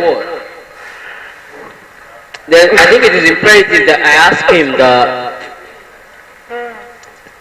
what school of thought did he learn politics from? Because when you talk about Nigerian politics, I think it is imperative to note that God does not have anything to do with politics in this part of the world. And you're telling me that reward comes from God, reward comes from people go through thick and thin to establish their commitment to their political mentor, as the case may be. And for a political featherweight that's tried to, in his or her own widow's mind, try to prove his or her loyalty, his or her commitment to his bosses or his or her bosses' aspiration or political movement. If you are telling me blessing comes from God,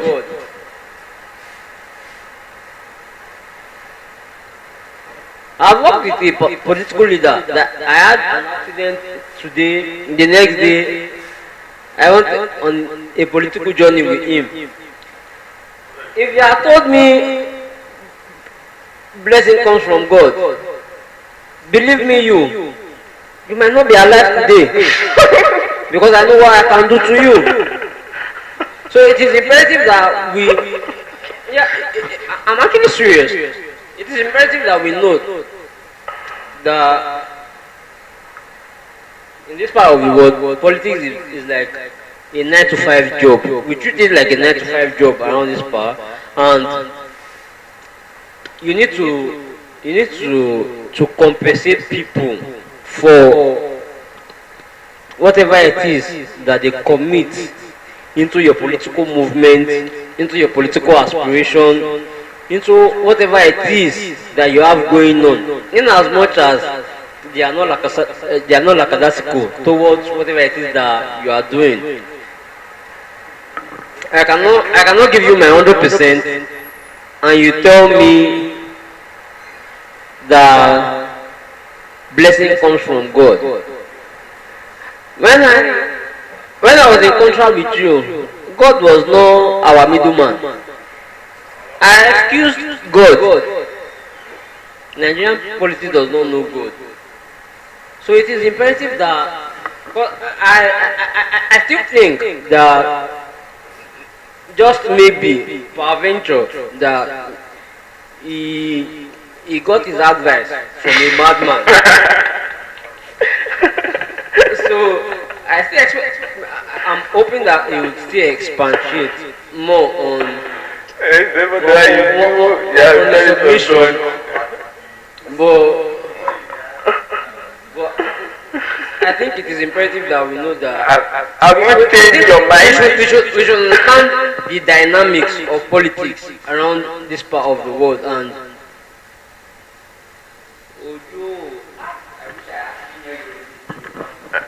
Thank you very much.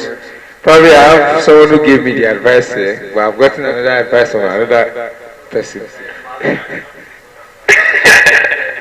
Okay, I think someone made a slip of tongue and said the word comes from.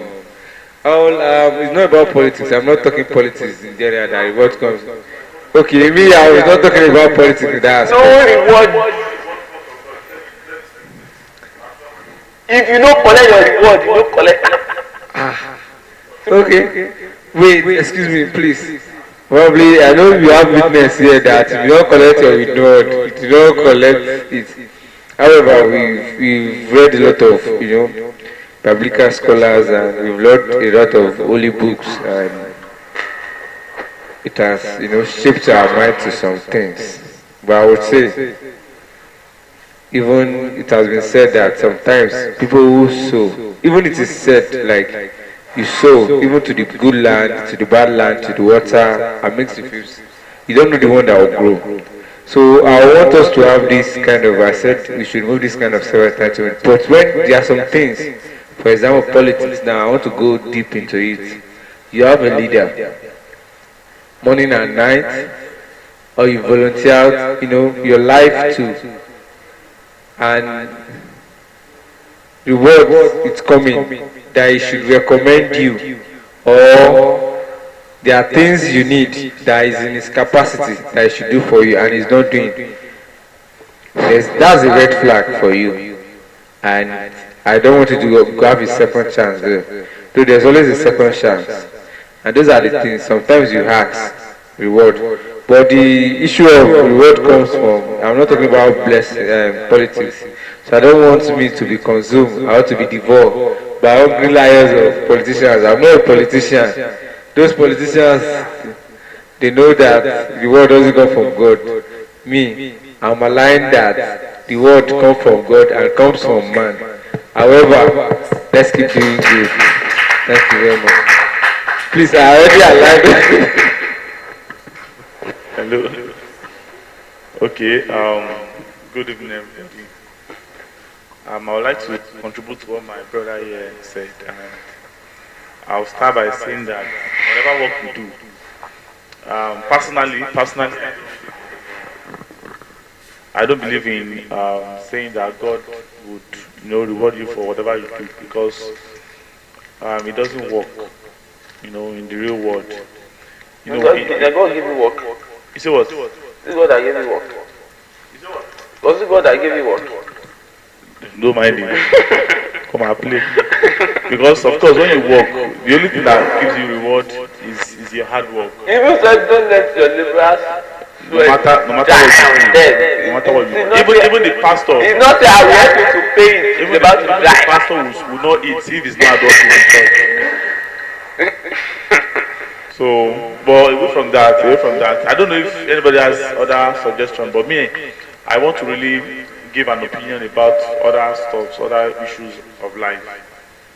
And these issues are actually very, very common in our society today. Because when you look at our society, there are so many vices that are happening today. And one of the case studies is the death of Mohbad. Because after... Oh, they play. Advocate did something to me yesterday.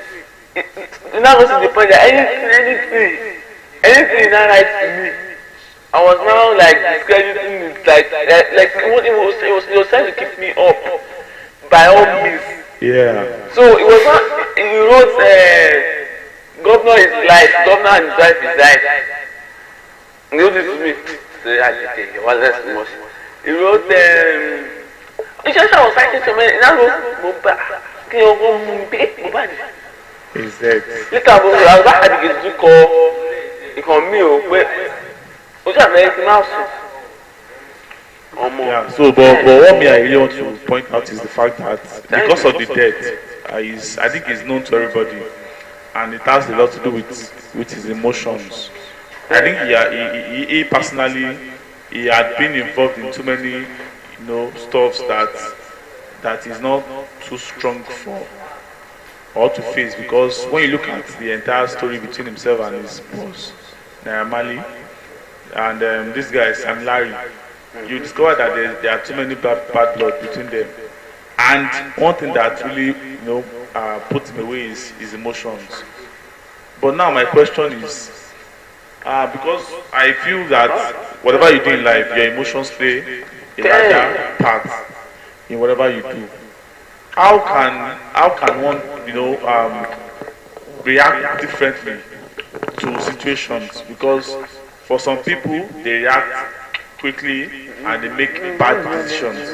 Then for some others it is always very slow and it might be wrong, but sometimes and a high percentage of making some right choices.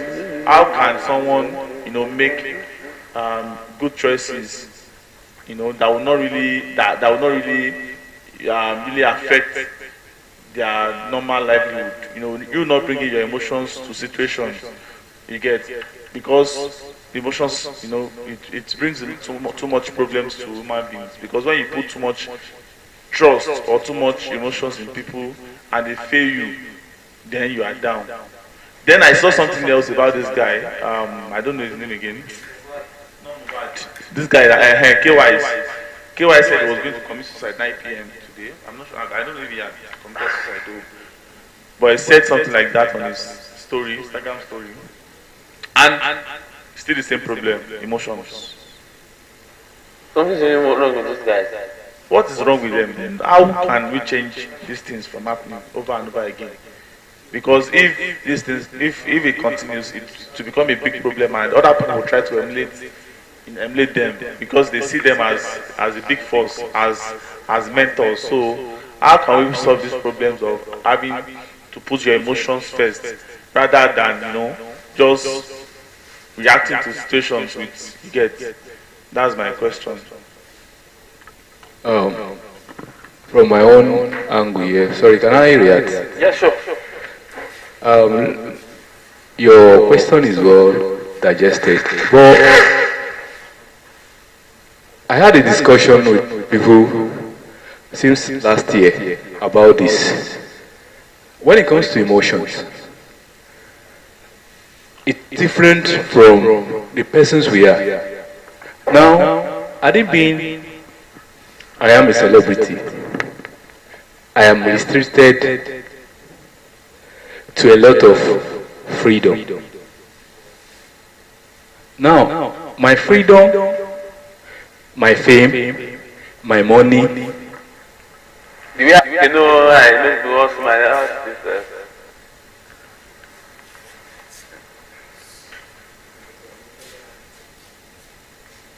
continue. Okay.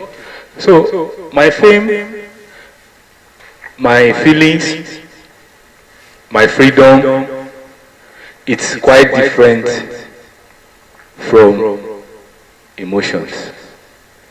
Now, when it comes to emotions, it has to do with our sense of reason, psychologically. Yesterday when the news came up, I said two things will happen to him. It's either depression or he's being murdered. And they are all related. It will get to a stage that in life that when you are being frustrated by the upper hands, likewise in politics too, when you have people who you can't fight or deal with, it affects you or it leads you into trauma to the extent that the way you think is not, it won't be the way you are. Now, emotions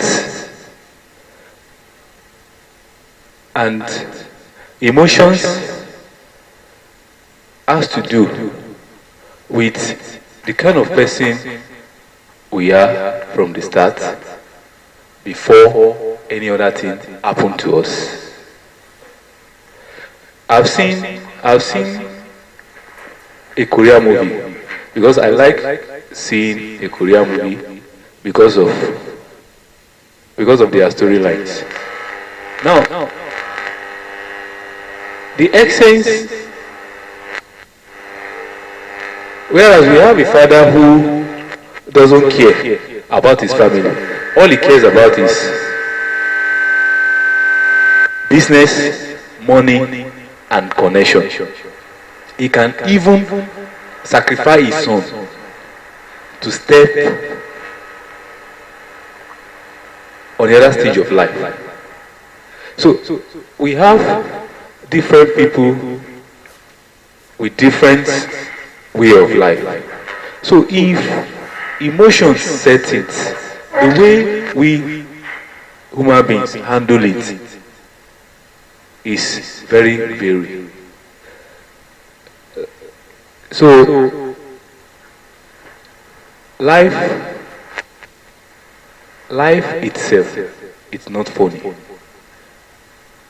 And if you want to go far in life, or you really want to become someone, being politically a businessman, or a celebrity, or a public figure, there's what we call letting go of your conscience and emotions. Thank you.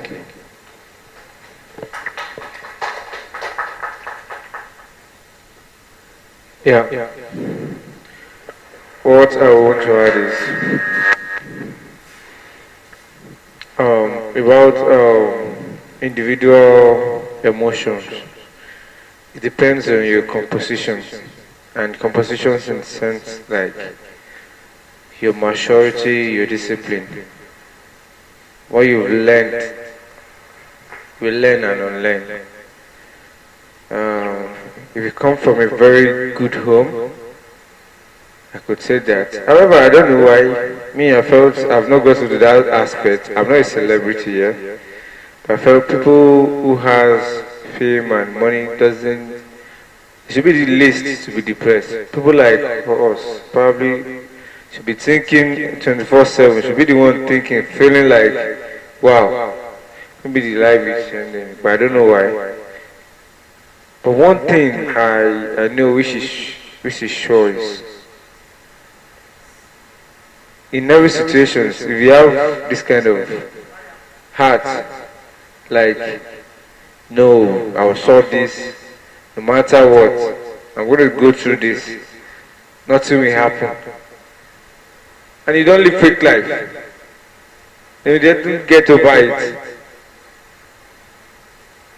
I don't ever think, when I heard about the news of mobile affairs, and I said drugs, and so many things like called depression, and so many diseases, if you use drugs or the likes, your immunity will be low, I felt. But there are some other things I thought of too, that might really happen. It might really happen, like what happens to life, probably open hands, like he has said, or you've been trying so many things so many times and you've not getting it. But one thing is, if you have the heart of never give up, never give up, you know, stop it, no matter what, then I can assure you, even depression will run from you, suicide will run. So I want to advise our youth, stay off drugs, alcohol, something that will lead them into depression or suicide.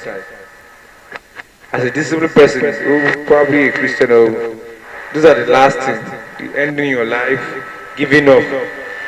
A lot of people believe it's a war, life is a war, then you have to fight it, you face it. Just like Tupac said, there's something we all adore. Tupac Shakur.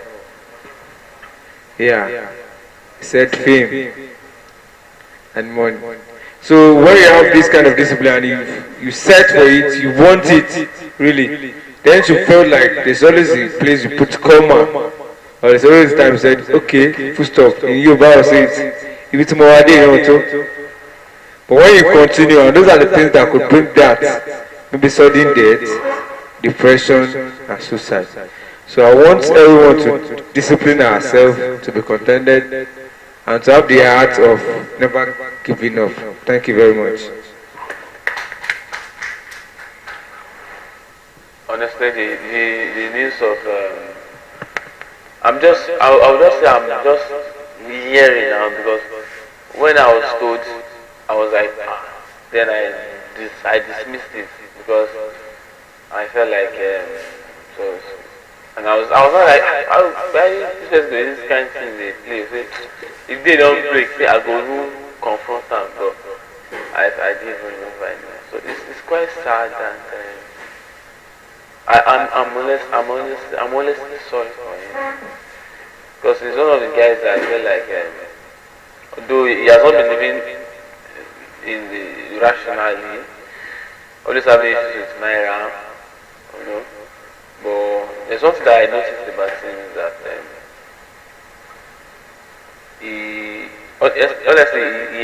that guy still has great prospect. Yes, still has great prospect. In that line of music, he has great prospect. Honestly. I'm really sorry for him, and I hope that it wasn't more dad. It's just not sure. Yes, you can miss this. Sorry.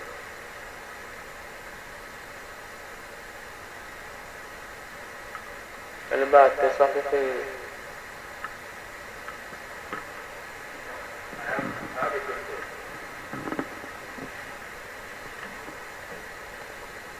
I've been thinking about this question. It has to do with religion and politics.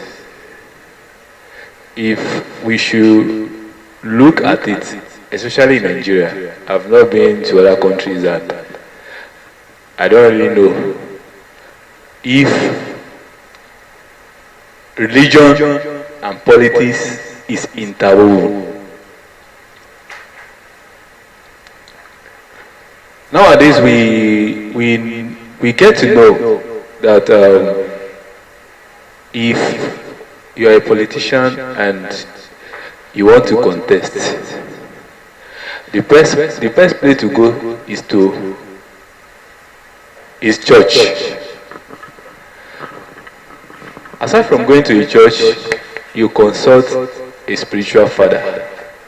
Are you going there to meet a spiritual father? There is always a brown envelope. Now, I want to know if religion and politics are interwoven, or they are two sides of a coin. Thank you. Permission to answer. Well, it is simple. For a politician, all he wants is people, crowd, clout. And you know where you can get the best clout? The church. Because that's where you see people that are not too bright. People that you can always, put your fingers in their brain and make them do what you want them to do. The best place you get those kind of people is the church. Because once the pastor says, okay, I am my job, you have to go for A instead of B, they will follow suit. You get? There was even a time that when Olusa wanted to start this project, when we first started the idea, I told him, I said, guy, let's go to church. That's where we will see people that would subscribe to what we want to achieve. It is not because we wanted to go to church to serve God, but we wanted to go to a place where we have more people that will do what, that might be interested in what we are doing. It is simple. So I think church and the politics, they work together hand in hand, because when you go to the church, you get the crowd that you want. You get, so that's the same. It's the same logic that happens when you see a politician coming to a youth program or going for You get, because they know when they go there, they meet youth. That was like the idea of Peter Obi when he started with his youth stuff, because he knew that when he to the can quickly accept whoever is bringing to the table. She gets, so that's the simple logic around that.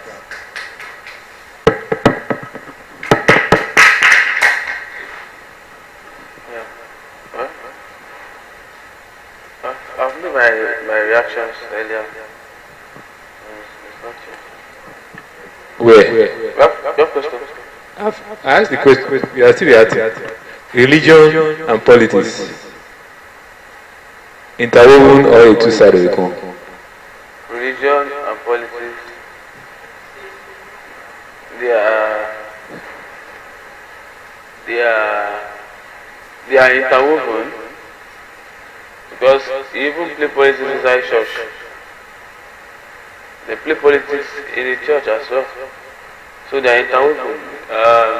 Politics is not only when we say governance. Politics is a means of, is an act of getting people to do your biddings. That's politics. And that can make you say you are do this one, you do that one, start, you get this one. Politics. So in religion, as soon as they can practice it in church, by the practice of elder bẹ́ẹ̀, máa sọ fún kíndìkì méjì, bá ti lè kí ẹ̀ pẹ̀lú bẹ́ẹ̀, bá lè ṣe bẹ́ẹ̀, tọ́lá kọ dálẹ̀ ní mítí bẹ́ẹ̀, àwọn méjì àtàyè support mi, àpásítọ̀ lè gbà, pásítọ̀ bá lè ti gbà bẹ́ẹ̀, máa ṣe, they have done politics. So it's a movie and because in as a Christian, there's something wrong if you aspire to want to lead your country in any capacity, and because the best way to do it is intervene in politics. So they go, my brother. So is there any way we can separate religion from politics? You are not separating. It's not the same person that wants to do religion, that wants to do politics. You want to today now you are going to church. Tomorrow you now go to both for me. It's no, the same person that was practicing both. So you can't separate it. You can't separate it. This is my opinion about religion and politics. I felt in Nigeria and in this part of the world, we the one that bring religion into politics majorly, both tribes into politics, where mediocrity is over merit and credibility because of religion. We attend the same church, we are from the same mosque, we do the same religion, and things like that. I would say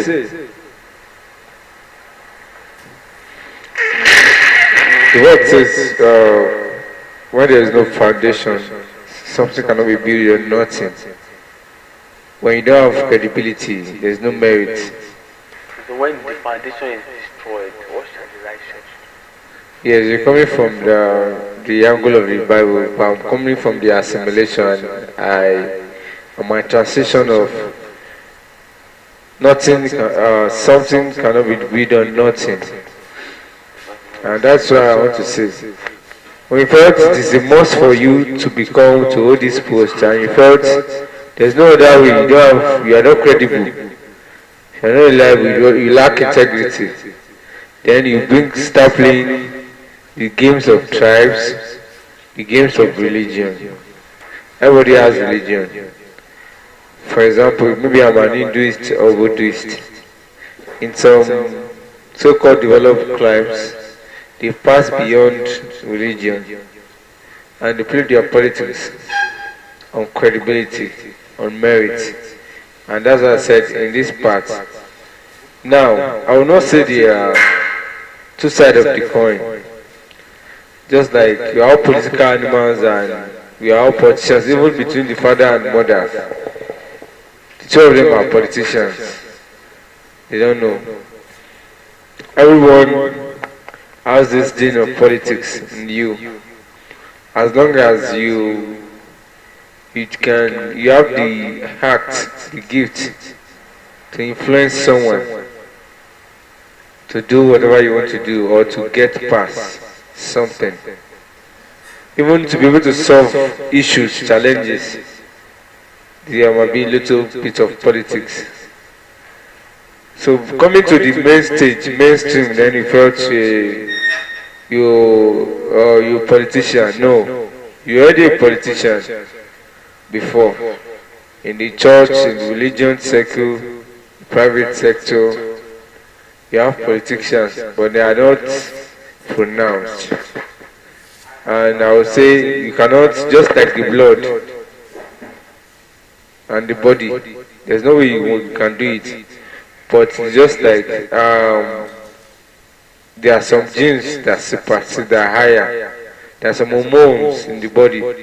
That's why people practicalize politics majorly. Let me just say the hormones politically are higher than people who doesn't do. A lot of us are politicians. So I would say it's a foundation. Politics is a foundation in every one of us, in us. So people who allow it to go, that's what we call politicians. So when they want to play it, they play it with every tools they have. Some people play it with credence. Some play with integrity.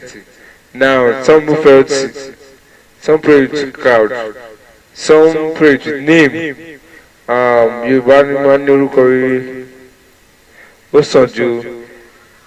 If your father or your family, you have a very good name.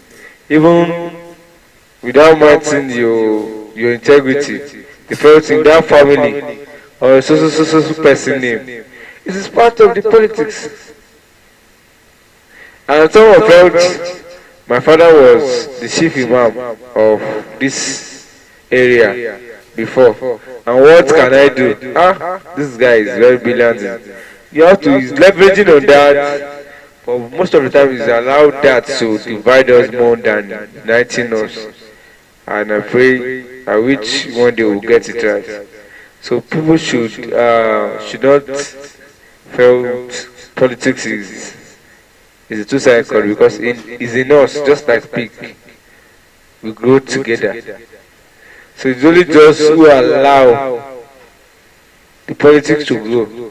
That's when, and whatever way you want to use to play your politics, but we just felt we grow beyond the level of tribalism, using religion to attain whatever achievement you want as a politician. Thank you.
Okay, another question now, and it's from the political angle.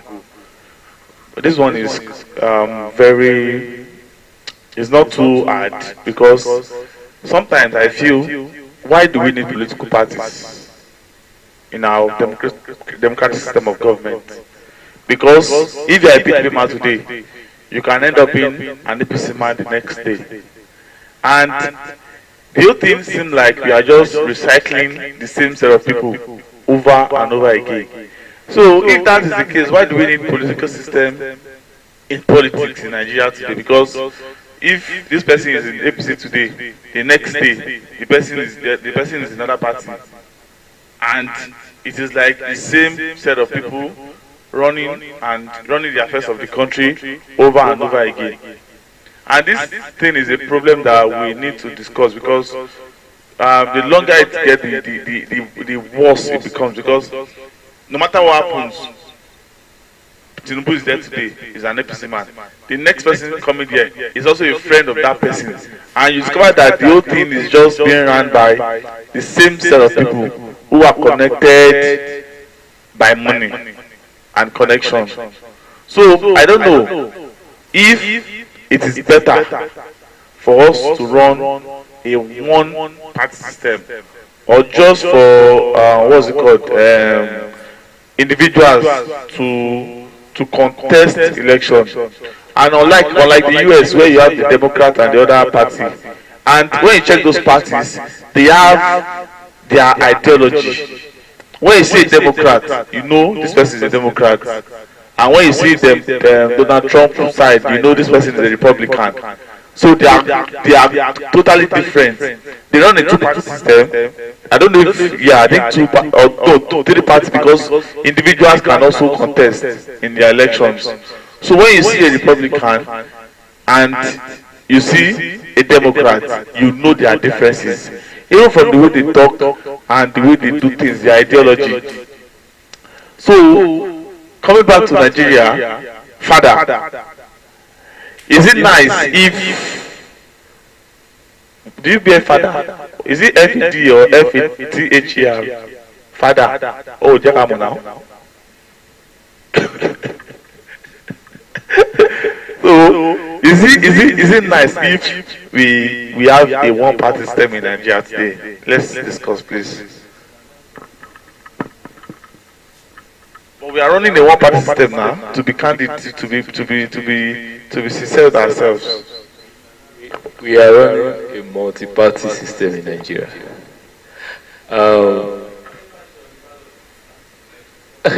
20.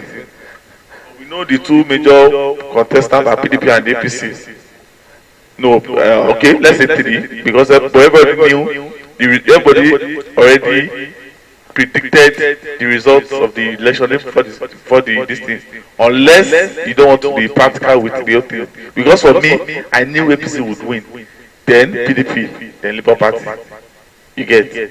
So I think 80% of Nigerians already predicted the results based on the popularity of those parties and their candidates. You get? Tinubu is more popular than Atiku, and both are more popular than Peter Obi. And it is exactly the same thing that happened at the elections. So, and don't be surprised if the next election, and mind you, this same Peter Obi was a vice to Atiku during the last election. Sure. So, why are we now beating around the bush and making it seem like we are really running a different or multi-party system, when in the real case we are actually just one, nation that is being run by the same set of people.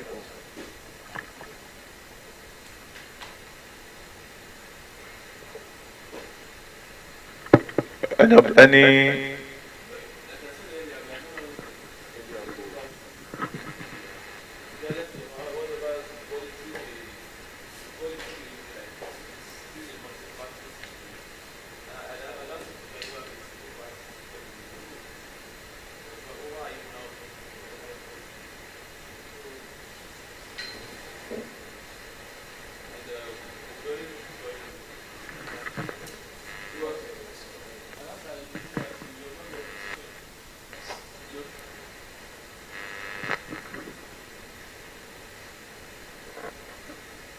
Already the opposition party has been very weak. I mean the PDP. So imagine that there's no opposition at all. I can imagine how weak it will be. Like what made PDP weak? Because most of their big weeks already decamped to the APC. And that's what made them weak now. Even Fashe, who is a PDP person today, is working directly for APC. Same as Wike. That's what made them weak. They lost all their big guys. Rabia had lost interest in the party due to the party's selfishness, you know. One person does destroy that party, Atiku destroyed the party because he just has money. Okay, what was the role of Saraki in all of this? Saraki, I don't know. Saraki should join APC. Saraki should join APC now. Maybe we go back to Senate.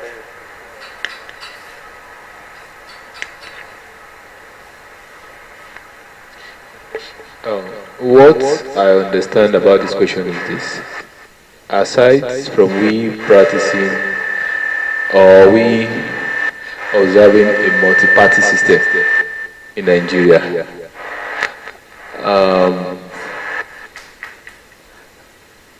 when it comes to politics, all politicians are friends.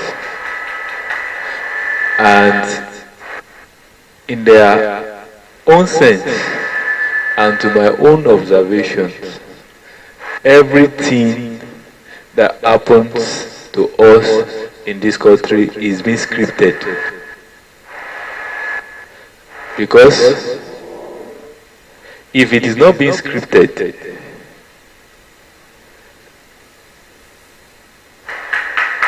what I'm saying is being scripted is the same, because of what you said these same people have been ruling us, even though if they are in different political parties. It's just like a foundation laid. I will become so this if I sacrifice this for you.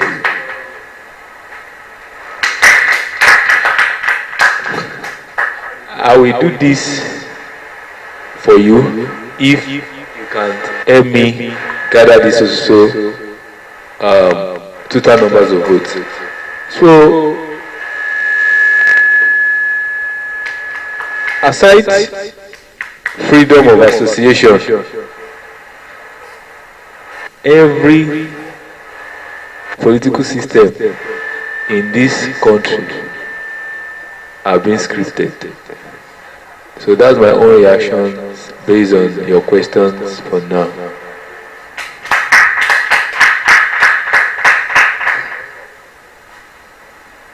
Okay, so you mean the entire political system is being scripted? Sure. And that's my own belief too. That's what I believe in too. So I also have this thing that I have on my notes here that has been bothering me. And let me try and check if I can still get it.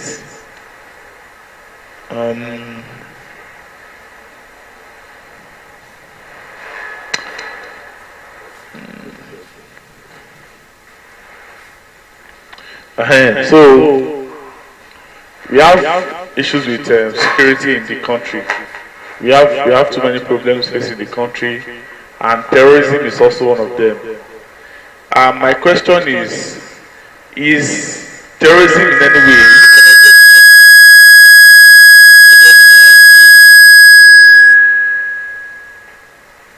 Because Obasanjo made a statement.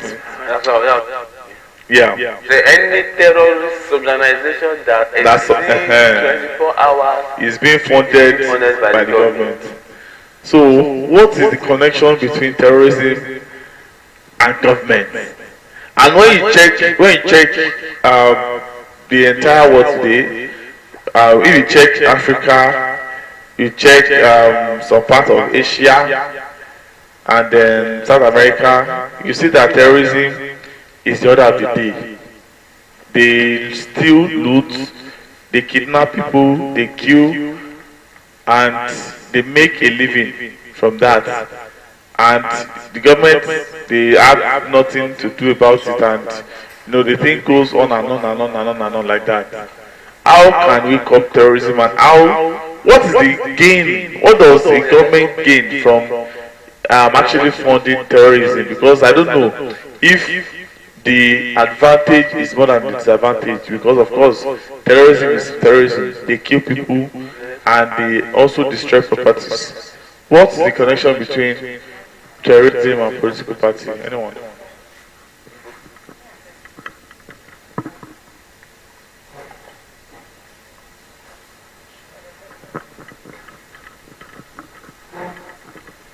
Just like you have earlier opined, like any terrorist that lasted over 24 hours, I would, you said politics, I would say governance.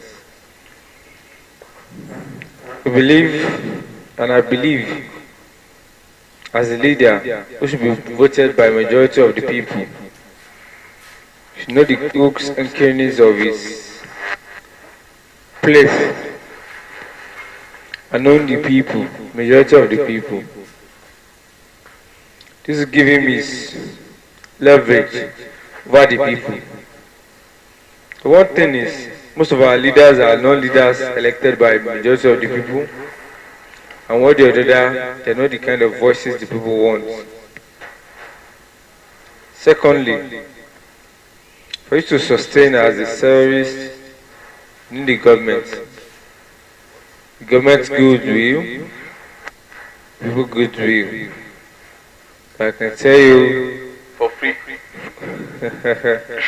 I can tell you and say, you cannot sustain without finance as a terrorist group or organization. And to build some security architecture of whatever place you terrorizing, you need someone in-house. And people believe the politicians are the one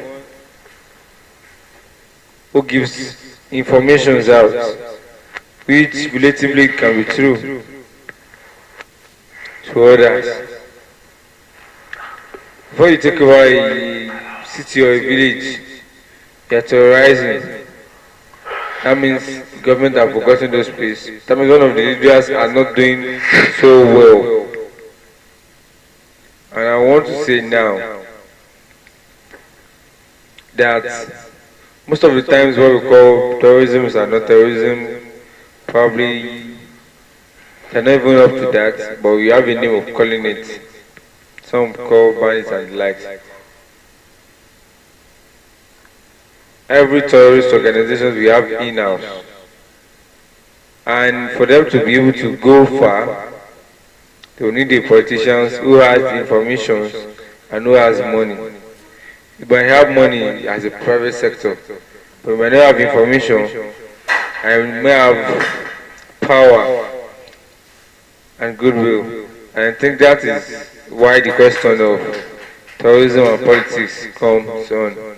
When there is lack of governance, then terrorism comes in place, and it shows your weakness as a leader or as a politician. Thank you. Your reaction, please. Yeah.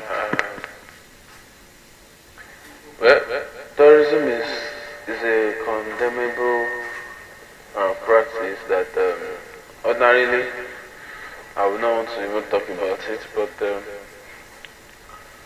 you cannot, if it happens around us, it cannot just happen like that. Terrorist groups, yeah?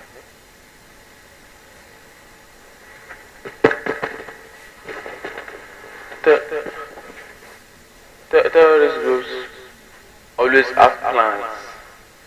They just don't make attacks. You can't just find them easily. That if you find a terrorist group, they made you find them.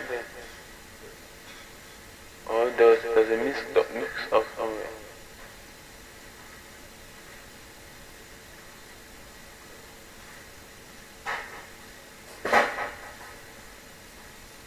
So, like I said earlier, I would normally not want to even dive into the issue of terrorism, but actually started, and I would like to say that this is not something that we should, that any that we should.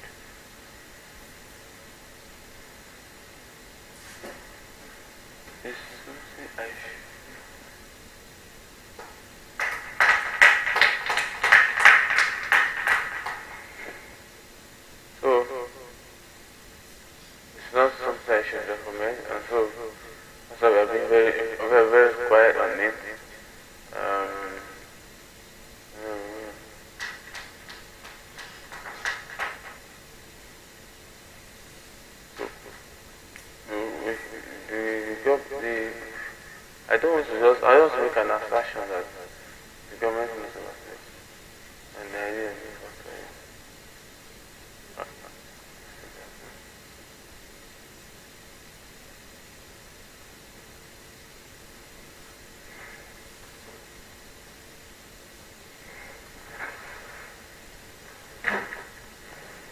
that's my own contribution to it.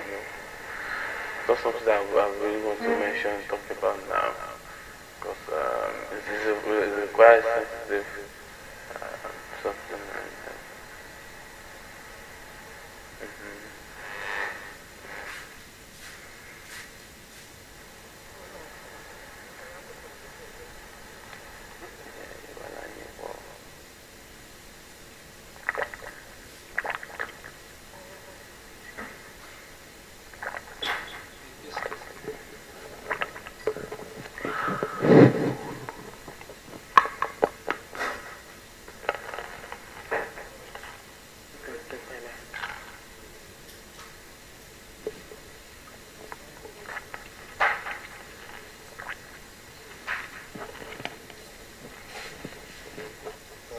Thank you. Well, great job, Duke. We've been discussing a whole lot about terrorism and politics. So, what do you think we can recommend to the relevant stakeholders and the government as regards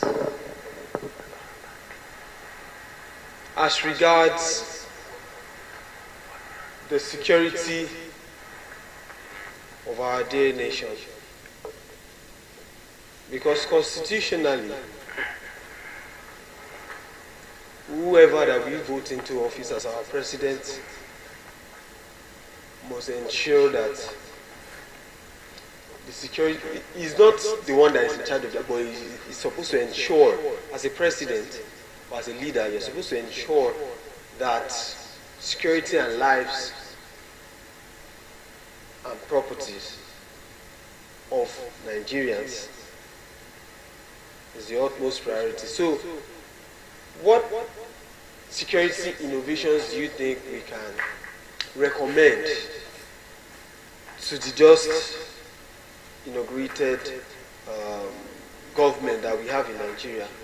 That I'm talking about the government of His Excellency President Bola Ahmed Tinubu. What are the recommendations, security recommendations, that you think we can give them to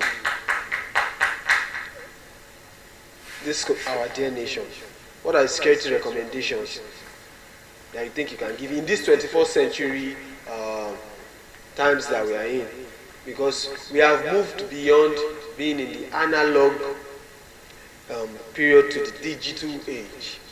So what security innovations do you think we can recommend for the government? Thank you.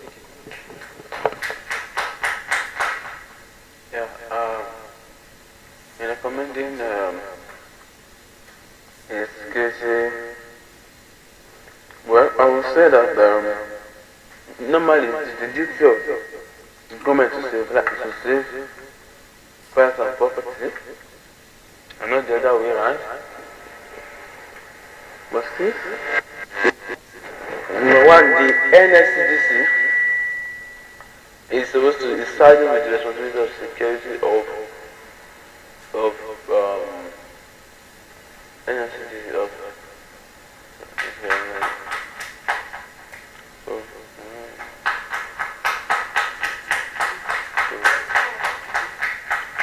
like I said, it's a way that they're supposed to be telling us the plans they have to protect us, but that's not the case. Well, like I said, it should be starting a life, to be able to start a life. We don't have any terrorist attack or terrorist threat that we are coming from maybe Johannesburg or from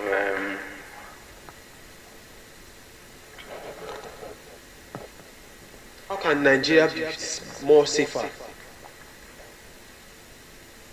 What can you recommend to the government? Of course, but there are security recommendations that... Now, we need to employ the use of innovations and technologies. Like you said, you should stop utilizing analog to solve all these problems, you know. You have a shop, have a store, and sold over 5 million. What would it cost you to put the CCTV camera of 300,000? Even less. I'll put your mind at rest that even from anywhere of the world you can connect to the time and you watch 24/7 what's going on in your shop.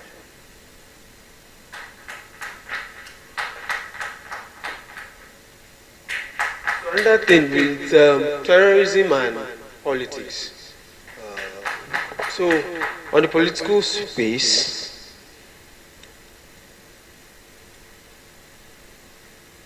our current president has been given opportunity to a whole lot of young persons to be in government. We can see from some appointments that he has made in recent times that young persons have been given opportunity. Like there's a particular student from, I think, is it Obafemi Awolowo University now? I think a final year student. From 400, she was added to the Presidential Advisory Committee, I think on tax. Then we also have Dr. Bosun Tijani, who is now the Minister of Communications and I think Digital Economy. We also have from Ogun State. We also is a very young person. We also have Honorable Dr. Bumitunji Ojo, the Minister of Minister of Interior. We also have me. We also have me. We also have Christopher Olu. So now, in what ways can we recommend to the government of the Federal Republic of Nigeria to ensure that unemployment becomes a thing of the past that we are talking about, that we want to solve?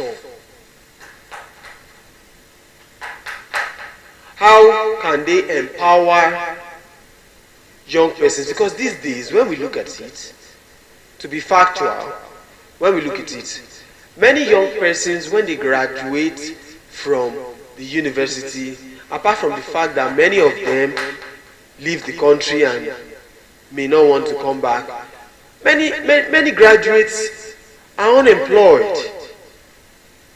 Many graduates do not have a job. So how can this government engage a plethora of young persons in Nigeria to ensure that at least every young Nigerian that is a graduate or not a graduate earns a living? At least. Even in other countries, we have citizens earning some money. You're getting my point. Like in the United States of America, there was a particular point in time that we had things like unemployment benefit. Am I right or wrong, sir? We have things like unemployment benefit. So basically, what can you recommend to federal?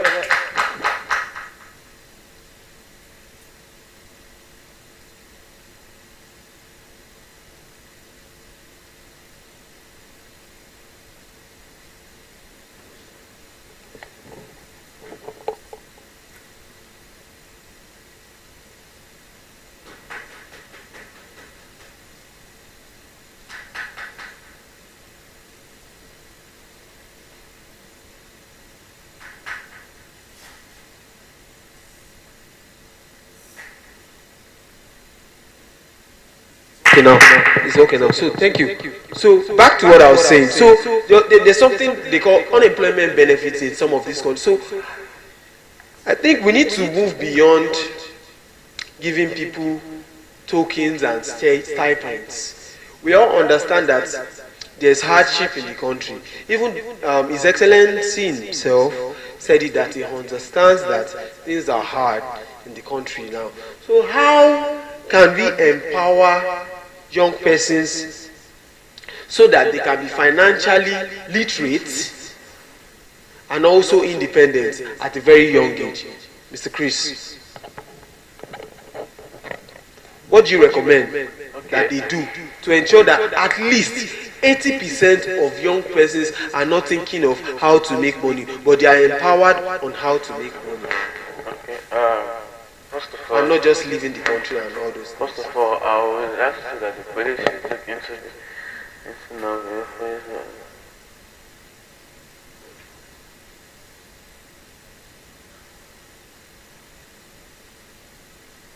Yes, I would like to get your reaction to that question. Please. Well, if we have to answer in the best non-diplomatic manner, in the most non-diplomatic manner I can answer that question is that we cannot use that for tomorrow, because it does not contain some information that we may need to put.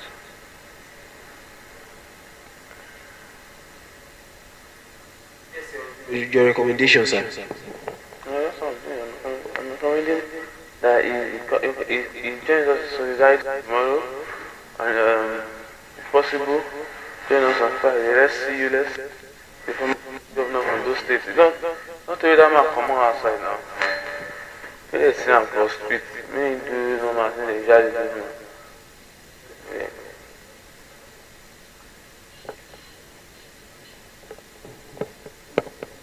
So another thing is that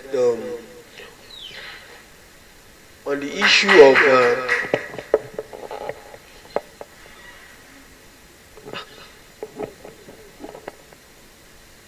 another question that I would like to ask is that Mr. Creek. Another question is that call to action to also, because I believe in Nigeria we cannot leave the government, we can't leave the government to do everything alone. It's not possible, Mr. Chris. It's not possible for them to do everything. They can't solve all the poverty level. They can't solve all the unemployment. They can't employ everyone. They can't give everyone food. They can't give everyone shelter, what they need. So we need you to help us put more light into other agencies, other organizations, call to action to them on how to amplify what the government is doing.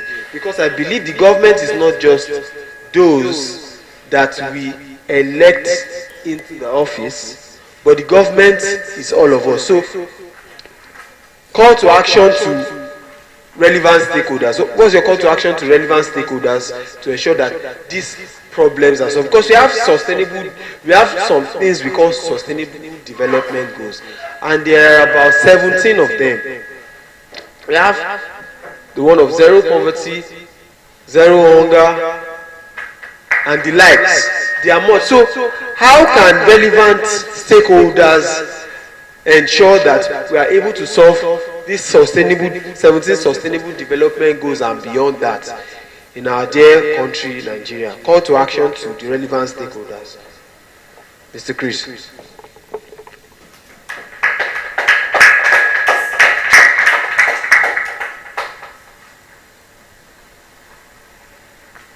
So, as regards terrorism and talk with the group, these two brands are working extensively, and next week we'll have 10th episode. I wish you all the best. affairs as your limit. But I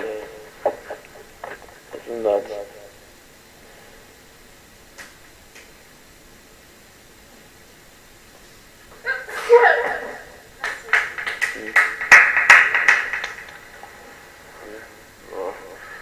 you don't say no, say I know if you touch your head. No, I go stand. No stand, no peer. So let's see them tomorrow. Let's stay empty. I'm staying hyped. I feel like after tomorrow, I'm basically done now. Just like tomorrow. I'm hyped. I'm ready. I'm enthusiastic. Just once it's just debut tomorrow, I'm done.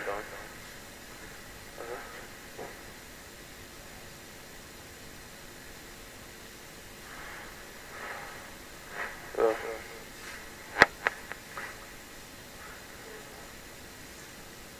okay. So, yeah, so what call to actions can we facing the country? Yeah. That's the truth. Now, solutions. Yeah. Call to action to the relevant stakeholders. Like me now, I run a youth reorientation movement and a youth advocacy body, Youth Anchoring for Effective Democracy and Economic Development. And in my own little way, since I've graduated from Adekunle Ajasin University in 2020, I've been doing a lot to give back to my society, my community, and my continent at large. So call to action to relevant stakeholders to support young, bright minds that have the love of this country at heart.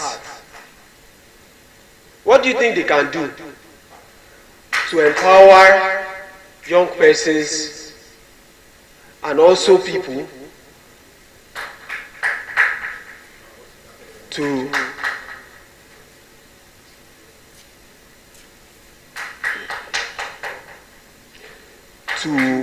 make this country better?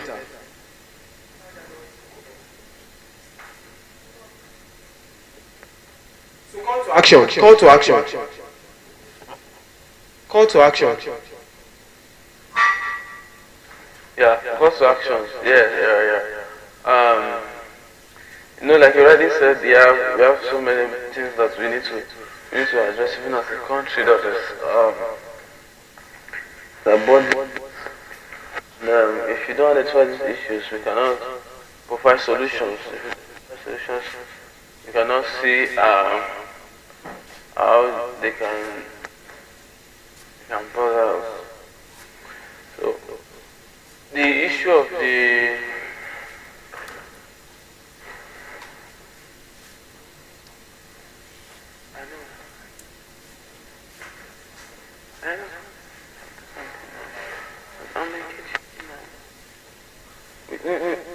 I want us to move away from tourism. Let's look at tourism. Tourism. What is our perceived state of tourism in Nigeria, and where do you think tourism can get to? Like, does Nigeria have the potential to be a tourist center, like globally? Most definitely, Nigeria has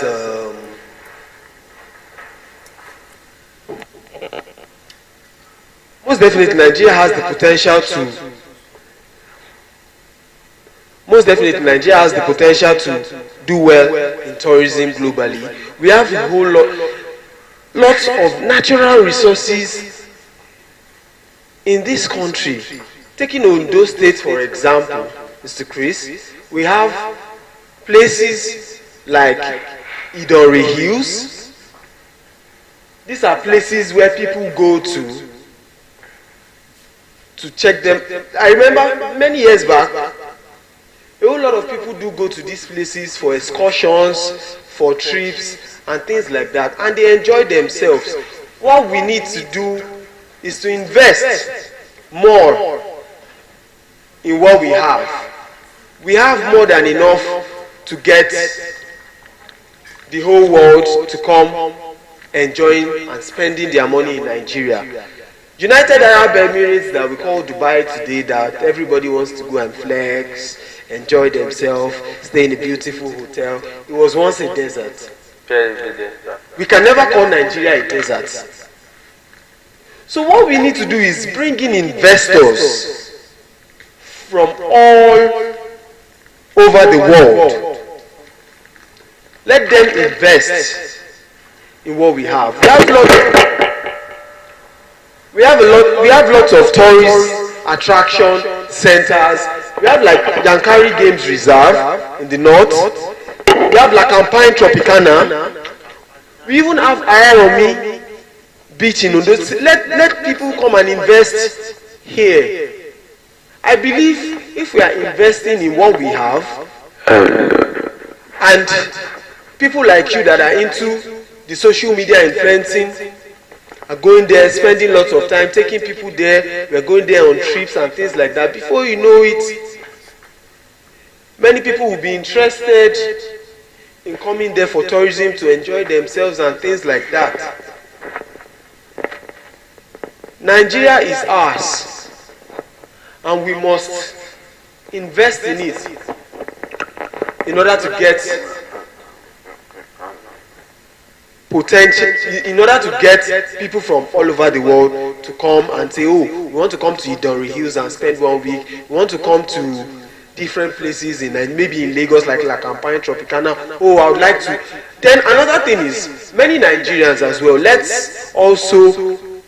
What do you have say that place is in those states? What do you say? Was the time that Kitty claimed that place was in those states? What place is that?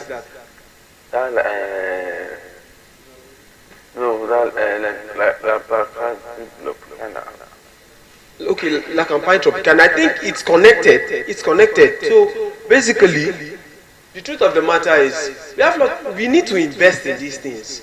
Many people, when they have money, once some money enters into their account, some millions, before you know it, they say they want to go to Maldives, they want to go to Ibiza, they want to go to, I wouldn't mention any other place again. So why can't they come to Abuja? Why can't they come to Kano? Why can't they come to Ondo State? Why can't they come to Lagos? You know? So we really need to, let me use the word patronize our own. But we also need to invest. So call to action to investors from all over the world, because they are all watching from all over the world. Call to action to investors all over the world in what we have in the tourism centers. Mr. Chris. Call to action to investors. So how can we get investors now?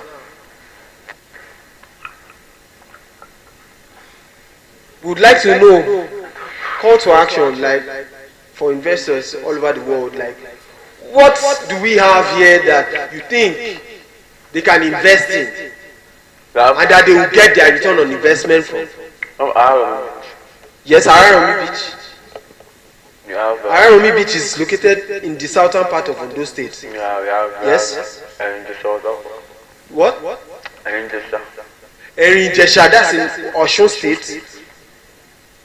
There are a whole lot. Ikogosi Warm Spring in Ekiti.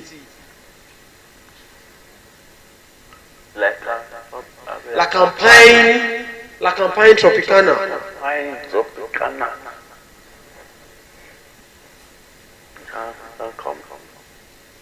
There are a whole lot, but call to action, apart from the fact that we are mentioning their name, call to action to relevant stakeholders.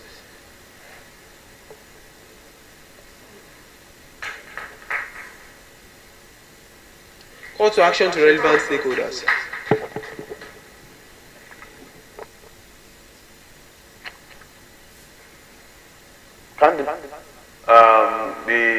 What role can the CBN play in this? What role? I mean, in terms of funding, you can see the Central Bank of Nigeria release a baby statistics fund to a grant on it's not in parallel, it's not.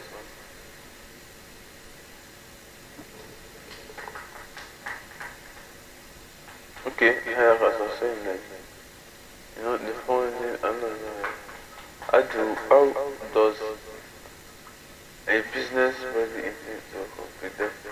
How does, yeah, how does a business really intend to compete that? It's just one, oh.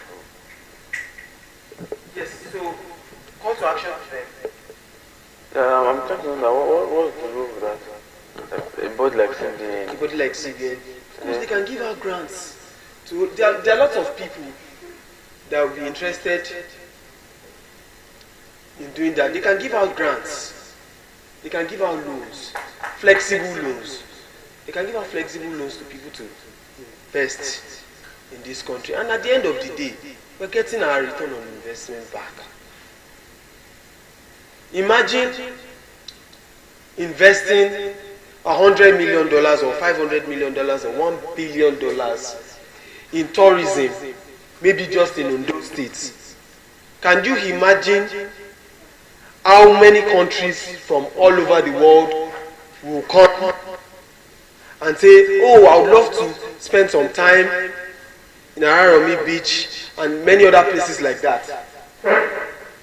When we have organizations or government agencies like Central Bank of Nigeria that are sponsoring things like that. You get it?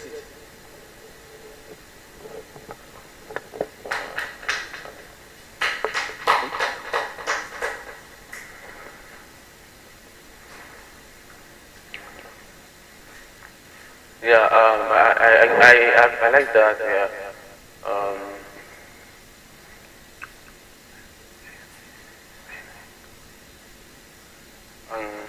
So that's tourism. Yeah, we've had a good on tourism. How about water?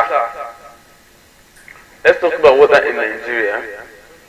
Water is very essential and it's an essential part of life. And water is life. Water, you don't get any. So, what's the situation of water in Nigeria? Why would you say the water condition in Nigeria is? Yeah, let's start from.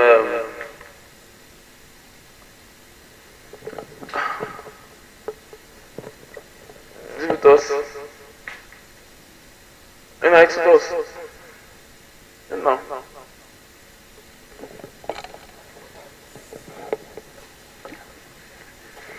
Are we looking at it from the angle of water for consumption? For consumption, from its demerits or merits, is that where we are looking at it from?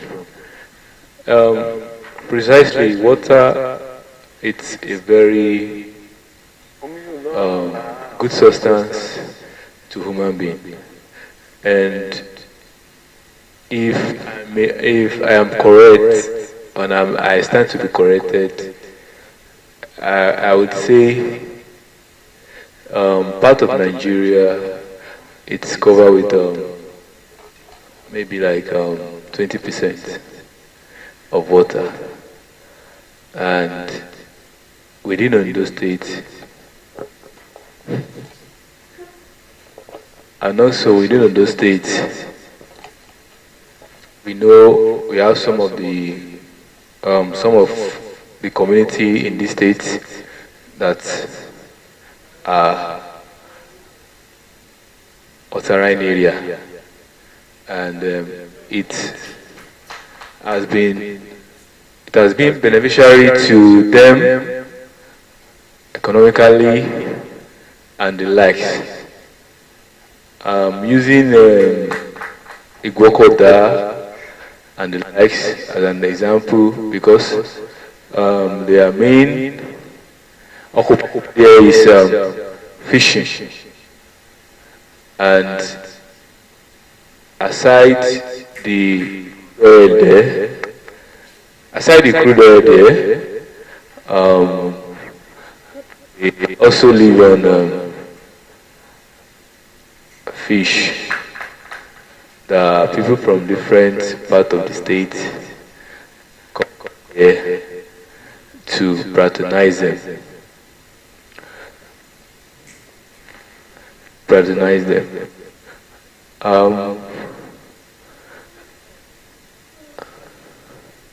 And also, not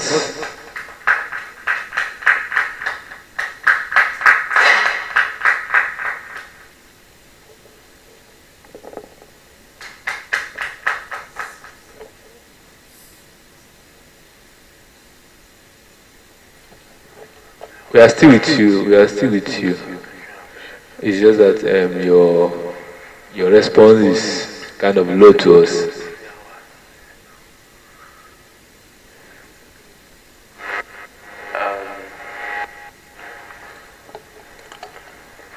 Water.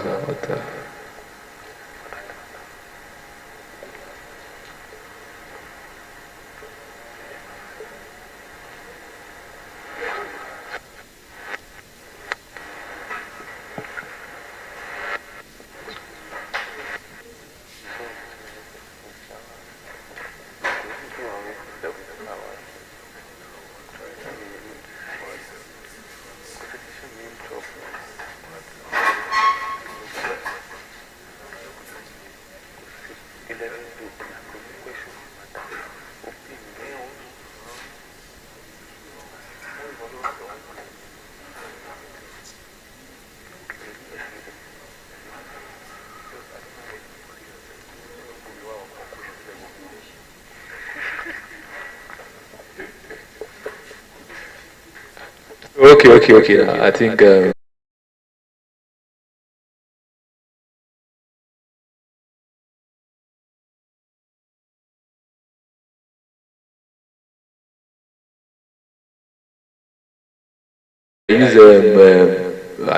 was trying. I'm not specified, but I think in Ondo State we have like Ondo State is being covered like 20%, if I'm correct, of water, and we know the benefit of water to us, and if really these days, because when I was growing up, I know how water corporations work and how they supply water to an individual, an household, because then there is always a borehole being dug by the local government or the state government, where their citizens will have to go and or they queue to fetch water. So water, the importance of water in human beings' life is very, very important. Aside from water, and even water is, like, to me, it's another source of income. If really we have a good electricity, even without good electricity, we notice these days water is used to make ice blocked, and a lot of people, a lot of occasions, go out there to buy ice block just to ice their drinks and the likes. So I think I will be putting a cut to that. So you to talk more on that, and if there's any other reactions from the audience, they will. Yeah. Water. We use it.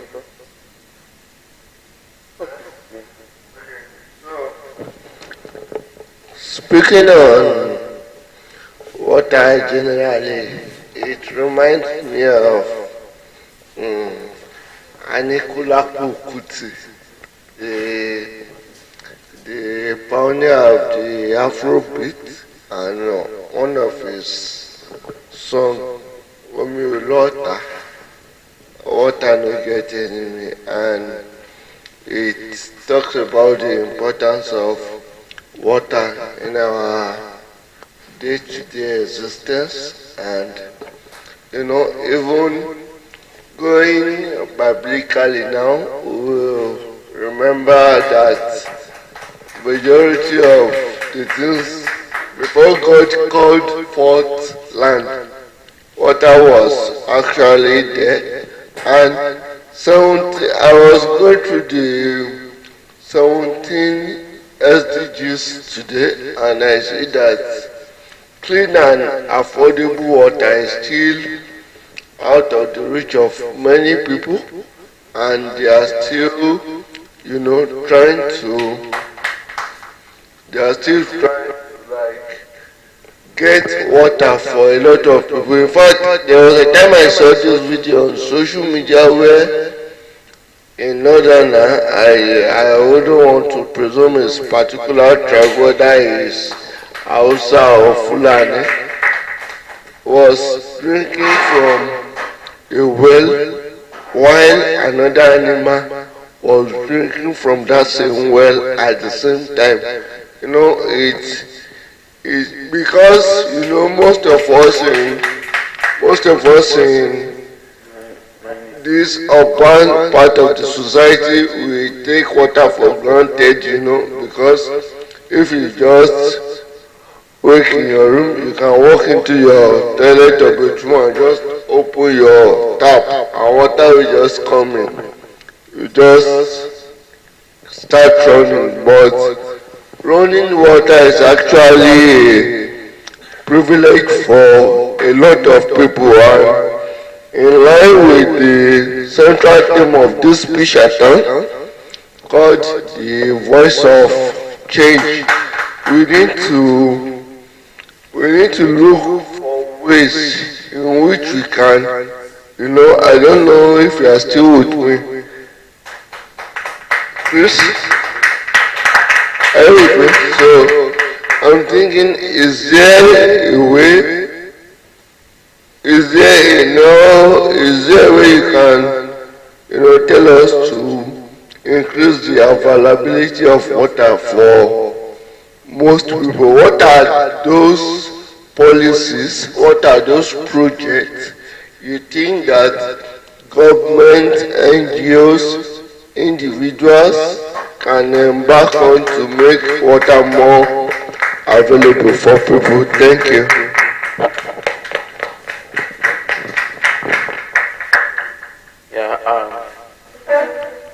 There's nothing wrong if we have a functional water plant in this state.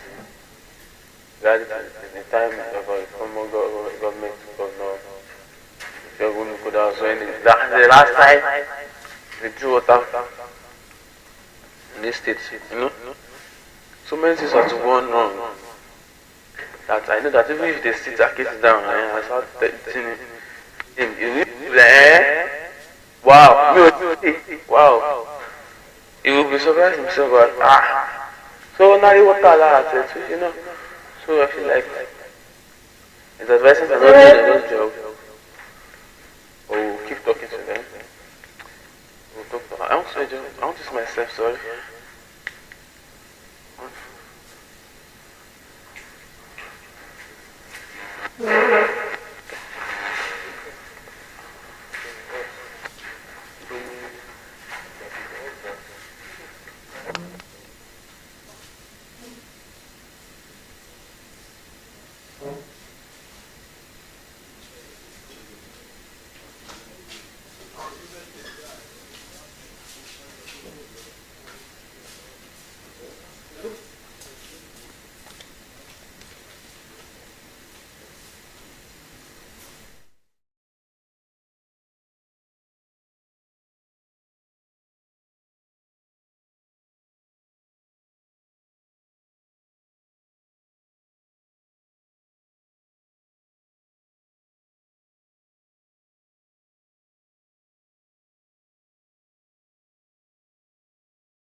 Yeah, the issue of water is something that needs to be addressed, and I feel like the government can get it right and provide potable water for its citizens. And I know that some people should voice out and be the change in that aspect. People should voice out and be the change in that aspect.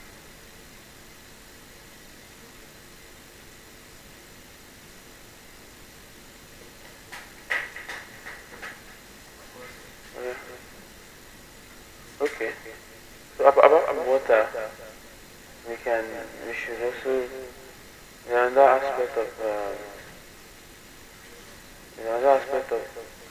our life that is very, very important that we should not joke with,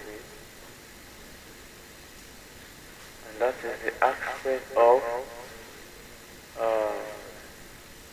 food security. What is the government doing in food security in the state? How is government ensuring that people have access to quality food in the state? What is the price control food system in the state?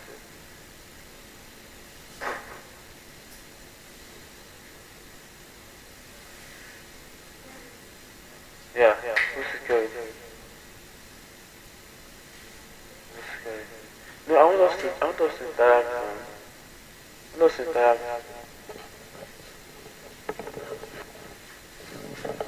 So, Mr. Chris, I want you to like walk us through the journey so far. How has the journey been like? You've been here since 2 a.m. on Sunday, am I right? Yeah. And did you like, because I've been quite curious, did you rehearse this? Did you like, I know there must have been a lot of mental preparation into this, and it got me thinking, are you very religious? Why did you ask that? I don't know, because I've been, I don't know if you noticed, but I've been around and I've just been quite curious, like, did you pray before? Did you like, I don't know if this might be sounding too intrusive, but, I just thought like all the preparations that went to it, and I must say that it, even to dare to attend something such as this, it must take a lot of, willpower and a lot of determination to even dare to dream about something this magnificent. So I was thinking, could you walk us through the process of, the process whereby the preparation that went into before you started? Yeah. I'll just say that the preparation started for this event about a couple of months ago, and firstly I had to set up a team, set up with the guys that were ready to work with me, guys that they have the same vision with me, they are ready to help me pull this through. I think that was difficult at the time because I had a network of hardworking people already. Just like, hey, please, what do you need? What do you need? I'm like, oh, just yeah, and here we are. So let's go with pregnant, yes.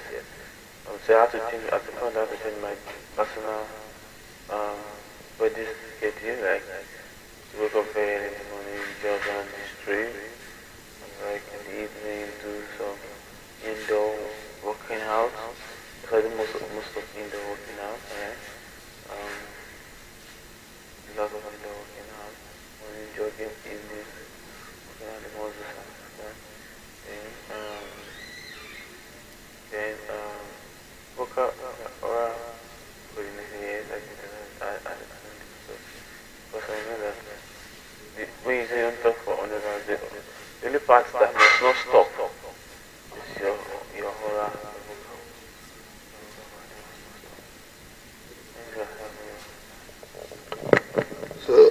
before I sit, true.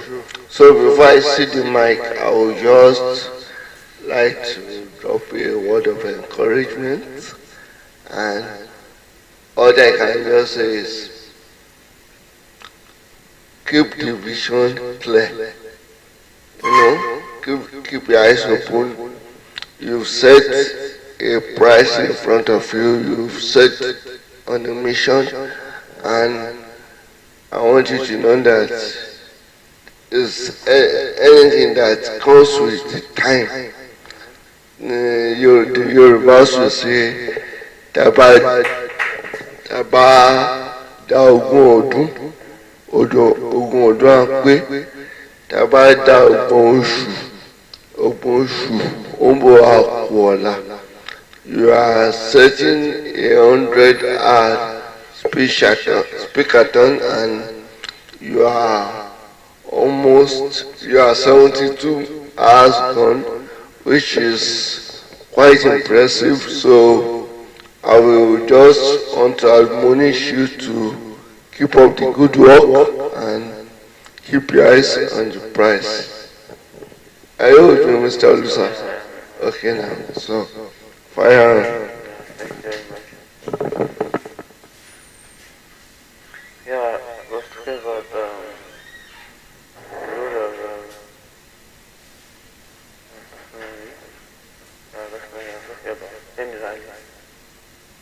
generally, I was talking about how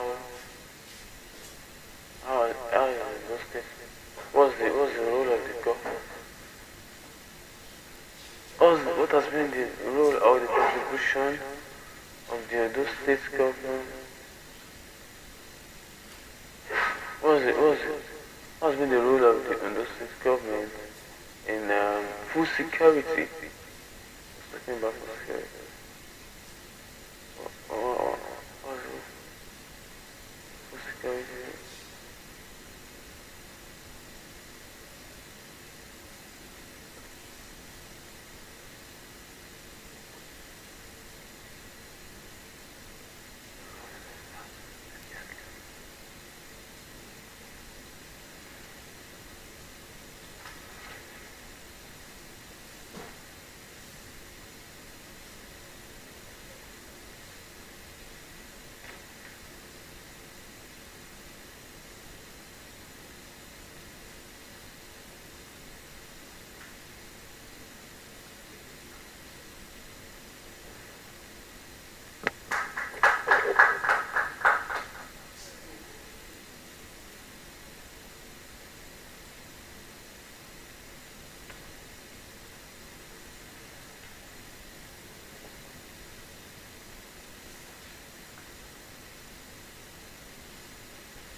the lessons that we can learn from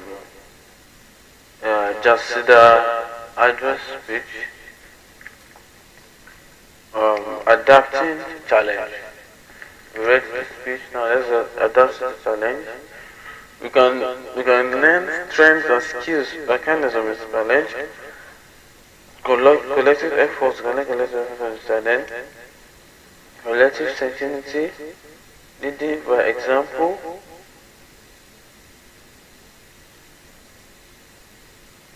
That's what I wanted to lead in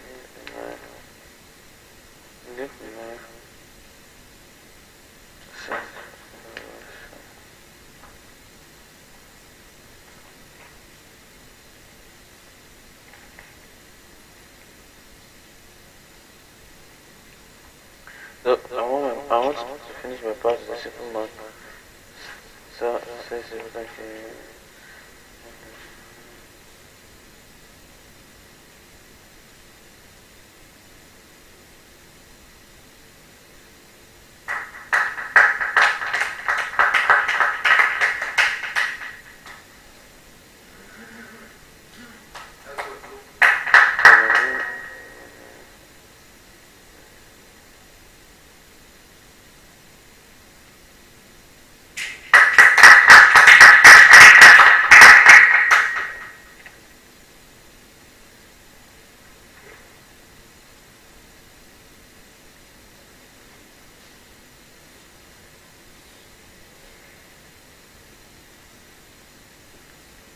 I want to say this thank you to the New Zealanders for giving me the opportunity to serve and make it up as I will always be the best of my life. I want to make it to see the man that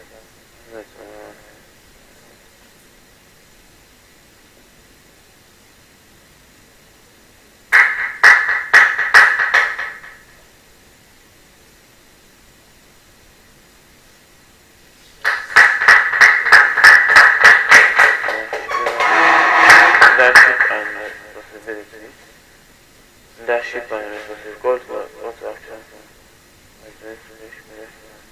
I do emphasize I do emphasize the privilege and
fact is that the comment has been made and the issues that have surfaced over the last few weeks reflected the complexity of this in this country that we have never really worked through.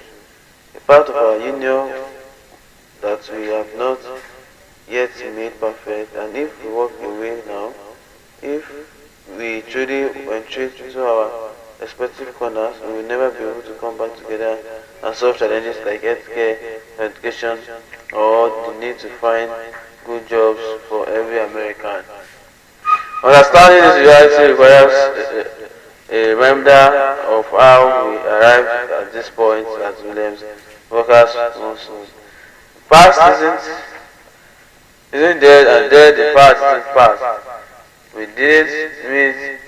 We don't need to be here to decide the history of Ghana. Bias. Do your own day. Your Easter.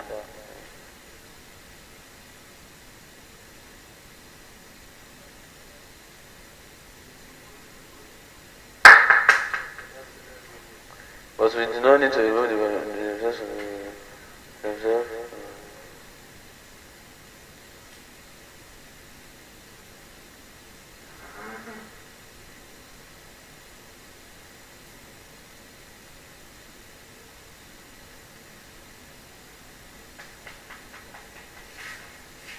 Where white blacks were prevented often through violence from owning poverty from black people.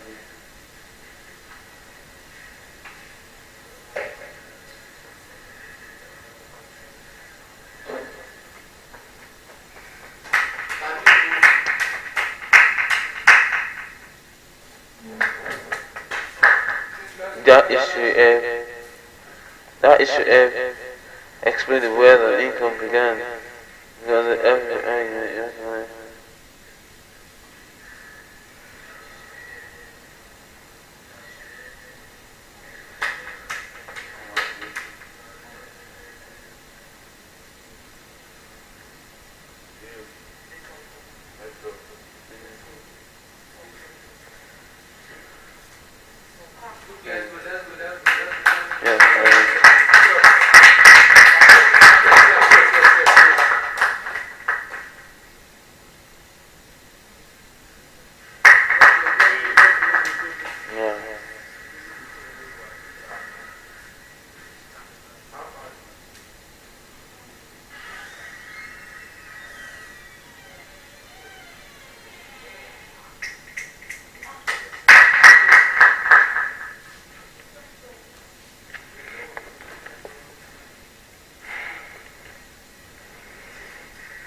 for those who sat and who start stretched and cast their way up a piece of the helicopter, sort of the American dream, were there many who didn't make it, those who were untimely dead and in one way or the other by discrimination. The legacy was passed on to the future generation. Young men and languishing in our presence without hope of future prospects for the future, and even for those blacks who didn't make it. Guys, I'm sorry you guys didn't make it. Next time I'm gonna make some chicken for you. I promise you.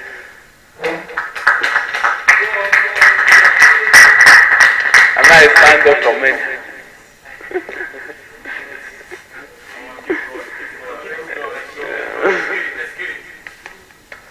Yeah, so I was doing this.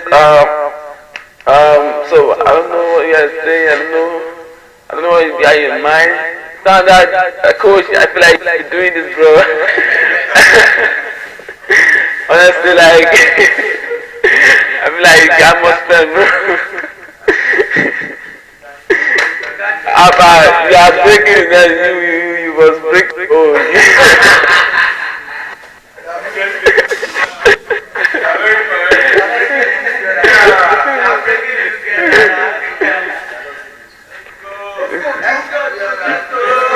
the express is the immigrants, as far as they are concerned.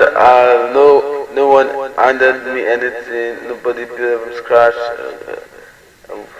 Worked hard the lives, many things, only to see their jobs shipped overseas or so on. Other pensioners dumped after a lifetime of labor.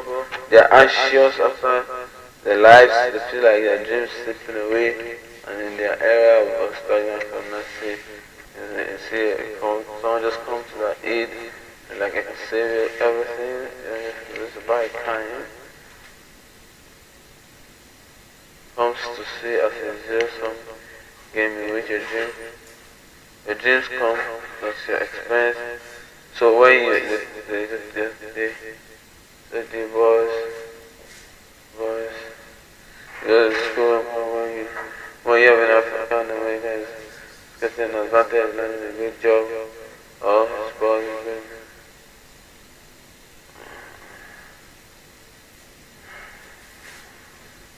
when they say that the first will get good job, voice, and being prejudice, like the anger between the black community, like the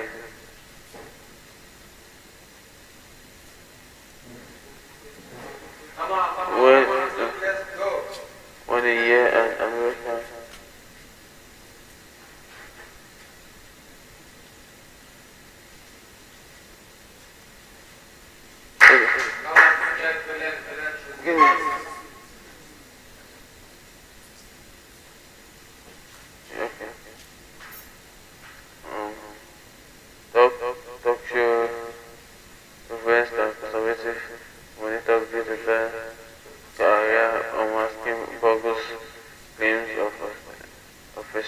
Why dismissing legitimacy? Why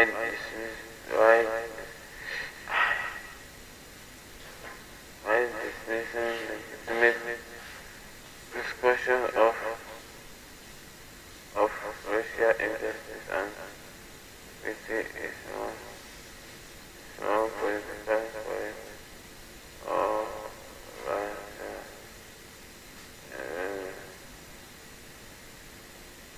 just as bad and often counterproductive. So there has been a lot of counterproductive incentives and counterproductiveness of a lot of lessons. Yeah. So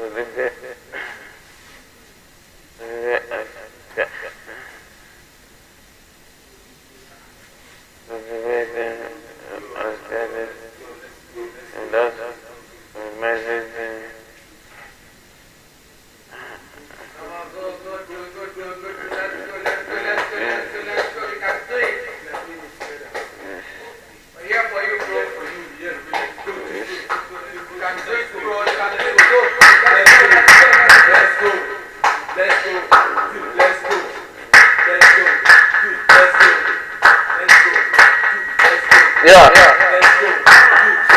Let's go.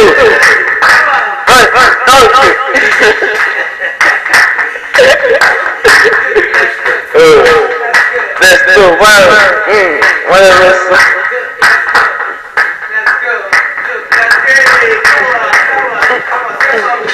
Yeah.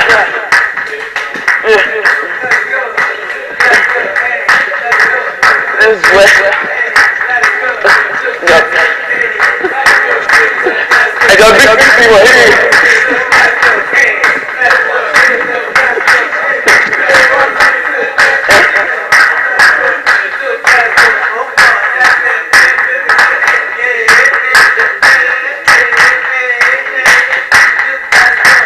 Oh, you did.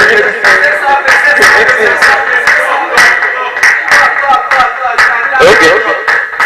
This is going on. Is a race to the fitness. Good place to go in here.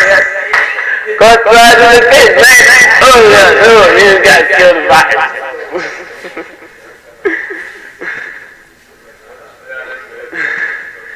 I have never been so naive to believe that we can get beyond our racial division to a single election cycle or a single candidacy, particularly a single.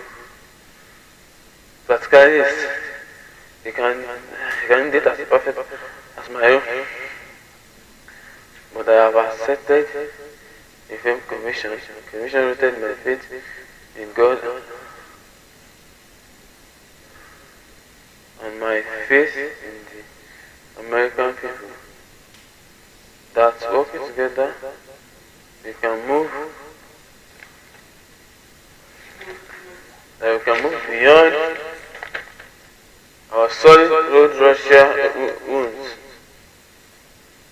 And that's the profession we have moved into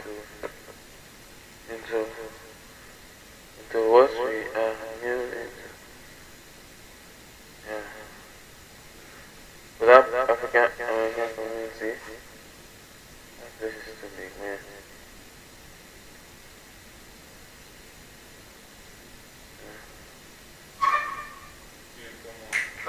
For the African community, that gap has almost everything in the body. In our past, without becoming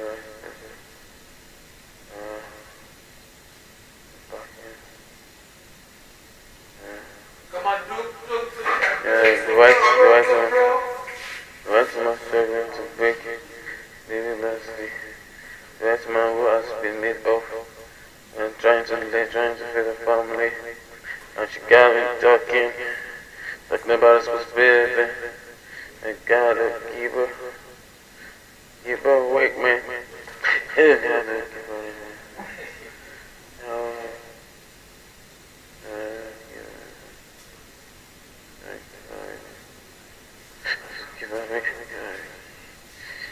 I'm teaching them why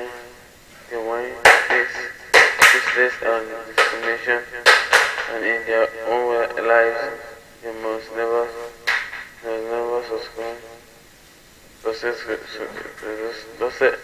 People's challenges and discrimination are no excuse, like, and in their years history,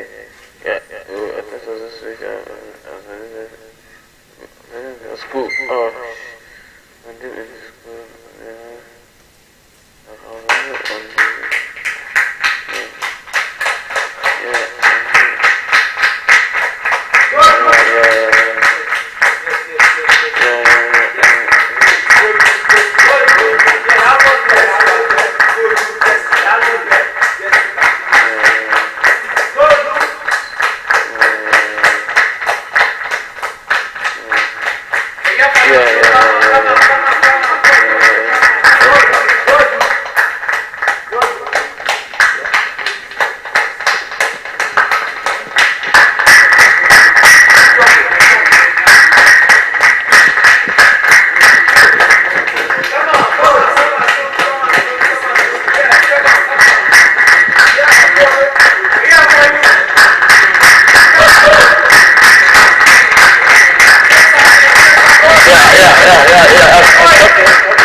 path to a more perfect union means acknowledging that all is the African American community does not just exist in the mind of black people and legacy of discrimination and current incidents of discrimination might less covered than in the past.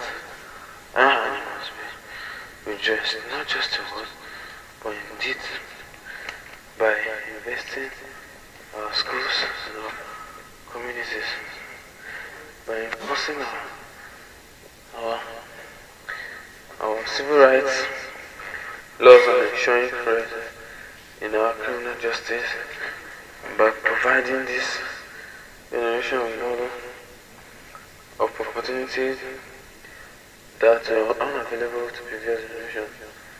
It requires all Americans to realize that your dreams do not have to come at the expense of your dreams, that visiting in the air,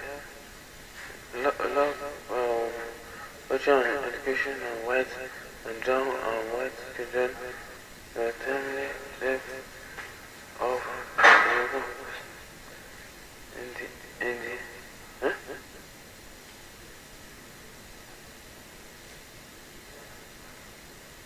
in the end, then, what they say is said, but it is not.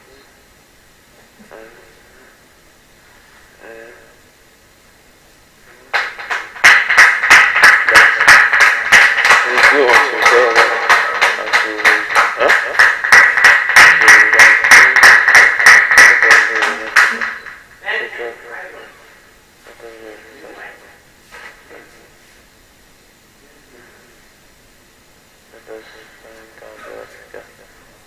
let us find our fine figure as we all are one another, and let our politics reflect that spirit that spirit as well. But we have a choice in this country. We can accept the politics and the breed fiction of prejudice and education.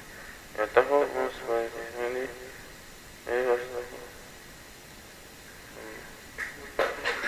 as we did in the old trials or in the wake of trials, as we did in the after of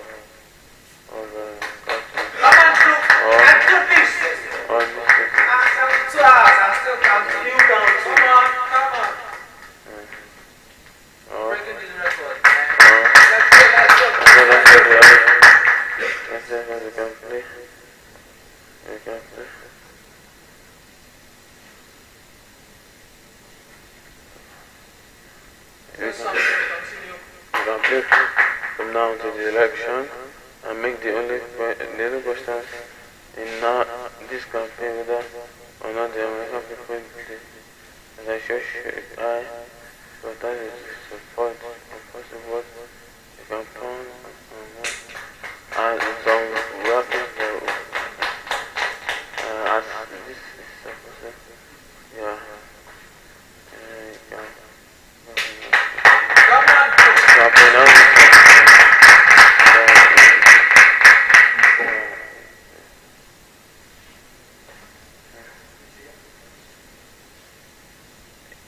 John M.C. Kane is the general election regardless of his policies.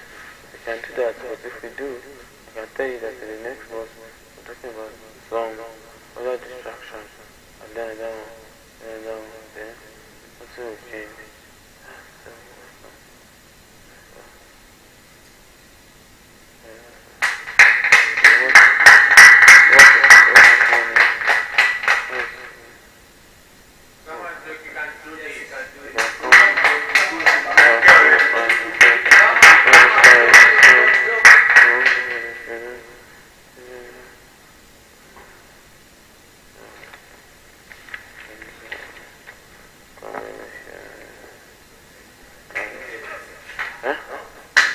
Asian child and Aspastic children and Asian American children. This time knows the results. So I keep the those of dishes and it not like the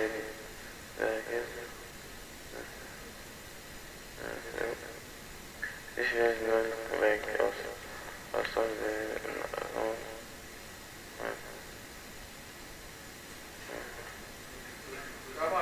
the first time we want to talk about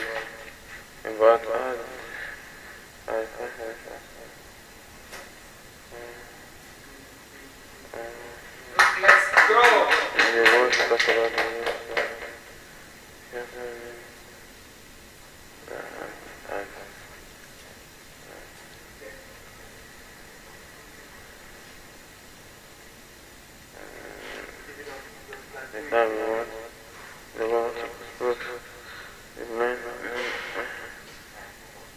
this time we want to talk about the men and women of every color and creed who serve together and serve creative together. So,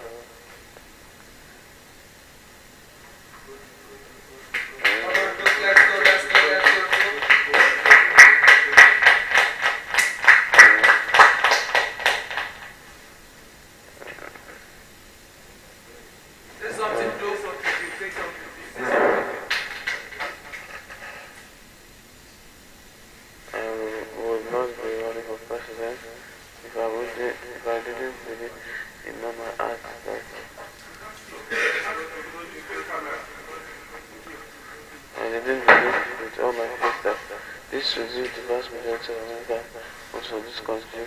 This phenomenon is perfect for the nation has shown that this oneness is perfect, and to therefore the financial and the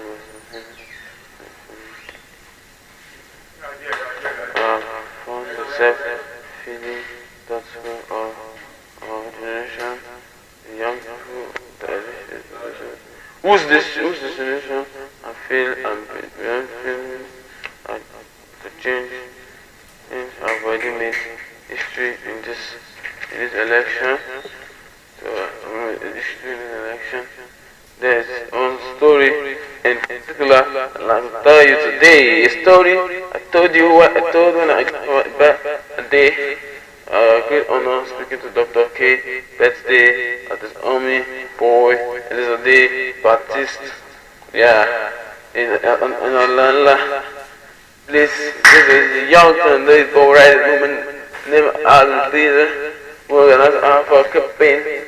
Lauren says he's a walking man in the belly. And she around him. I got it. When she was 9. Mama, we got put her. I got she got a miss baby. And she brought the baby. I got she got a baby. And I very strong. And I got a baby. And I got a baby. Good morning.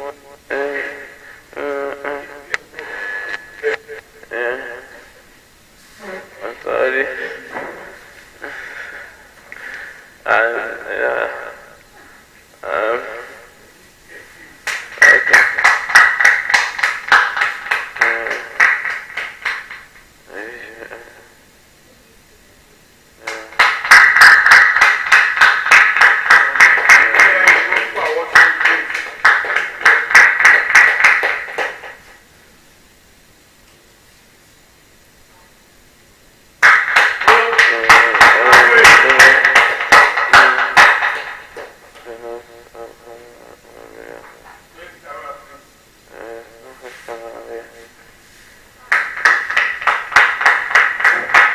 First camera here, bro.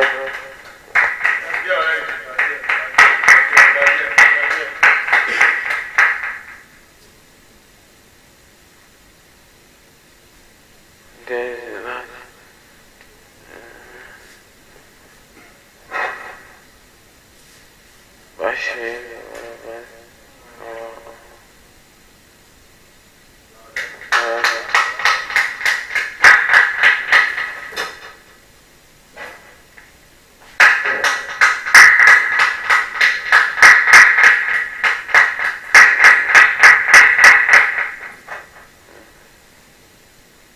Bro, you can do it.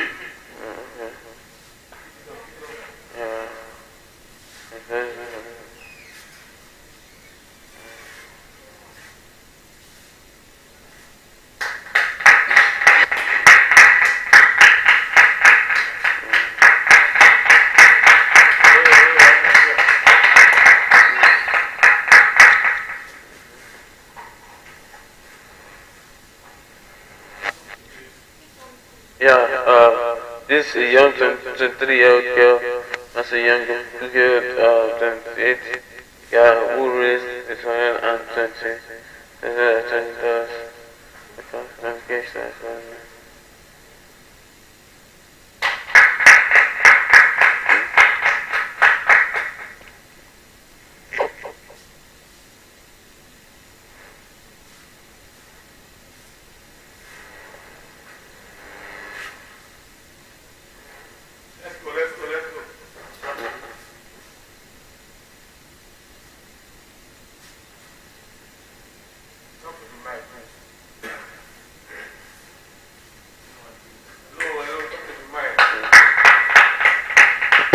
Yeah.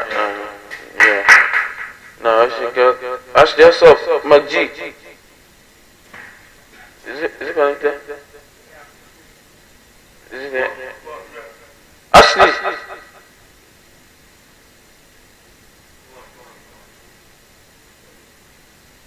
No, Ashley,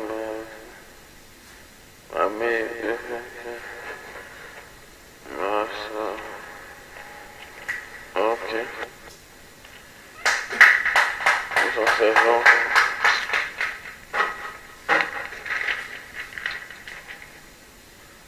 Stories and different stories.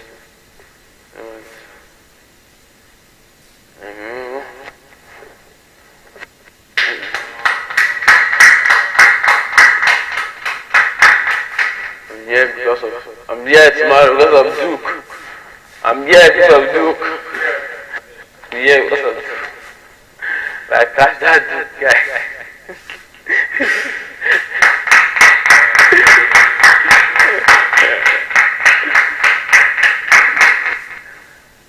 It does not allow, say, back,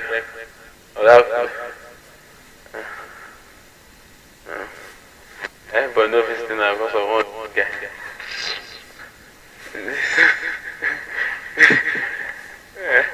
I want to guy, I want Victor, no, catch that Duke.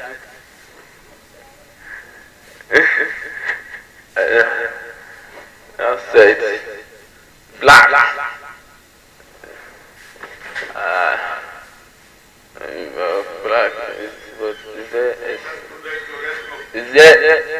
But is there fire? If we shower, we shower.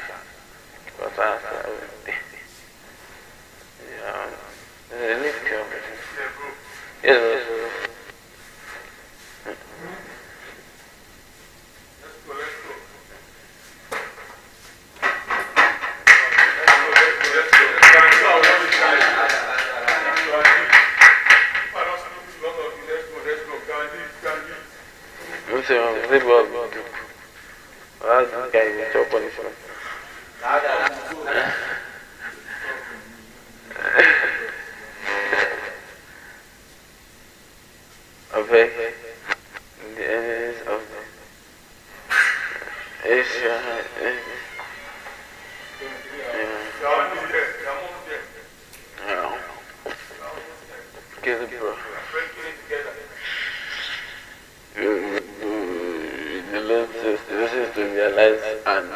And understand the structural barriers that perpetuate racial disparities in society. Foster empathy and understanding. Obama highlighted the importance of empathy and understanding. To empathize, and we have to understand both of them. That are my brothers. I don't care what I'm saying. I know what I know. I'm a piano.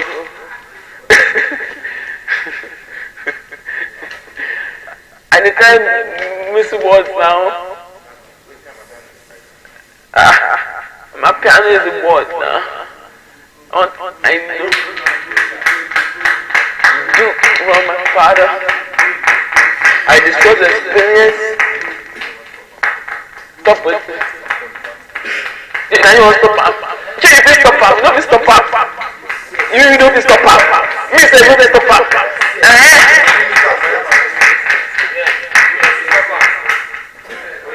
My father.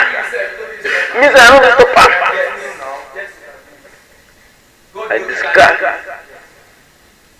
I describe the experience as first service at priest. People began to shout from their seat, clap, cry. A forceful wind carried Reverend Hop into the rouse, and then single note thought, I had some tears.